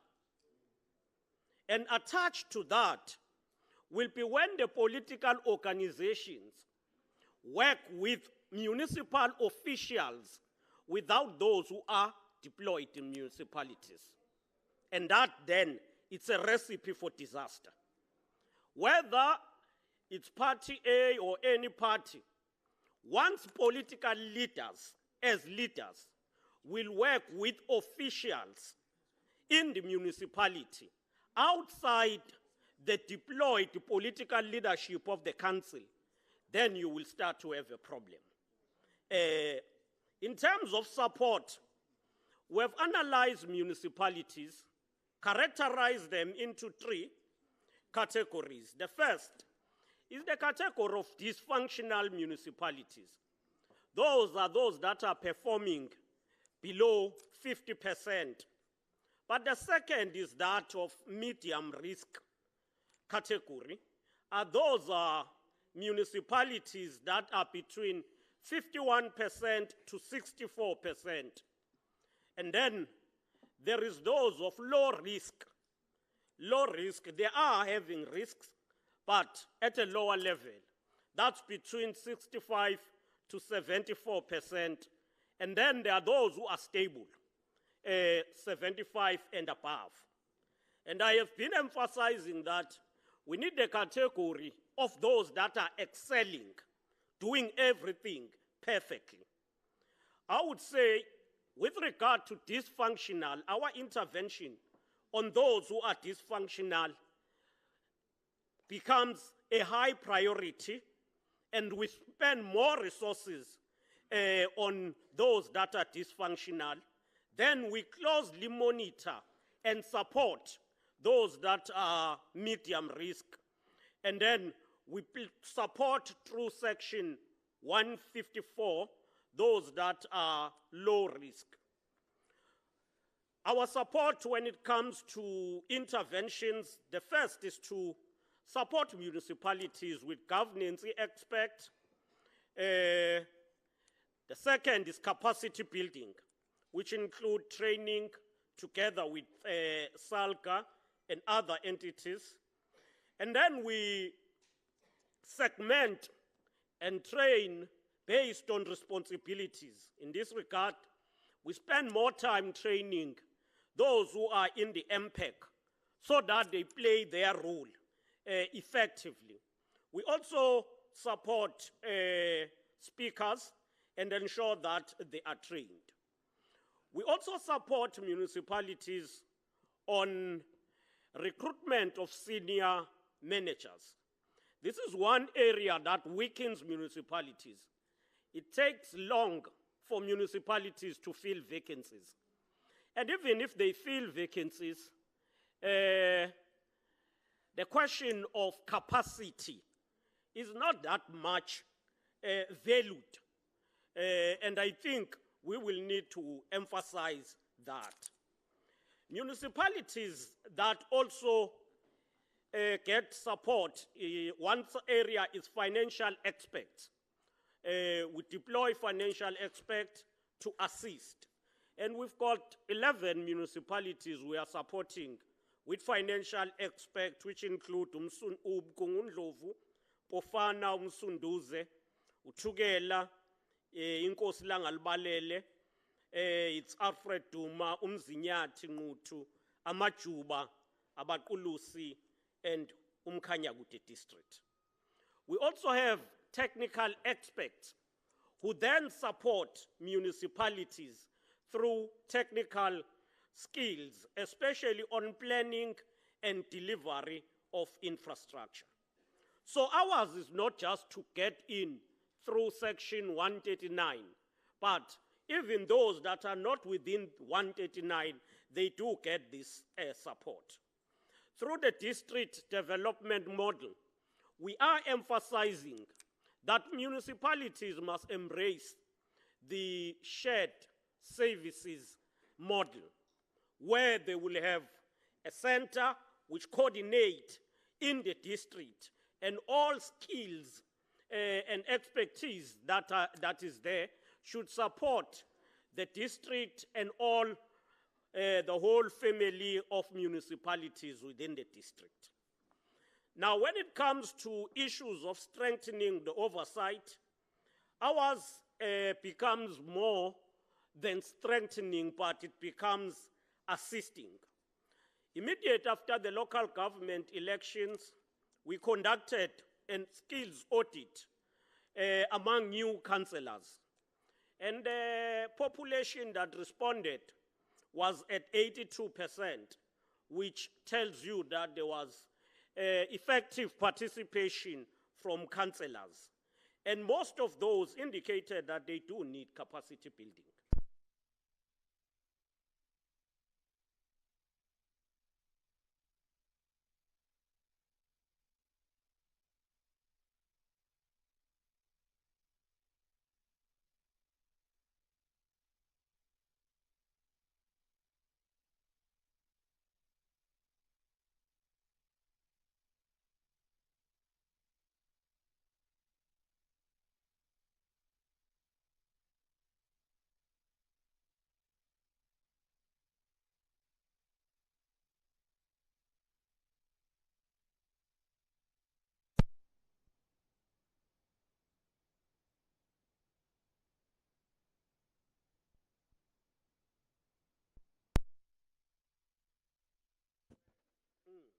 Well, one will proceed.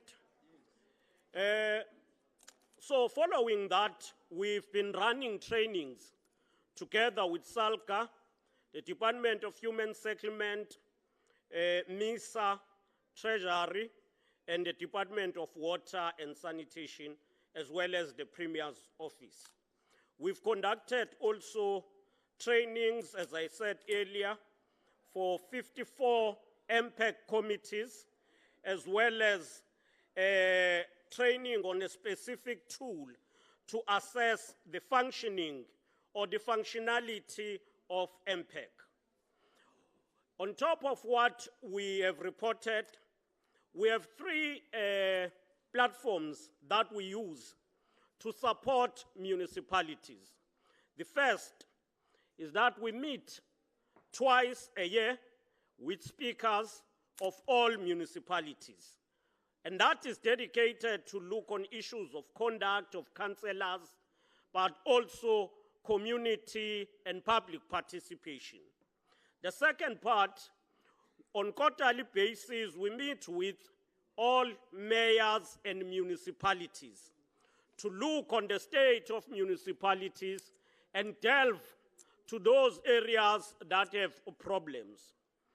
Then the fourth, we always have cluster of municipalities which meet at least once in 6 months, where we have a dedicated, we conducted dedicated sessions of looking on the issue, on the performance and the state of municipalities as a whole. After the elections of 2021, COGTA allocated the resource pack to all councillors, and they've been taken through those trainings. Then the second area which becomes a problem and weaken municipalities is that of senior employees facing consequence management actions. And there is a tendency of rotating those who are expected to account. Instead of accounting, they then get deployed or moved to other municipalities. That weakens municipalities and it undermines consequence management. Unlike the provincial government, at a provincial level, if you are employed in one department, if you move to another department, you can still be disciplined. You can still face disciplinary actions.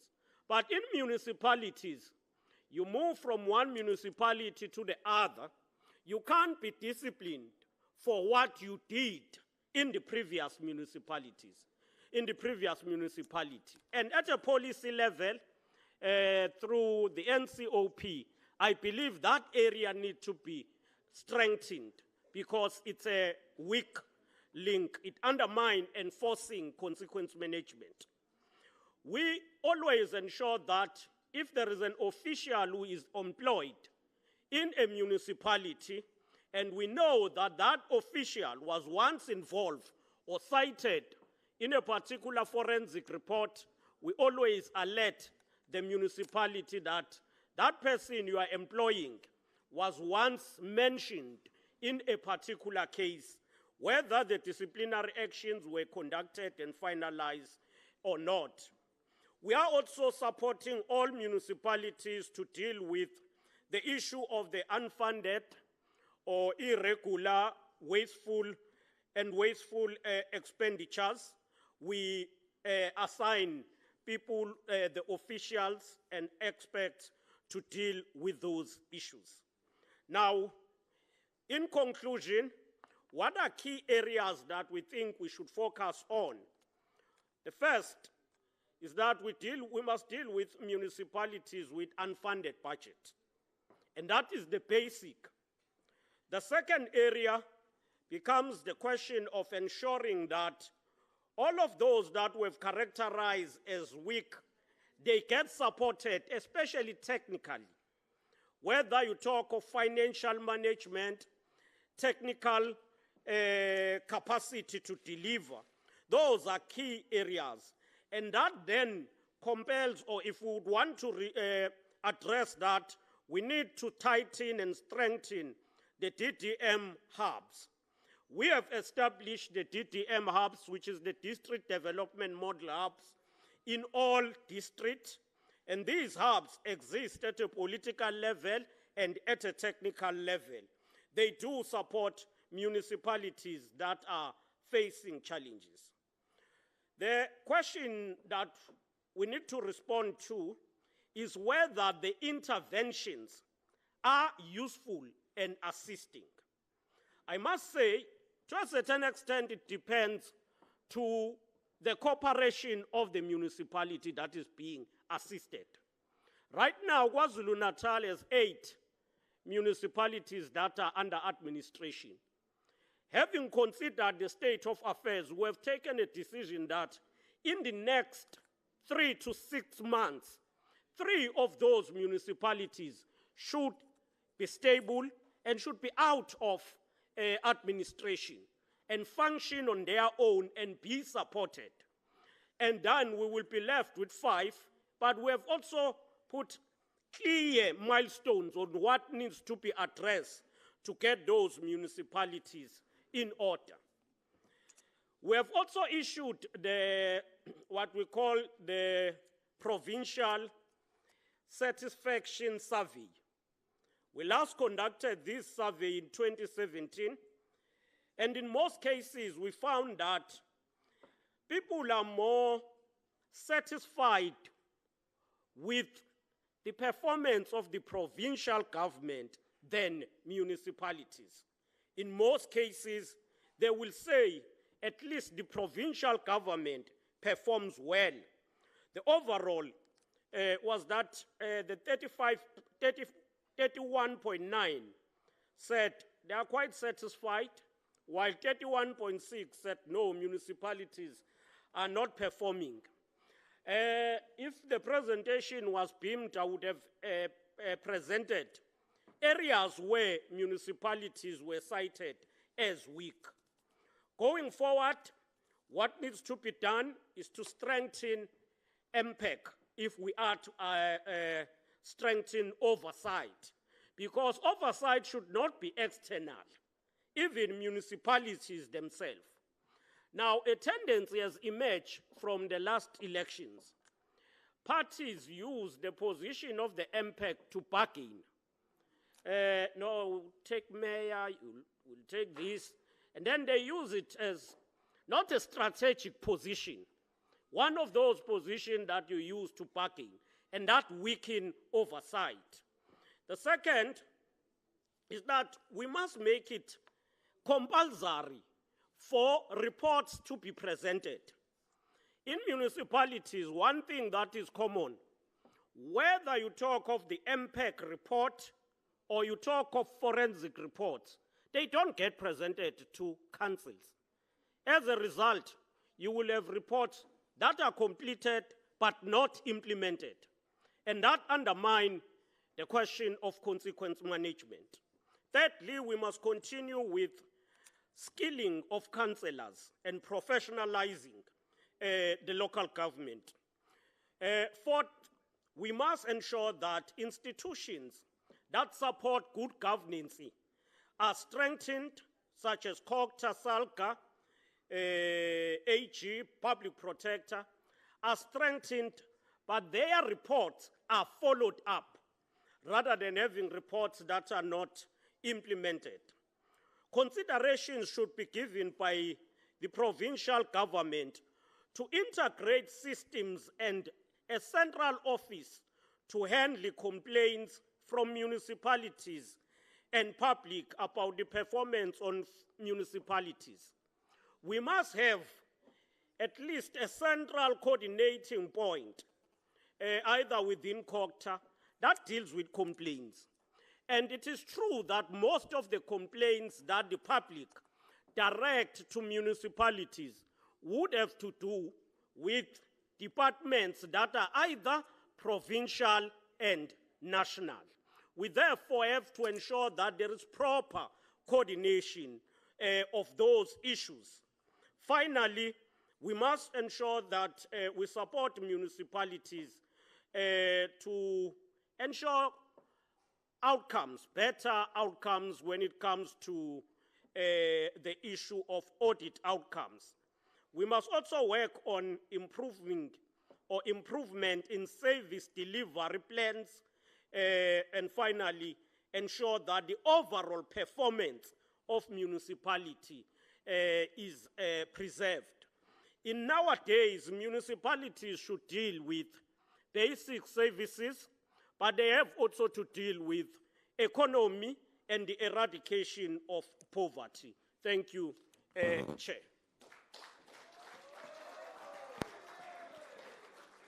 Thank you very much, Honorable MSC Zigalala. I'll now invite MSC birthday guy Tukwana.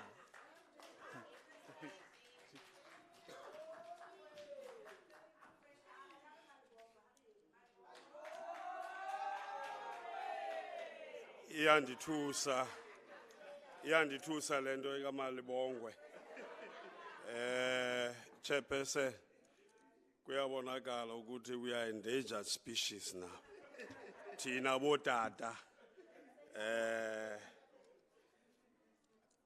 Thank you, Program Director, National Chairperson of the NCOP, Chief Whip, members who are here, and all invited guests, the President of SALGA and the representatives of SALGA, CEO, and many others that are here, Dianibulis. I must also take advantage of the fact that in Klonishwa, andifakanga tie, andifakanga suit yonke lento. kuba ke abantu bathi hayi ndike ndaphuma ixesha elide andazi xa kuthiwa kune-workshop okwenziwa ntoni ukufakwa ngolu hlobo so ndiyaxolisa kodwa ngoba i-birthday yam ke ndixoleleni. I just want to really ndithi lelam eli yonke into ayithethileyo eyam ukuze ke ndibe nexesha okuthetha izinto endifuna ukuzithetha kuni kakhulu because I really want us to understand some of the things. And one of the things that I would like to, as I prepare ukuthetha nani kakuhle, is what has happened in the Free State. In 1974, the mine owned by Baba Fukeng, the dam collapsed and killed about 12 people. They were entrapped.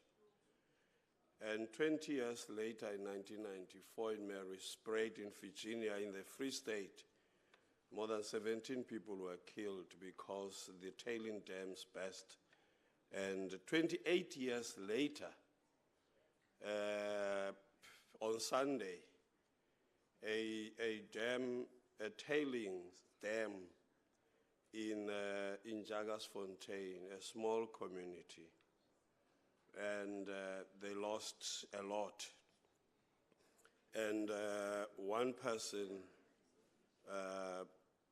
is passed on, and the other is still unaccounted for. So, but the damage proportionate to the community is too much. But this is a clear reflection of the failure of cooperative governance. This is very important that if we had applied what is there for us in the law in terms of cooperative governance as envisaged by the Constitution, these kinds of things could have been avoided. We are now coming together as all these spheres of government after the effect, when we could have prevented some of these things from happening. Why do I say so? Somebody spoke of the municipality failing to do anything.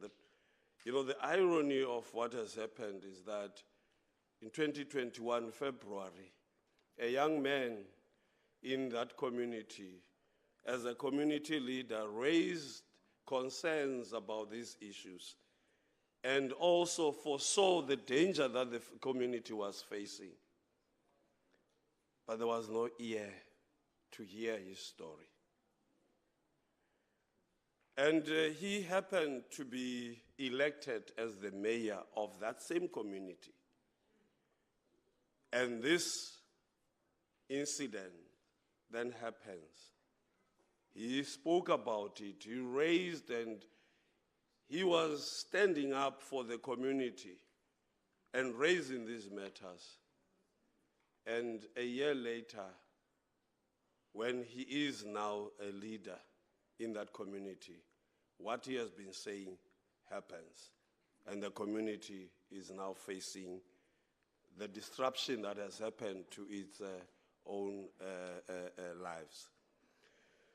So I'm saying, National Chairperson, that we can't avoid dealing with what the law, what the Constitution envisaged, what our forebears, what our leaders, when they brought this matter up of cooperative governance, looking at the unitary nature of the country of South Africa, but also having it in spheres, that we've got the national, the provincial, and the local spheres. And every attempt, including bringing about the DDM, which in actual fact is actualizing this, what we talk of here, cooperative governance. So that is another issue Enye into nansi. You've got apa maktabani nabantu bonke abahleli apa bonke. You go on and say, especially from the council, that the provincial MECs, etc., are usurping the power or usurping the powers of the municipality. I'm talking about these as lived experiences because leadership is lived experience. And in this case, I'll make an example of one simple thing that I think it's not well understood. It might not be in other communities, but in my community, in the Free State, it is an issue. I get bombarded by municipalities asking for the concurrence of the MEC in appointing a municipal manager. I have to explain this matter over and over, that the responsibility to appoint the municipal manager rests with the council. Now, you can't give the MEC powers that the MEC does not have. That I must now have the power that supersedes the powers of the council. It can't be. The only way, or the only thing that the MEC has to do is to ensure that the processes are followed to the latter. But you don't wait as an MEC up until the tail end and therefore come in and say, I can't accept what you have done because it was wrong in 1, 2, 3. You walk with them up until they finish the process, and then they appoint the municipal manager. So we make a mistake that they then come and say, we can't, the council has appointed, the council has taken the resolution, but they can't move because they are waiting for the concurrence, and they come and say, sifuna concurrence yako. I must explain over and over this. So it is, as I say, it's lived experience. We live in these communities. We live among these people. We live these experiences. As leaders, we need to understand what this also means. The NCOP, in its wisdom, having this workshop, in my view, it is an attempt to actually say to all of us, it is not for us to rehash this legislation and our understanding of these legislations. I believe that it is their understanding that when we come to accept change, we need to understand that it happens one person at a time, in this case, one leader at a time. And that is why they will call of us to come and sit down here and engage, because it is clear that for this transformation to happen, we need to internalize it, all of us. We need to live it. We need, as this individual, one person at a time, for this to happen. And this happened not because this institution called governance or legislature cannot or is not capable of changing, but because leadership has a lived story, and stories are intimate, personal identities. These stories we have lived for all these years, understanding these legislations, understanding these acts, understanding what the Constitution expects of us, but it is in carrying them out that we understand and we come to realize some shortcomings in the manner in which we interact with the system. And then as we learn all these things, we become better individuals, we become better leaders, capable of changing situations that we are confronted with. Transformation is not possible, ladies and gentlemen, without individual transformation. That is why we are here. It is an attempt to help us change, to help us understand issues better, so that as we transform our own understanding and our own perception, moving from the comfort that we are in and shaking us so that we are able to move and go out. These are not just workshops or interactions that are meant for us to engage in this intellectual gymnasium. Sibe mandi, siphume sihambe siye emakhaya. It is an attempt to get to all of us, intimate way, so that as we leave, siyaguquka nathi siya understand izinto ngcono. So we go back and help the transformation process, so that as we do these things, nyani bomama no tata, kokheli zam, ibhlungu into kokuba imithetho ikhona, all these legislations are there. Niyazazi. So I can come here and nifundele zona. But in Delula Apa, the NCOP is saying to us, as they bring us together, it is understanding, Ogogba, this change happens, personally, one by one. Kasmansu kwenzeli workshop, uyaguquka nawe, ube ngcono, ubuyele ekhaya noko, usazi ukuthi le mithetho lena iyaphila. How do we put them into action?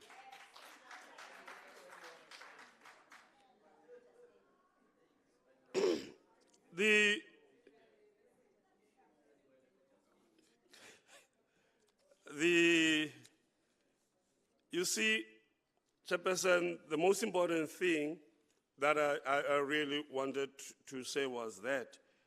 And I understand, my sense with understanding the oversight is that is a proactive control mechanism initiated by the legislature with the executive and administrative organs of state to promote compliance with the statutory and legislative frameworks. Then I explain and again. But 154 important up, and it outlines the objects of local government. I won't go there, you would know that. But for that to happen, the Constitution places the local sphere of government at the center of service delivery in the country to complement the work of a developmental state. To ensure that municipalities are adequately capacitated to provide this essential basic service to communities, our Constitution contains a number of provisions that envisage support and oversight role for national and provincial governments in relation to local government, in the spirit of cooperative government. Umzekelo, Section 1541 mandates national and provincial governments through legislative and other measures to support and strengthen the capacity of municipalities to manage their own affairs and to exercise their powers and functions. Ingxaki ngezi sections uthetha wa section 1556 section 139 lo intervention iasuma okokuba provincial government no national government unazo ezi skill. Now let me make an example nge-department endikuyo. You in the department you have more people who were as intervention people who were once CFOs, municipal managers, etc. And then were placed in the department and they become intervention. In some instances, there are people who were in municipalities that failed to do what they were supposed to do. And now they are put in the department of local government, if you like. And these are the people who must go to municipalities when municipalities are facing challenges. And then you expect to go to Guko. You understand? So I'm saying these are challenges that we are facing that we need to deal with so that lento yona ibi asuma le 154 ukuthi as you say you will build that capacity, you will do that. You can't give what you do not have. Awukwazi undithanda ongenalo uthando lwena. You know? So you can't give capacity when you are not capacitated yourself. So these are challenges that are facing all of us. And they may vary. KwaZulu-Natal may have a different experience, Eastern Cape and others. But I'm talking about the lived experience in my province, the Free State. So all these challenges that we are facing, we need to find a wise way of dealing with them. And that is why I say collectively we become wiser. Individually we become stupid if we work and think as municipalities, local government and national, we will do things the way we believe things can be done. Ekugqibeleni abantu ngababasafarayo. Ndiyaniva siyathetha nyani ndivile nayizolo kuthethiwe nge-community. At the center of it all, it is our people. It is our people who actually accountability in impact enkulu kubo. And it is the capacity we build and allowing the people to play a meaningful role in ensuring that they hold abantu abakhethiweyo. I heard one member here saying they account to the people. You see, imnandi lentetho siyacounta kwebantwini. But most of these people, most of this council have not gone to account to the people. But they say we are elected, we account to the people, but they don't account to the people. They account to themselves. Some of our councillors have become powers to themselves. And kunzima ngoku ukuthi bayenze lonto. So when we speak about accountability in our communities, we mean we need to build the capacity for these communities to be empowered to engage us in a manner that allows them to be actively involved in determining izinto funeka zize kubo. So it is not when you go to a council, a meeting in the community, and you tell them, and uthi account. You tell them ukuthi ufuna ntoni, and uthi when you account. That is not how we see accountability. It means you must engage them, and they must engage you. Siyayibaleka lo engagement asifuni. So this engagement elapha ithi i-NCOP kuthi, and I hope National Chairperson and Chief Whip members here, at the end of it all, the NCOP is going to strengthen its hand in ensuring that land cooperative governance does happen. And you really play your responsibility as the NCOP. And I think for some time I have a view that the NCOP has not been strong enough in dealing with what it has to deal with. In some instances, I'll make an example in Mangaung. The provincial government intervened in Mangaung for years, almost 2 years or so. And I don't know if you got the report of what happened, etc. And then National is intervening, has intervened, etc. It should not be that we come in and then we ask ukuthi nisivumele senze londo. But it has to do with ensuring that what we do is not undermining the spirit of cooperative governance, but it is enhancing it in a manner that helps municipalities become better in terms of ensuring that they are able to realize what the Constitution has actually said them to do. So, lilonke, yonke lento endithethileyo, endivumelana nayo no MEC, because I do not want to go back and do yonke imithetho ayifundileyo. But all I wanted to say is we really need to change as individual leaders and take all these things into heart. It is not a criticism, but it is just saying, let's reflect and let's look at ourselves and say, hey, role esiyidlalayo kuyo yonke lento sithetha ngayo. Ndiyabulela.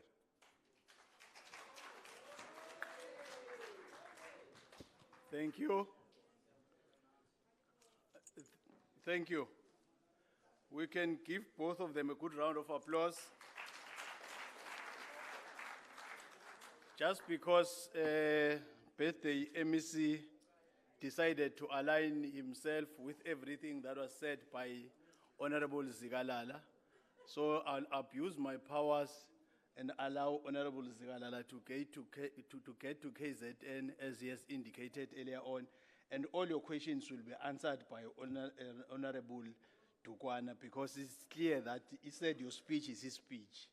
So he will respond to all your questions.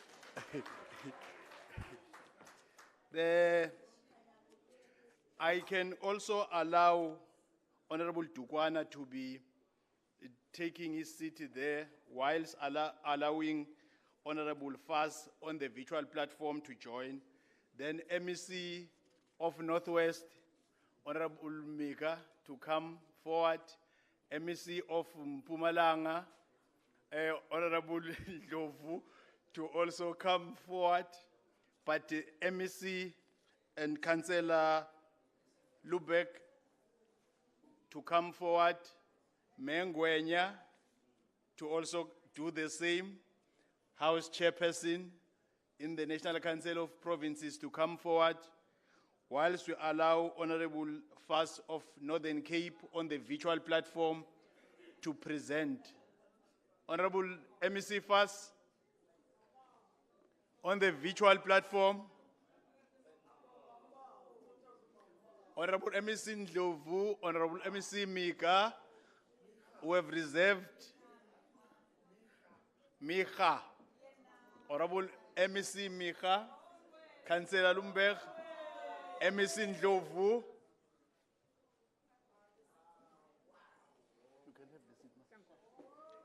Let's have MEC Faz.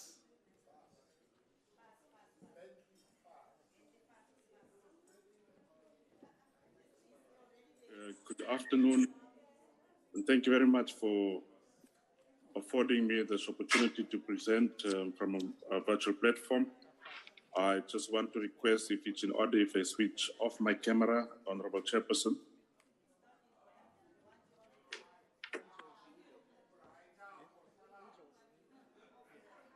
Is that in order?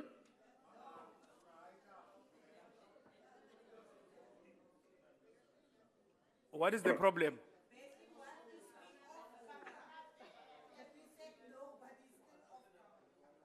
MEC, for record purposes, not unless we have got some challenges that are beyond your control. But for record purposes and broadcasting, it's always in order, if you're on a virtual platform, to have the video. But we might not know this thing. I'm just worried about connectivity, but I don't have a problem. Let me try.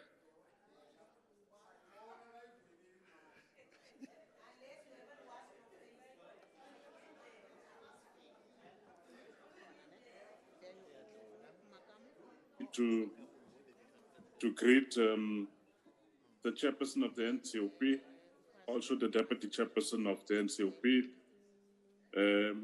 deputy ministers present, the chairperson of COCTA, members of the committee, the president of SALGA, and our traditional leaders, mayors and speakers, and all those who are joining us on a virtual platform.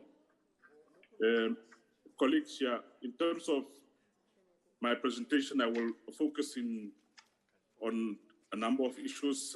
I think my colleagues already dealt with a number of issues in terms of the role of the executive in the provincial sphere of government, in strengthening oversight and accountability in local government. Our constitution is quite clear, Honorable Chairperson and members. As part of our oversight and accountability by the provincial executive, the province is entrusted by various sections of the Constitution of the Republic of South Africa, 1996, with general monitoring and support of local government. And the following sectors of the Constitution are pertinent for support: Section 153, Section 154, and Section 155, 6, and 7. And for intervention, Section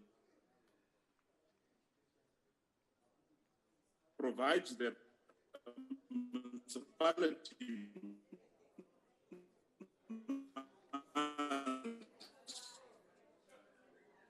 emphasis on must MEC first. MEC. MEC. Suits. MEC, you are allowed to switch off your Yes. video. We can see that you have got some challenges with the video. Thank you. Thank you, Chair. Thank you very much, Chair, for your indulgence. Also, Chairperson, in terms of the Constitution, is very clear that national government and provincial government by legislative and other measures must support and strengthen the capacity of municipalities to manage their own affairs, to exercise their powers and to perform their functions. As part of oversight, the role played by the provincial executive over various municipalities, it has enabled the province to identify capacity challenges in key senior management positions, and we provided support to these municipalities. One is Ubuntu municipality, where there was a challenge with the municipal manager. We managed to second somebody to that municipality. Renosterberg municipality, it's the municipal manager, CFO, and the technical director. Where is that interview going to be? Because this is one of the municipalities that was encountering serious challenges. And then also we support as a provincial government Bokwani municipality. This municipality, we have a history with this municipality in terms of the dynamics of Bokwani municipality. But as a province, we are giving them the necessary support. In terms of section 155, 6A and B provides that each provincial government must establish municipalities in each province in a manner consistent with the legislation enacted in terms of subsection 2 and 3 by legislative and other measures. It says that it must provide for the monitoring and support of local government in the province, promote and develop local government capacity to enable municipalities to perform their functions and manage their own affairs. We can run the municipalities as provincial and national government. They have to take responsibility. And in some municipalities, I think there's a number of politics that really compromise service delivery. The provincial government have the legislative and executive authority to see to the effective performance by municipalities of their functions in respect to matters listed in Schedule 4 and 5, regulating the exercise by municipalities of the executive authority referred to in section 156. In terms of our Systems Act, whereas in terms of section 105(1) and 2 of the Local Government Municipal Systems Act, the MEC for local government in a province must establish mechanisms, processes, and procedures in terms of the Constitution. One is that to monitor municipalities in the province in managing their own affairs, exercising powers and performing the functions, also to monitor the development of local government capacity in the province. And we also must assess the support needed by municipalities to strengthen their capacity to manage their own affairs and exercising their powers and to perform their functions. So what we say is in terms of section 105, that as an MPC for local government in the province may by notice in the provincial gazette require municipalities of any category or type specified in the notice or any kind described in the notice to submit a specified provincial organ of state such information as may be required in the notice, either regular intervals or within a period as may be specified. And that's why from time to time we have the engagement with our municipalities through the MUNIMEC, where all the mayors, executive mayors and speakers, municipal managers and CFOs will take part to discuss municipalities and in terms of our support that we can play and also assist our municipalities. And then in terms of section 106, which deal with non-performance and maladministration, the Act is very clear that if there's a reason for the MEC in a province to make sure that if there's maladministration, fraud, corruption, or any other serious malpractice, that the MEC must intervene. We've conducted Section 106 investigations in Pokwani municipality as well as Solplaiki municipality. In terms of the regulations of appointment and conditions of employment in senior managers, MECs have the regulatory authority to receive a written report on the appointment process and outcome of appointment of senior managers. And I think my colleague alluded to this point in terms of appointment of senior managers in municipalities. In a number of our municipalities, we've issued declaratory orders to set aside unlawful appointments in some of the municipalities. Pokwani municipality, Ubuntu municipality, in fact, in Ubuntu municipality, it was a director, technical service. This matters before the court. The municipal manager resigned before the court hearing. Tembelitle municipality, director, corporate services. Keigerip, acting municipal manager. Karierberg, the director, corporate services. And the chief operational officer. And in ZFM district municipality, the acting municipal manager. In terms of Section 47 of the Local Government Municipal Systems Act, MECs, as part of oversight and accountability, annually have to compile and submit a consolidated report on the performance of municipalities in the province to the provincial legislature as well as to the NCOP. Because in terms of our oversight role, it's very important to intervene in time. The municipal support and intervention package has bridged the legislative timeframe challenges to adequately resolve performance challenges observed. Municipal structures, whereas in terms of Section 12, Structures Act, and MECs are responsible to establish municipalities. I think that one is straightforward. You all know the provincial executive, the role that the provincial executive can play by dissolving a municipal council due to governance challenges, appoint administrators when there's no sufficient quorum, designate an official to preside over council meetings, and the list goes on. In terms of section intervention, whereas in Section 139 of the Constitution provide for 6 different modes of intervention, it's the issuing of a directive, assuming responsibility for relevant obligation, dissolving a municipal council, impose a recovery plan due to crisis, if there's crisis in the financial affairs of a municipality, and approves a temporary budget. The above provisions were invoked in Pokwani municipality and Renosterberg local municipality due to various governance and service delivery challenges. And then we are also saying that in terms of some of the challenges that we experience, one is that when we intervene, some of the municipalities and senior managers often challenge the Section 106 investigation. Two, municipal councils, affected officials challenge the decision to set aside appointment in municipalities.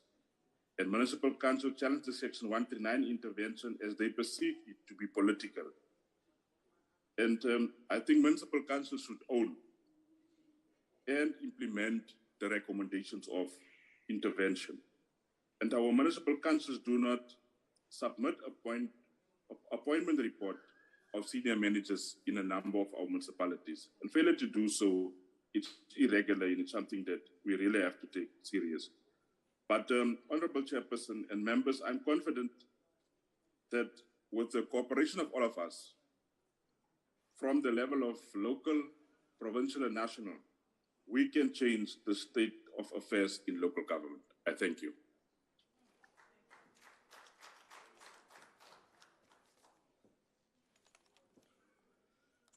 Thanks very much,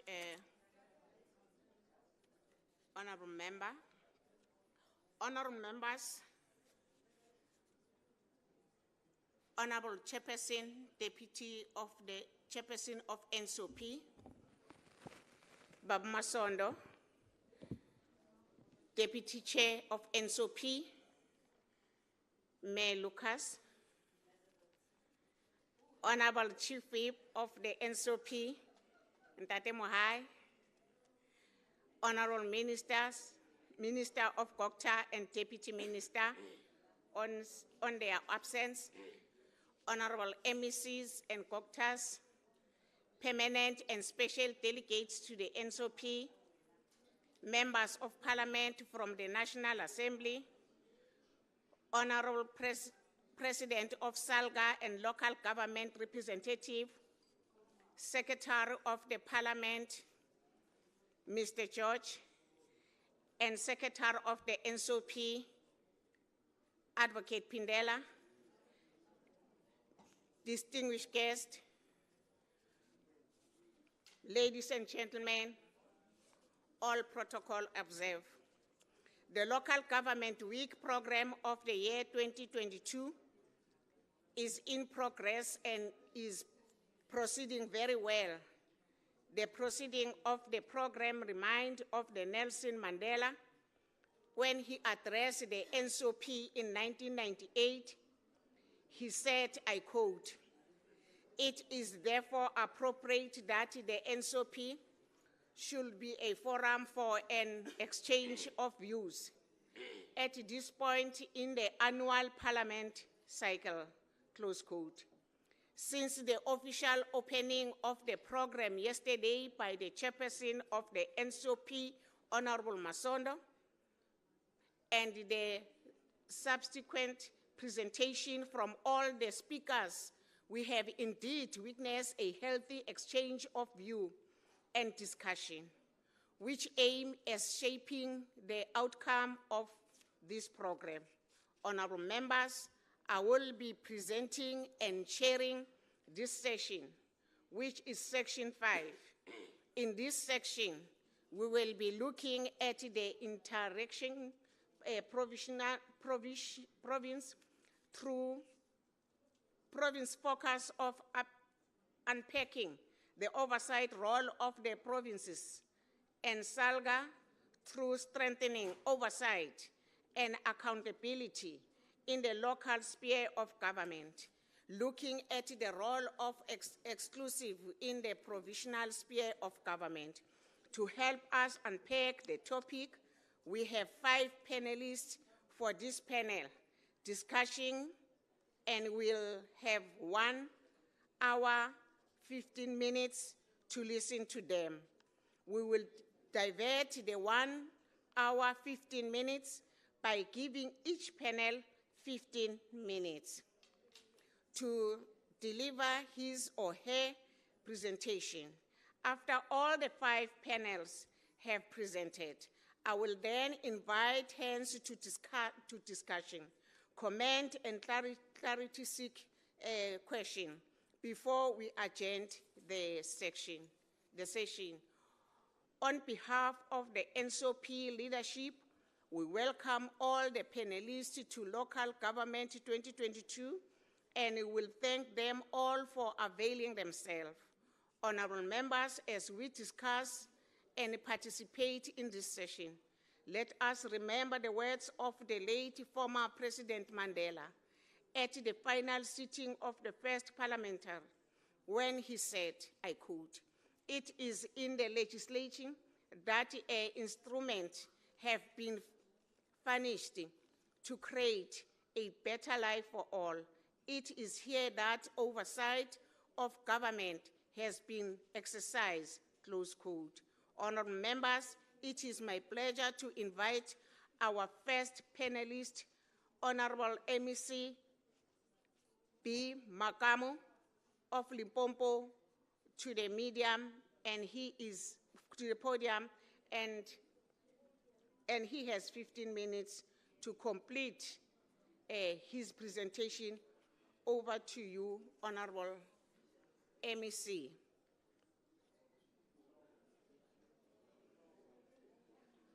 Okay, because I think he's on visual.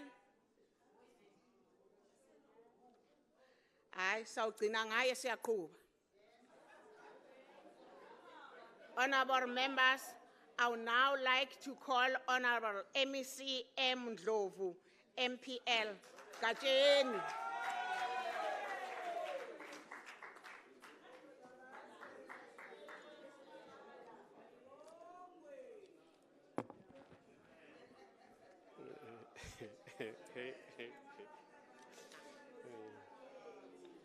Honorable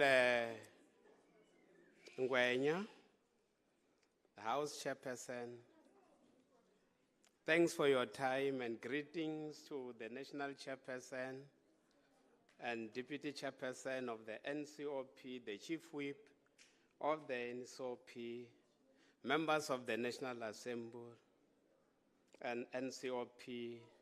I thought that the Deputy Minister was going to be here, but it's not here. MECs, I was not coming today to participate physically because yesterday I was the only MEC and I thought that there was something wrong with me.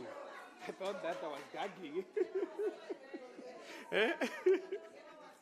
Oh, they were there. I thought that I was the only. President of SALGA and all NEC members, panelists that they were invited to make inputs, troikas of municipalities, all local government practitioners, secretary of the parliament, and my dear brothers and sisters.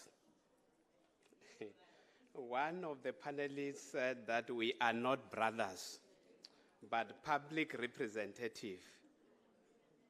I don't know whether he's not agreeing with the teachings of O.R. Tambo when he said that we are our brother's keeper. According to me, I think that we are all brothers and sisters.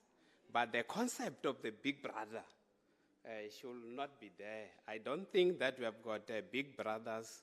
We're all brothers and sisters who must participate, all of us, equally.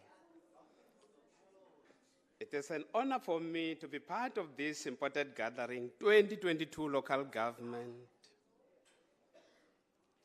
week. I support the view of Minister NDZ that every day is local government day. When we wake up in the morning, especially those that are coming from Mpumalanga, the place of the rising sun, we work hard to improve the lives of our people. I'm not here because I enjoy meetings. People who enjoy meetings should not be in charge of anything. That is Thomas Sowell. Right from the beginning, I want to assure participants in this important gathering that I have never in my life given wrong instruction. I want to start from there. I'm not rebounding over the past. But since I was a councillor at a certain stage, 2000, now I've been appointed as an MEC. I don't remember being given wrong instruction. If there will be such instruction one day, be rest assured, I am not going to implement it. According to my conscience, and I also respect party lines. I have never, as the MEC and all my other responsibilities, I have never given any person wrong instructions. If there is any wrong instruction, it will be an oversight on my part, and I will request you to engage with me. That is what I am. I usually don't give instructions to people. I want us to engage. They know, those that are councillors from Mpumalanga, that we don't give instructions, we always engage. We are the architects of the Constitution and various legislation. As such, we have to respect the laws that are governing this country. We don't regard, also is very important, we don't regard our deployment as deployment to center of authority, but center of service. I'm agreeing with one of the articles of Ongama, but was referring to ANC public rep that we should not regard our deployment to offices as deployment to center of authority, but center of services. Right from the beginning, we should acknowledge that political parties and public representatives are supposed to account to our people for the work that we are doing. It will not be correct for public reps in local government to say that they are accounting to the community and ourselves who are not accounting to the community. All of us, we have to account to the community for the work that we are doing.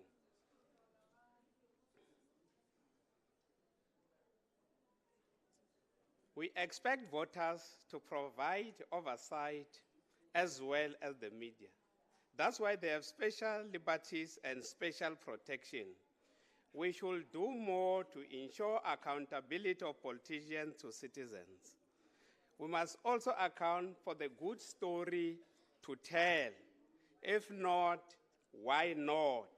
Accountability is not only what we do, but also what we do not do, for which we are accountable. Holding people accountable is love. When I'm holding you accountable, I'm saying, in short, you are capable of a bigger game. My input is divided into two aspects. I will go back to the oversight and accountability in municipalities, because according to me, there are two municipalities that successfully implemented this oversight. That is the city of Ekurhuleni and city of Johannesburg, based on their governance model. And secondly, I will deal with the interventions of the other spheres. I phoned Comrade Biskop. I wanted to know the scope of our presentation today. Just told me that Mandla concentrate on interventions by provinces, and I said, no, it's fine. I am going to concentrate there. But when I arrived here, listening to the presentation of Comrade Sinhle Zikalala, I realized that I should have accepted the advice from my office. But I said that I'm not going to present the state of our local government in Mpumalanga. I'm only going to concentrate on the two. We have been battling for quite some time to the separation of powers between the executive, that is mayoral committee, and legislature, municipal council. Local government is significant because it is the sector of government which is closer to its citizens. According to the Department of Cooperative Governance and Traditional Affairs, inadequate accountability and poor governance were the primary challenges in respect of service delivery in Gauteng. That was the report. There was also an overview report in the state of local government in South Africa, which pointed out that lack of effective oversight causes instability and dysfunctionality in municipality. This report, as well as annual provincial assessment, expose critical causal reasons for distress in municipal government. In response to this challenge, the Municipal Council of Ekurhuleni and City of Johannesburg approved a government model which is based on the separation of powers in 2011. The government model seeks to promote effective oversight and accountability through the allocation of powers and functions among the legislative and the executive authority in these two municipalities. Application of the separation of powers, particular in Section 79 committees, resulted in greater benefit for oversight and accountability in both Ekurhuleni Metro and City of Johannesburg. Mayoral Committee had to comply with a more transparent process on decision-making process. I don't know whether these two municipalities will continue to set the pace today, because there is this perception, they must prove us wrong, that coalition government is unproductive. They must prove us wrong. In the past, they used to set the pace. There was also a study which was conducted by Gerrit van der Walt, the research professor in the Northwest University, about lack of accountability in municipalities. His study concentrated on senior officials and politicians in 8 local municipalities and 4 district municipalities in Gauteng, Northwest, Free State, Eastern Cape, and Northern Cape province. The core challenges that have been identified by the study is also relevant in Mpumalanga. That's why I decided to bring this study here, because relevant. After reading this study, I decided also to make my own research in Mpumalanga, and I realized that these challenges are similar to the challenges in Mpumalanga. If we deal with these challenges, we'll be dealing with our problems in Mpumalanga. First, he said that the main problem is councillor capacity. That our councillors, they don't have capacity, they lack skills. That is what he has, this one indicated, that is causing our work to be difficult in terms of oversight. He said political will. 83% of the respondents cited lack of political will. Terms of reference, that the respondents cited lack of clear roles and clarity of the responsibility of various political oversight structures. He talked about oversight horizon, that the short planning horizon of councillors is a problem, that we plan just for this term of office. We plan only for our administration. He said that that is a problem.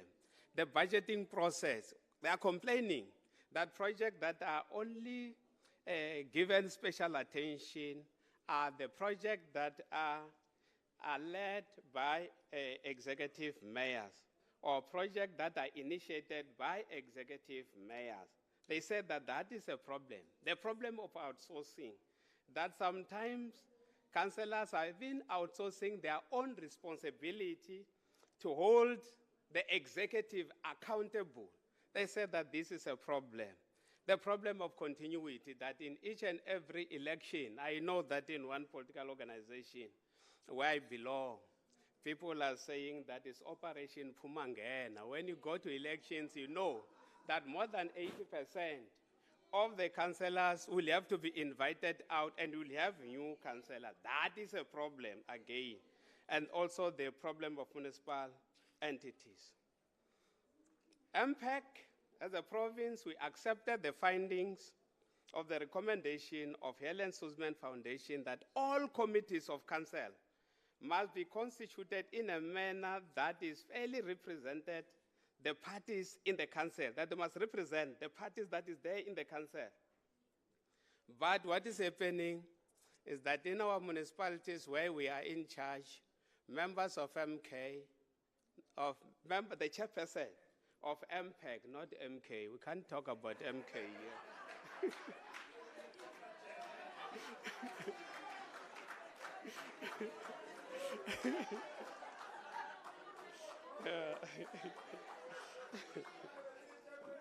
Members of MPEC, especially the chairpersons, always at the national level, they appoint a person from the opposition. In municipalities, we appoint our own members from the ruling party. There is one, because of coalition, that he appointed a member from the opposition. After 2-3 days, he decided to remove that person. That is the executive mayor of Govenbeck. He said that this person is causing problems for us. And I do not understand how can they just remove a person who was appointed last year. The guidance of the National Treasurer and SALGA that municipalities should not appoint executive councillors or municipal office bearers to avoid conflict of interest. That is the guidance from SALGA. But to our surprise, members of SALGA are not accepting this guidance from SALGA. We want to request all our municipalities, especially in Mpumalanga, that they must have to accept this guidance from SALGA. We're observing that in certain municipalities, what is happening is contrary. In certain areas, members, including chairperson of MPEC, have been dismissed. Municipal Council rely heavily on audit committees and MPEC for reliable and credible information, insight, and advice. As a province, we have trained all our MPECs in the province, and we have directed all of them to budget for this MPEC to conduct research, and that they must recruit researchers, not just only comrade. On this one, we want to request that you should not use the membership as the qualification. You must get relevant researchers to do this work.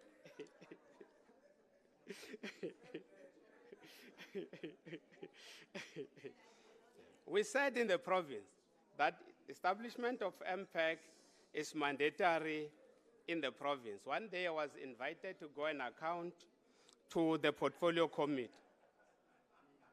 And when I arrived there, I realized that members of SALGA were represented in the portfolio committee. So it is not true that SALGA is not represented in the legislature. They were there, we engaged.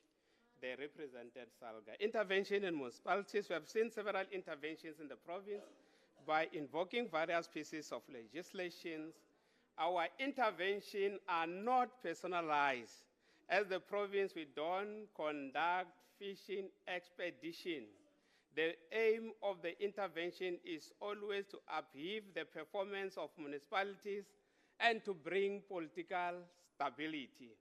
The role of the intervention is to support municipalities to deliver basic services, to strengthen the capacity of the municipalities to manage their own affairs, exercise their powers and performance of their functions. In the province, we have effected Section 154, 155 of the Constitution and 105 of the Municipal Systems Act. On the request of the following municipalities, that is Msukalikwa, Likwa, and Komazi, the department seconded officials, the request was based on the delay in appointing municipal managers.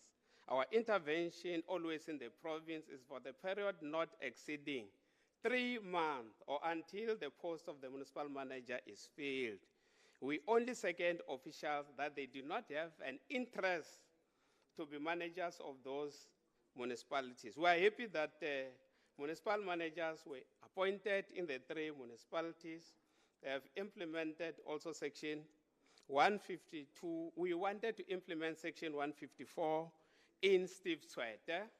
The municipality said to me, when I went there to address the council, that on our engagement with the senior managers, we did not distinguish a horse within the catalyst. We thought that it would be better for us to bring somebody from outside. And the municipality said to us that they were going to appoint their own municipal manager. We accepted that they should appoint their own municipal manager.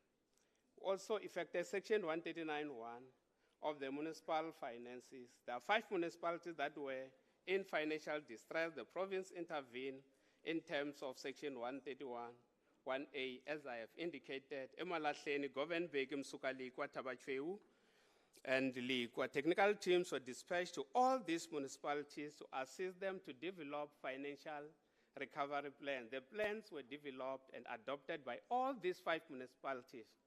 Because of their poor implementation of the financial recovery plans, their debtor books continue to increase. They are unable to meet their financial obligations. As a province, we also developed our own intervention in municipalities which are not doing well in terms of the audit outcome. We have established a team which comprises of Kokta, Treasurer, Salga, and Trade District to monitor the implementation of the Audit Improvement Support Plan. In the plan, the role of each stakeholder is clearly defined. The target is that all our municipalities in the province should get clean audit, because that is the concern that the AG is raising in Mpumalanga, that as a department we can get clean audit while our municipalities are getting negative audit outcome. We have instituted various Section 106 investigation. In the main, they are triggered by complaints from communities, and upon inquiries, municipalities, some of them, they are not cooperating. Sometimes they don't even respond at all. We have got Likwa, Dipaliseng, Emalahleni, Komazi, Pixley, and Dr. J.S. Moroka, who are in the process of also instituting Section 106 in Mkondo and Bushbuckridge. We have finalized the terms of reference for the two municipalities. Our observation is that our municipalities lack appetite to implement the recommendations and findings of the investigation. Section 139 of the Constitution, Dr. J.S. Moroka, the municipality was placed under Section 139(1)B. We're happy that there is now political stability. The main problem there, it was political stability. Now there is political stability and officials are now concentrating in service delivery. Section 54, 56 managers have been appointed. We have lifted the intervention and allowed the municipality to function properly without intervention. In Likwa, Luika was identified as one of the dysfunctional municipalities. There are various interventions that you know in the country. Section 139(7) of the Constitution, Section 139(1) of MFMA, Section 139(5). We have also instituted investigation in terms of Section 106(1)B of Municipal Systems Act. The National Treasury took over the running of this municipality. After a year and a half, the Treasurer is now ready to hand over this municipality back to the province. In spite of all this intervention, this is very important, that in spite of all this intervention, ESCOM account increased to 1.5 billion. Water account increased also to 1 billion. MIG spending was at 30% by the end of June 2022. We concur with the panelists that said that sometimes just sending one official to a municipality when you are intervening, thinking that is going to correct that municipality, sometimes we get the opposite of what we are expecting. Maybe there is a new definition of a dysfunctional municipality because they want to hand over this municipality back to the department. According to us, the municipality is worse than before the intervention. What is the actual problem? What is the actual problem in local government? Are we able to identify the root cause of dysfunctional municipalities? I don't have an answer, but I just hear people complaining. So others who don't even know anything about local government. Comrade Masonda, I know that you were a councillor at a certain stage. But people are just complaining about problems in local government, even people who know nothing about local government. They make noise without providing solutions. My best advice to you local government practitioners, when ignorant folks want to advertise they are ignorant, you don't really have to do anything. You just let them talk. When things get tough, we don't give up, we get up. Yabo.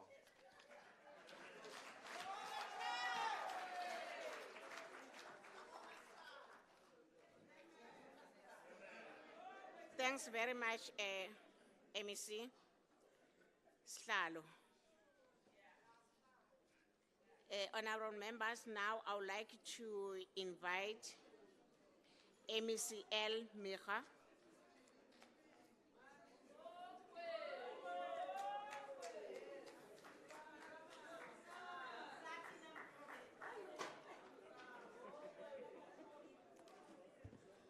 Okay, no, thanks very much, Program Director, I don't know if I'm protected.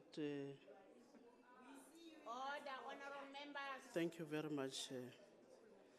Thank you very much, Honorable Program Director, the Chairperson of the NCOP, the Deputy Chairperson, members of the NCOP, the President of SALGA, and maybe just to also say all protocol observed.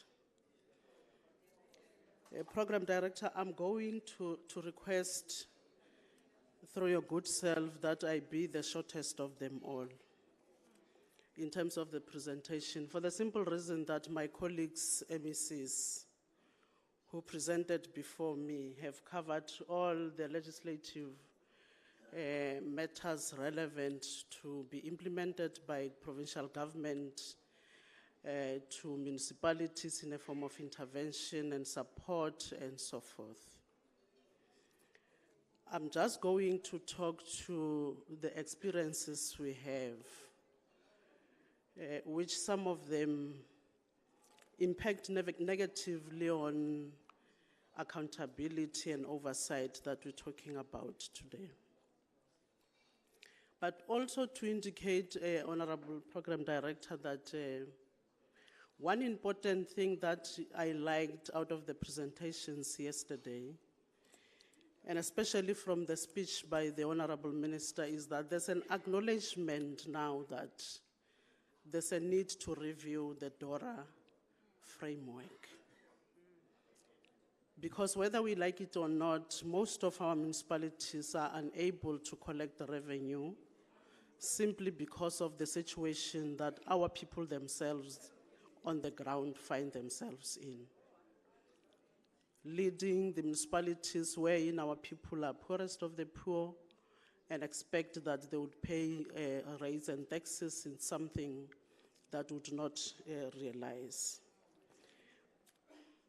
But other thing that I liked also the most, which was referred to be an elephant in the room today by the Honorable Speaker of KZN, is the protection of the turf, which is something that we realize it is rife in local municipalities. Now, those are the two things that I think I've noted and I think are important to take home in terms of the session that we're having today. Program Director, one important thing that I think is even foreign in our government is the level at which municipalities would not accept support or intervention. And I think the chair has just indicated, amongst things that he presented,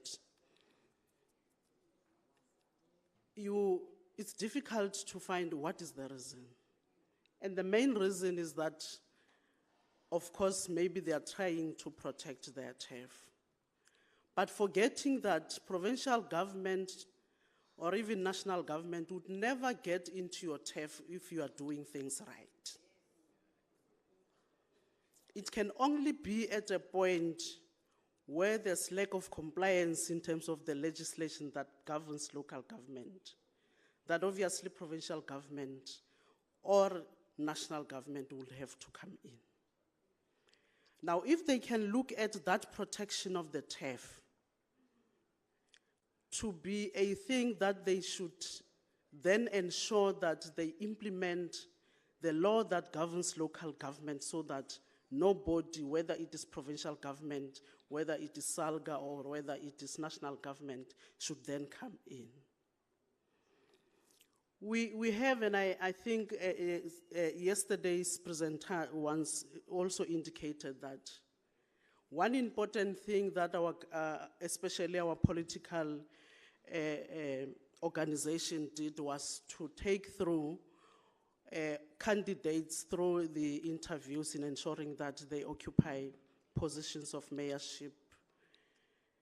That on its own we thought will assist. But I can indicate we have a situation where you have a mayor who has LLB, Honorable Dodov, but can't interpret Section 56 of the Municipal Systems Act. Now you ask yourself, have that process assisted? And there's nothing wrong with that process. Something wrong is the perception at which councillors got into council with. That Reamole Lerona Rahuja. There's that kind of a perception that it is now our turn. And that on its own then create a situation where municipal councils would not implement the law, but find to say, how do we get this that we want from this municipality?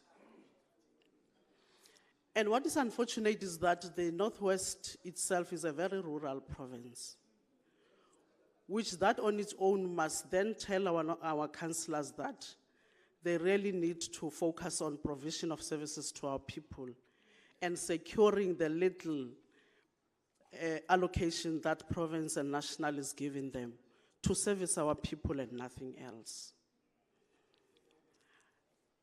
Now, what is worse with the current situation that we're experiencing is the level at which municipalities would take provincial government to court in terms of interventions or support. Why is it that we would want to take the provincial government to court as and when it invokes Section 139, 1B or 139, whatever, at the municipality and not utilizing that to empower ourselves? Because obviously those interventions have got time limits. You can't be there for more than 6 months. But you will be there for more than 6 months only if that support or that intervention doesn't have a buy-in of the municipality. Because then they would not be supporting you, and therefore you then have to stay there for more than what you had expected or for more than the timeline indicated by the law. Now, what we normally call on all our municipalities is that utilize these invocations and support to empower yourself and ensure that you do what is right for the communities that you are leading. One other thing that I think we had to even discuss at the level of EXCO in terms of why is it that local government would be taking us to court as and when we invoke these sections. But also to further discuss whether these interventions or invocations of Section 139 have assisted municipalities or not. Which we indeed identified that there are positives, but also there are negatives in terms of even these interventions that we are invoking in municipalities. The argument of municipalities would be that we are recycling all these failed municipal managers, which is a problem to them, which is one positive that I think we also have realized that it can't be right, that a municipal manager has failed there and you deploy him or her to be an administrator as an intervention in the other municipality. And we've said as the provincial government that that is not going to happen, not anymore. But one other thing that we also have realized, which I think is then negative, is that the municipal managers would be threatened by the administrators deployed there because they think that they would then be taking their powers, which in our view they should be utilizing that to also empower themselves and ensure that they correct the systems of the municipality in ensuring that beyond the intervention, then they are able to run on their own. Honorable Program Director, what I think also we tending to forget is that we have brought in traditional leaders into the system of local government. And why is it that these traditional leaders are able to be accountable to their communities and us as councillors or public reps, we do not want to account to our people? Because the reality is that, of course, we are not, especially because currently our people are even angry for the fact that we are not providing services to them. It's now difficult for us as councillors to convene community meetings, to allow ourselves to be criticized by our communities and be assisted on how to improve in terms of service provision, which I think is the area that we need to really look at as municipalities. So I think for me, Honorable Program Director, it is important that this thing of councillors fighting with traditional leaders on the ground is not assisting. It's really creating our government more problems than ever, because we are now more reliant on rural people than any other communities. So it is important that we build this relationship and ensure that we work together with the traditional leaders in municipalities.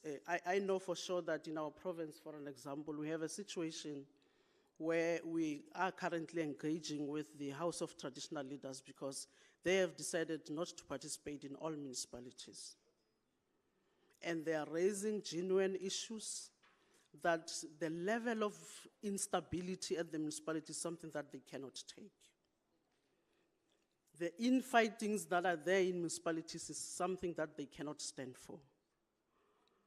The level of corruption that has been raised, the maladministration and so forth that has been raised, is something that they cannot be part of. Which then takes us to a point of how do we then engage with them and ensure them that we are intervening in all those issues as they are raising them. The issue of corruption is one critical issue that we also are looking at, because it is rife also in municipalities, but also even at the level of provincial government that is rife, which I think this session NCOP would also have to then take note of and assist on how best can we address this issue. We also have realized that much as there's a lot we are doing in terms of intervening in municipalities, we are not venturing enough on the code of conduct of councillors. And it's something that we've agreed that we would have to then start implementing, because to a large extent you find some few individuals disrupting and causing havoc in the municipal council just because they've got interest on the items and therefore that council should not sit and so forth. And then we're not doing anything on that. We should start isolating this kind of people and deal with them through the code of conduct of councillors, because at some point we just intervene as if we are not aware that there are 2-3 people who actually are causing the problem in municipalities. But the other section that we think we have not been venturing enough into is the section 32 of the MFMA. We are not making people pay for wrong decisions that have got financial implication. And that on its own create a situation where people just do as they wish. Because if you decide as a municipal council to appoint a municipal manager who does not have relevant qualifications, experience and so forth, who is far junior even, and decide to appoint that person as a municipal manager and pay him at the level of a person who has got qualifications and so forth, what is it that you think you are doing? Because that has got a negative impact on the provision of services on the ground. And therefore would have to then make people pay for that. That as soon as you take that decision, it would mean you will then pay for that. That expenditure will be carried by yourselves as councillors. So those are other important prescripts of the law that we think we have not been implementing to a latter. That's why we have a situation of instabilities that we are experiencing currently. I can tell For an example, in the Northwest, we've been dealing with about 4 municipalities and we are left with 2 now, which we think we have done all we could, because the system that we also had established, was to then have the governance cluster committee engaging with these councillors before we even get in there in a form of support or in a form of invoking whatever the section of the constitution. But in a situation where you engage with people who've got understanding and you can see that all these things are deliberately done, then we've got to get to a point where we'll then have to table before the minister, before the NCOP, some proposals that would then assist the communities on the ground, because their public representative that they have appointed, they have elected, are not assisting them. And therefore, as provincial government, obviously, we cannot sit back and allow those kinds of a situation. I think, Honorable Program Director, that's what I wanted to share with your August House today, with the hope that moving forward we'll also get some advices in terms of how best can we resolve this situation. We must applaud some of the municipalities who are working very hard indeed in our province to ensure that they do what is right, unlike those that are sitting even with the SIU reports and many other investigations reports and are not even prepared to and that's what my colleague MEC Zigalala was saying. As soon as you see there's some kind of a friendship between the mayor and the municipal manager, you must know that that municipality will soon be going down the drain. You sit with the SIU report that implicates a municipal manager, you don't want to table it because you've got some kind of a friendship relationship with the municipal manager. What are you saying about the people on the ground? Those are the things that we think we will be confronting on a very serious note, Honorable Chairperson. I thank you very much.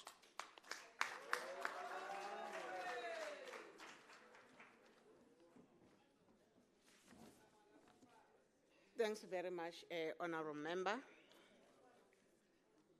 Honorable Members, Siyakuba. I would now like to call Honorable MEC Councillor X Lingbeck. Albongwe. Albongwe.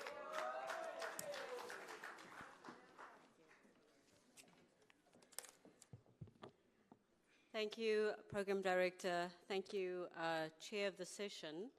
To the Chair of the NCOP and Deputy Chair, Solga President and representatives of Solga, the Ministers and Deputy Ministers and MECs in their absence, to the MECs that are still here in the room, and my fellow panelists who are all MECs.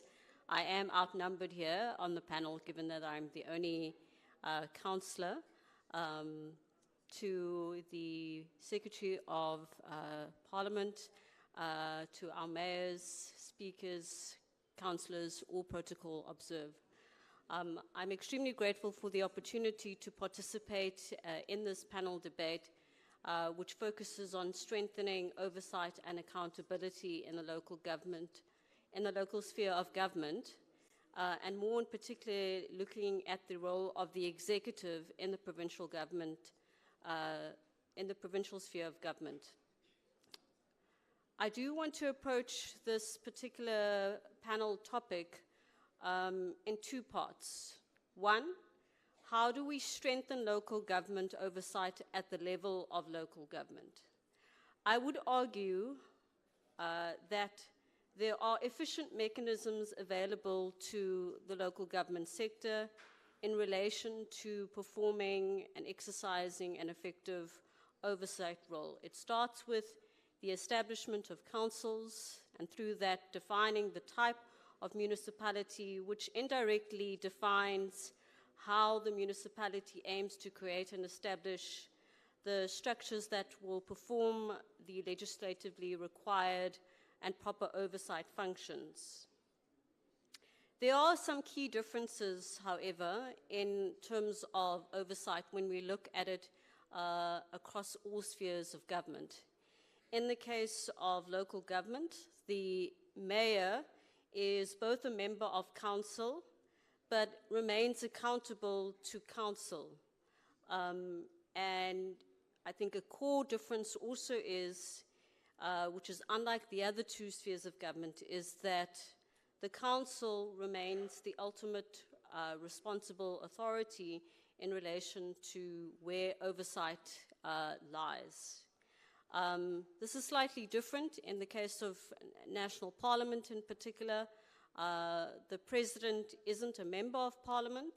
However, Parliament performs its oversight of the President and its Cabinet in relation to the performance of their functions and duties. But I think one area of, perhaps similarity or consensus is that the nature of oversight, which requires robust, thorough, and continuous monitoring and interrogation, means that it can't necessarily be performed in a council meeting. And the same can be said for Parliament. It is for this reason that the legislation sets out the establishment of Section 79 and in certain instances Section 80 committees and places a incredibly important reliance on these structures as mechanisms to perform that proper oversight. And in order to ensure effective oversight to be performed by these structures, it undoubtedly requires investment in supporting both Section 79 and 80 committees through capacitating the political arm as well as the administrative arm in the representatives that serve within these structures. And I think that support can be provided or rendered in multiple ways. I think many of the panelists reflected on the importance of political parties to make informed decisions around the representatives that are chosen to serve the public and, more importantly, to serve on the structures that are responsible for oversight. And the same extends to the appointment of administrative officials in ensuring that we have professionals that are in place to render the necessary, to perform the necessary duties. But that support, I would argue, goes beyond just the role of political parties. I would also argue that it is important for councils to be budgeting towards ongoing skills and capacity building and training in key areas or areas of core focus around oversight. Because without this, the role of, or the function of oversight will remain weak. It's the investment into the resources and the individuals that serve on these oversight structures that will ensure strengthen or stronger oversight duties to be performed. Because the structures are there, but it's often through the execution that we are constantly experiencing stumbling blocks and where oversight truly collapses, and where the full realization of the importance of the role of oversight is hindered. Oversight is a process, and therefore ongoing monitoring is important through the 5-year Integrated Development Plan of municipalities and the Service Delivery Business Implementation Plans. Direction is given to these oversight structures to perform the necessary monitoring and performance evaluation. Oversight, however, without adequate follow-through and action is a fruitless exercise. And this is where the role of councils are so important. We require stable councils with mature leadership to take the necessary action where wrongdoing is uncovered. But because oversight, as I said, is a process and not an event, it also requires constant efforts and diligence and the necessary time by the individuals who are allocated to perform the role of oversight. And here in particular, the chairpersons of MPAC. These individuals should be full-time in order to give the necessary time and focus to be performing these duties. And in many municipalities, this is not the case. In certain municipalities, some members on the executive in the form of MMCs are not always full-time public representatives. And I think this does need to be changed in order to do full justice to the requirement and role of oversight within the local government space. And then moving on to the second component of this panel topic is what the role of the executive at provincial government level entails. Now, many, claim that local government is an incredibly complex and bureaucratic space, and I would support that. If you look at all of the legislation and the notices that local government needs to comply with in the performance of its role, I think that is undoubtedly true. But in addition to that, local government is also tasked with ensuring that they comply with almost 75 different reporting requirements. These reporting requirements have monthly, quarterly, as well as annual targets. And these reports are tabled both to provincial government and often also to national government, to their respective executive structures. And therefore, provincial governments are empowered to get a true sense of what is happening within a municipality. And local government, I think, by being able to have regular access to that information and data, there is an expectation that provincial governments properly analyze that information, and through that, provincial governments are then able to pick up red flags. And there is an obligation that provincial governments then respond. And Section 154 very clearly sets out the process around what that response should entail. And the legislation, I think, is intentional in the way it's been scripted. It sets out that the role of provincial government is that of playing a supportive role. And I think it's important to take a moment to pause on the tone of the legislation. It is one that attempts or aims to ensure that there's the necessary facilitation of support. It is not intended to be overly harsh or punitive or authoritative in the tone of that support that needs to be rendered by provincial government. And the support role extends to ongoing monitoring and assessing the impact of that support. And I think it also calls on that support to be regularly reviewed and appropriately adjusted to target the gaps that exist.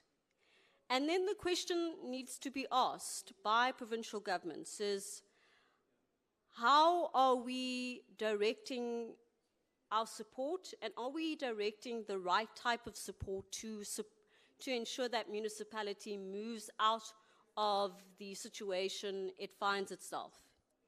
And that support needs to be fully exhausted to ensure the necessary turnaround.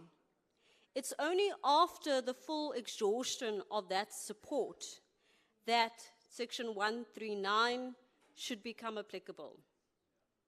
And Section 139, 1A in particular, sets out that where a municipality fails or doesn't execute its obligation, the MEC must put the municipality to terms. And after the municipality has been granted with an opportunity to self-correct, the MEC or the province can then take over the functions of that municipality. And this essentially is the ideal process flow that should be followed. But Because I have the privilege of also serving on SOLGA, it's often the experience that's been reported by municipalities to SOLGA that that's not always the case. That ideal process flow isn't necessarily always followed. And I think what's important to also question is, what if provincial governments either intentionally or unintentionally fail to notice or do something after receiving these regular reports from municipalities and don't provide the necessary support? Should there not be questions posed around how that provincial government is being held accountable for not providing support, for not responding in time? Beyond this, delegates, I think it's also important to reflect on another observation. And that observation is that provincial governments often don't necessarily respond or don't provide the support that is outlined by the legislation, and then swiftly proceed to instituting a Section 139 intervention. And in certain instances, the status or the situation of the municipality doesn't necessarily improve. Should we not be asking in those scenarios, who is holding the provincial government or the MEC accountable and responsible for those actions or lack of actions? And there are a number of cases that we've seen that depicts this very flawed approach in provincial government playing its role in supporting local government.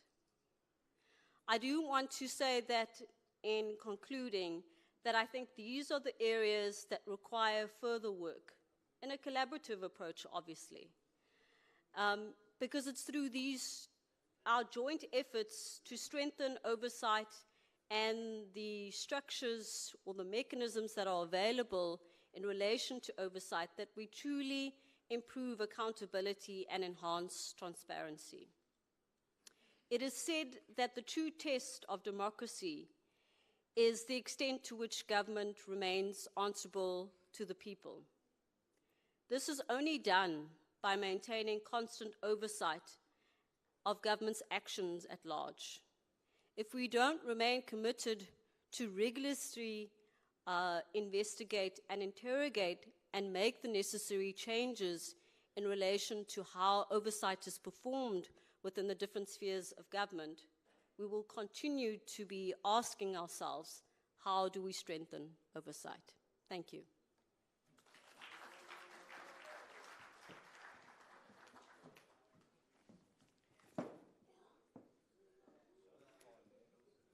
Thanks very much, Honorable Member. Honorable members who are now on discussion. I'm going to take few hands.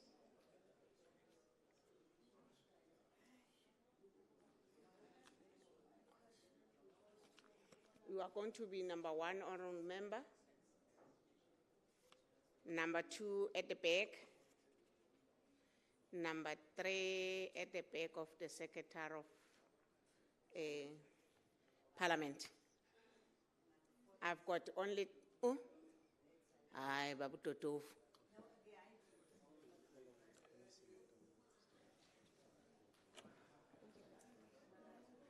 Honorable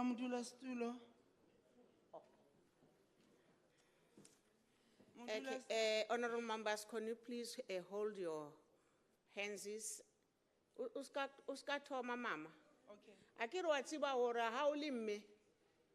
Ba tla late ba tlo jwetsa hore o etsahalang. Mara o na le bontate mo podium. I think, Deputy Chair, we need to talk about that. Because it's happening even in the house. When we preside because you are a woman, we are not saved the same. And I think it must come to an end. We need to be treated equal as women. Because we are still fighting for this top a key position on top.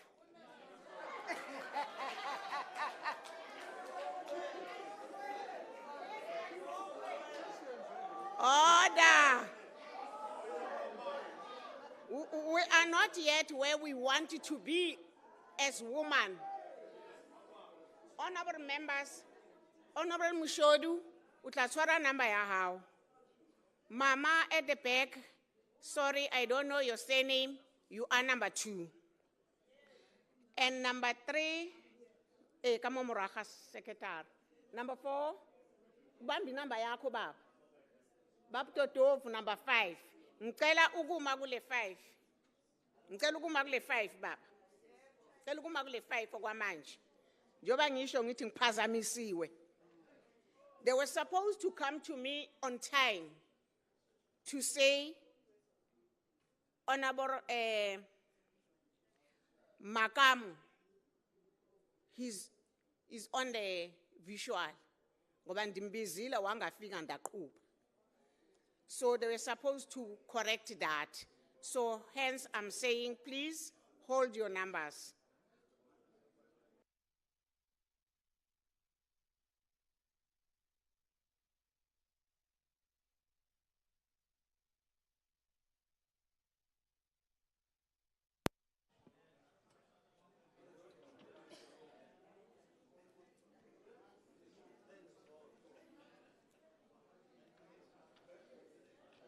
Honorable Makamu.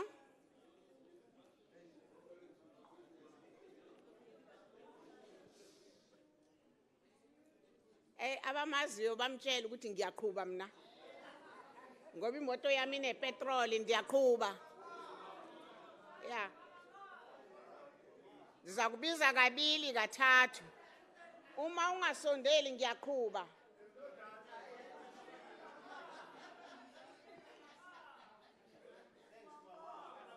Yeah.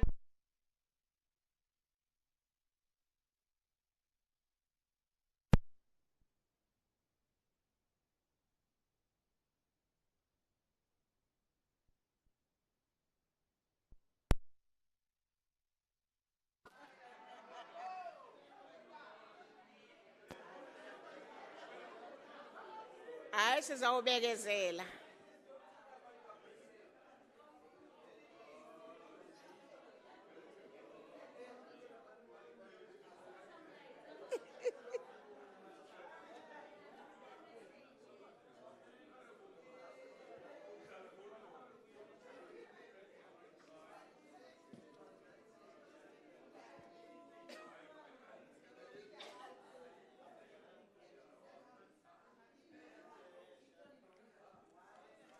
Honorable members, angithi sinaso isineke. Sinaso isineke, siyakwazi ukulinda. Ne community sayilinda nje. Sizamlinda ke ngoba naye manje uzokhala ngokuthi ugesi ucime ngakithi.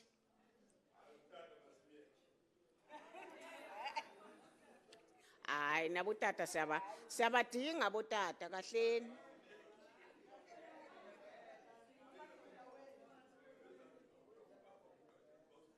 Meanwhile, they are busy trying to lock him in. Honorable Mushodu, can you please raise your comment or your question, please?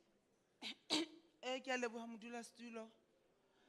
Potso ya ka ke lebisa ho letona la rona la Freistata ntate Dukwana. Ntate Dukwana ha ko mametse ha o ne o qala puo ya hao o re hlaloseditse wa ba re bolella ka koduo e etsahetseng man Freistata mining wa Jagersfontein. Jwale he letona la ka ne ke batla hore o ko hlalosetsa hantle haholo jwang rona re le barumuwa ba Free State kwano mona NSOP. Hobane tse ding tsa dintho tse etsalang di provinces tsa rona re di bona di TV ha re soka re boela hae. Jwale ke utlwile ha ka re wa hlalosa hore na batho ba re sileng ka hare ho koduo eo ba bakae. Ne ke kopa hore o iphete hantle hobane ha ke shebile maranga ba bang ba bua ka batho ba bararo ba bang ba bua ka batho ba bane. Mme ha o ntse o tswela pele ka puo ya hao ba hlalosa hore ba teng bana ba rona ba sa fumaneheng ka baka la koduwa ena e hatsahetseng. Ke nahana le yona letona e batla o e hlalose. Hobaneng ha ke sheba marangrang ho na le batho ba bang be reng ha o hlahile dintho tse bohloko ha kana ebe bona ba campaigna ka tsona. E ne ka go ka re hlalosetsa letona hore na dinomoro tsa bana ba bo rona ba tsamaileng ba sa fumaneng mo haeba ona le tsona ba bakae.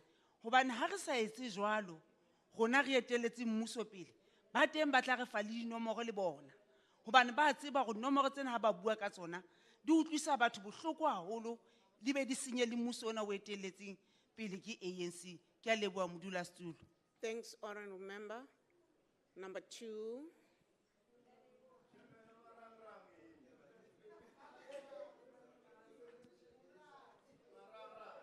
Enkosi, Honourable Chair, ndibulise kwakhona ne-House ngokubanzi.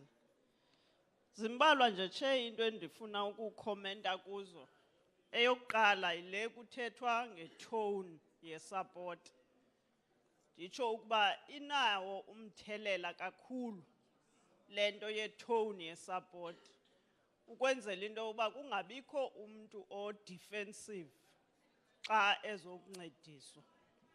Also, I am taking home lento ethi leadership is lived experience. Ukwenzela into yokuba sifane nenkomo ngamazinga. Ukwazi into yokuba xa uzokucebisa abantu ukwazi ukujonga ngasemva ukuba ukhe wadlale iphini indima. But eyona nto endiza kuyo Chair yile nale tone ka MM and Mayor ethi whenever Mayor and MM bevana kukhona ingxaki. But ndirhalela ibekwe in a proper perspective.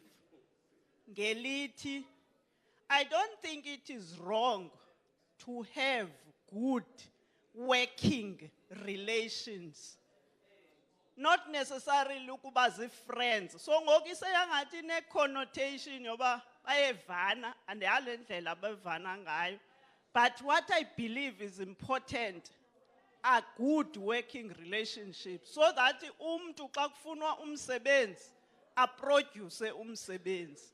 If that happens and there is smooth running of the institution, I don't think there's anything wrong unless kuthiwa ize kube ku-right kwamasipala makube kwi-chaos between mayor and MM. So I just wanted that proper perspective yokuba good working relations will never be wrong nanini na, but ukuvana nabani anga-question into yokuvana. Thank you, Chair. Ngiyabulela mama, siyabonga.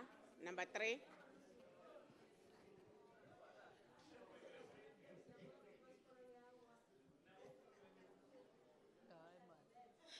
Chair, thanks. Let me appreciate the presentations presented by the few presenters. Also to echo my voice to say, Chair, it is incorrect for us to conclude to say if there is a working relationship in the municipality, then there is a trouble. Because if there is no working relationship, then therefore the municipality will be unstable. That's the first point I wanted to start with, Chair. Chair, I agree that all of us, we need to account and be held accountable, either way. But it becomes important that all of us, before we start speaking to Section 139, as MECs, as everybody, before it goes to the NCOP, it must start at the legislature. But before it gets there, Chair, there is a process. Your Schedule C report, Section 71, that are known as Section 71 reports, are the ones that will be able to put into perspective as to what is the state of affairs in the municipality. Now, it cannot be correct that, Chair, when we are here, we make assumptions that councillors, they want to be councillors or they are there because they want to eat. What is it that is eaten at the municipality? The reason why I'm raising that, Chair, is that at the NCOP, at legislature, and at NA, you are not collecting any revenue. We are expected to collect the revenue.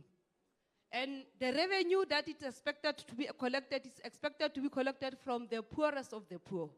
The challenge that you are facing as municipalities is this one, Chair, is that during the processes that needs to be followed, when all this process needs to be followed in terms of Section 154, I am going to speak on cooperative and IGR. When we do the process of the IDP and budget processes, Chair, that's where the challenge is. Because if that process was running smoothly, we were not going to experience challenges and we will be told that we want to eat, we are stubborn, we are this and arrogant. We are not, there's no arrogance, Chair. It is not our homes, it is the place where all of us we need to save. So if and only if MECs and ministers and everybody else that has power, that is capacitated in terms of the constitution can come. When we deal with the processes of the IDP and the budget, all these insinuations that are being made, they will not be there, Chairperson. So please, let's go back and take a break. And take a break before we make unfounded statement to say councillors are eating. There is nothing to be eating, Chair. We are expected to render services in an effective and efficient manner in terms of the Section 152 of the Constitution. So please, I am begging with the MEC from Northwest that she must not give us that statement that she gave us, because it cannot be correct that at the end of the program, it is only then that either Department of COGTA or legislature or the NCOP wants to intervene. There are reports that are submitted on a monthly basis, on a quarterly basis, and annually. We are expected to submit those reports. They must give us the red lights as to what is happening in the municipality. We must not give an unfounded statement. Please, I am humbly requesting, because that will make that thing of that we are protecting our TAFs. No one has a TAF. That TAF is the TAF of communities. All of us, we are there today and tomorrow we are not there. There is no one who's permanent. Thank you, Chair. Thank you. Honorable members, I'm asking you that to do this discussion, we've got only 15 minutes. So I'm asking members that they mustn't take a wolololo. Yeah. You are passionate. Number 4. Thank you very much, Chairperson. I will try not to be long, but I'm going to ask a very important questions. My name is Kata Shandu, and I'm the Whip of Council for the city of Ekurhuleni. And thank you very much. We are in the separation of powers model, and we are hoping to be trailblazers and continue to show the rest of the country how things are done. However, there are a few things that I do need to talk about, and in your assessment you did raise the issues of councillors' capacity, and of course the issue of impact chairperson coming from opposition, of which I think is an expression that it will find a lot of support in the local government. I do think that the way we think now has changed a lot from how we used to think before. In terms of that, we do believe that there is a need for greater transparency. However, there are things that I think is important that we cannot talk about oversight and not mention them. And one of those issues is issues of evaluation and monitoring. And it's a word that I have heard in this conference since I've arrived here. And I do think that is very, very important. Because sometimes things may look like they are going okay. But at what stage do oversight say, hang on, something is not going all right here? A lot of people are pinning their hopes on the impact, but 90% of the time, they are dealing with things after the effects. So it's an issue. So how do we deal with things before they even happen? So I'm one of those guys who believes in deja vu. So we must be able to catch things before they even happen. But we are not on that space yet. Another thing that we also have is also dealing with outside factors, which contributes a lot in what is happening in local government. And I do see that in national and provincial government, there is absolutely no way they're going to take accountability for some of the things that are happening at local government. Why I'm saying this now? A lot of things that are hindering municipalities from functioning properly are actual issues that are coming from national and provincial. As we speak, we've got issues of load shedding, which is a ESCOM issue, and a lot of municipal infrastructure gets stolen during load shedding, and the budget that the municipality is supposed to be using to service people end up going to emergency situation where they have to fix something that was already paid for a long time ago because of these things. And as things stand, if you look at it, ESCOM has been struggling to supply electricity over the past few months. We are at the stage where for 13 hours a day we do not have electricity. You can check that. When it first started, load shedding was like that. When they say stage 1, you know that it's gone for an hour. And now, when they say stage 2, it's actually 2.5 hours twice a day. That's actually 5 hours. So it's not stage 1 or stage 2. It's higher than what it used to be. So those are, I think, are issues that we need to have a look at.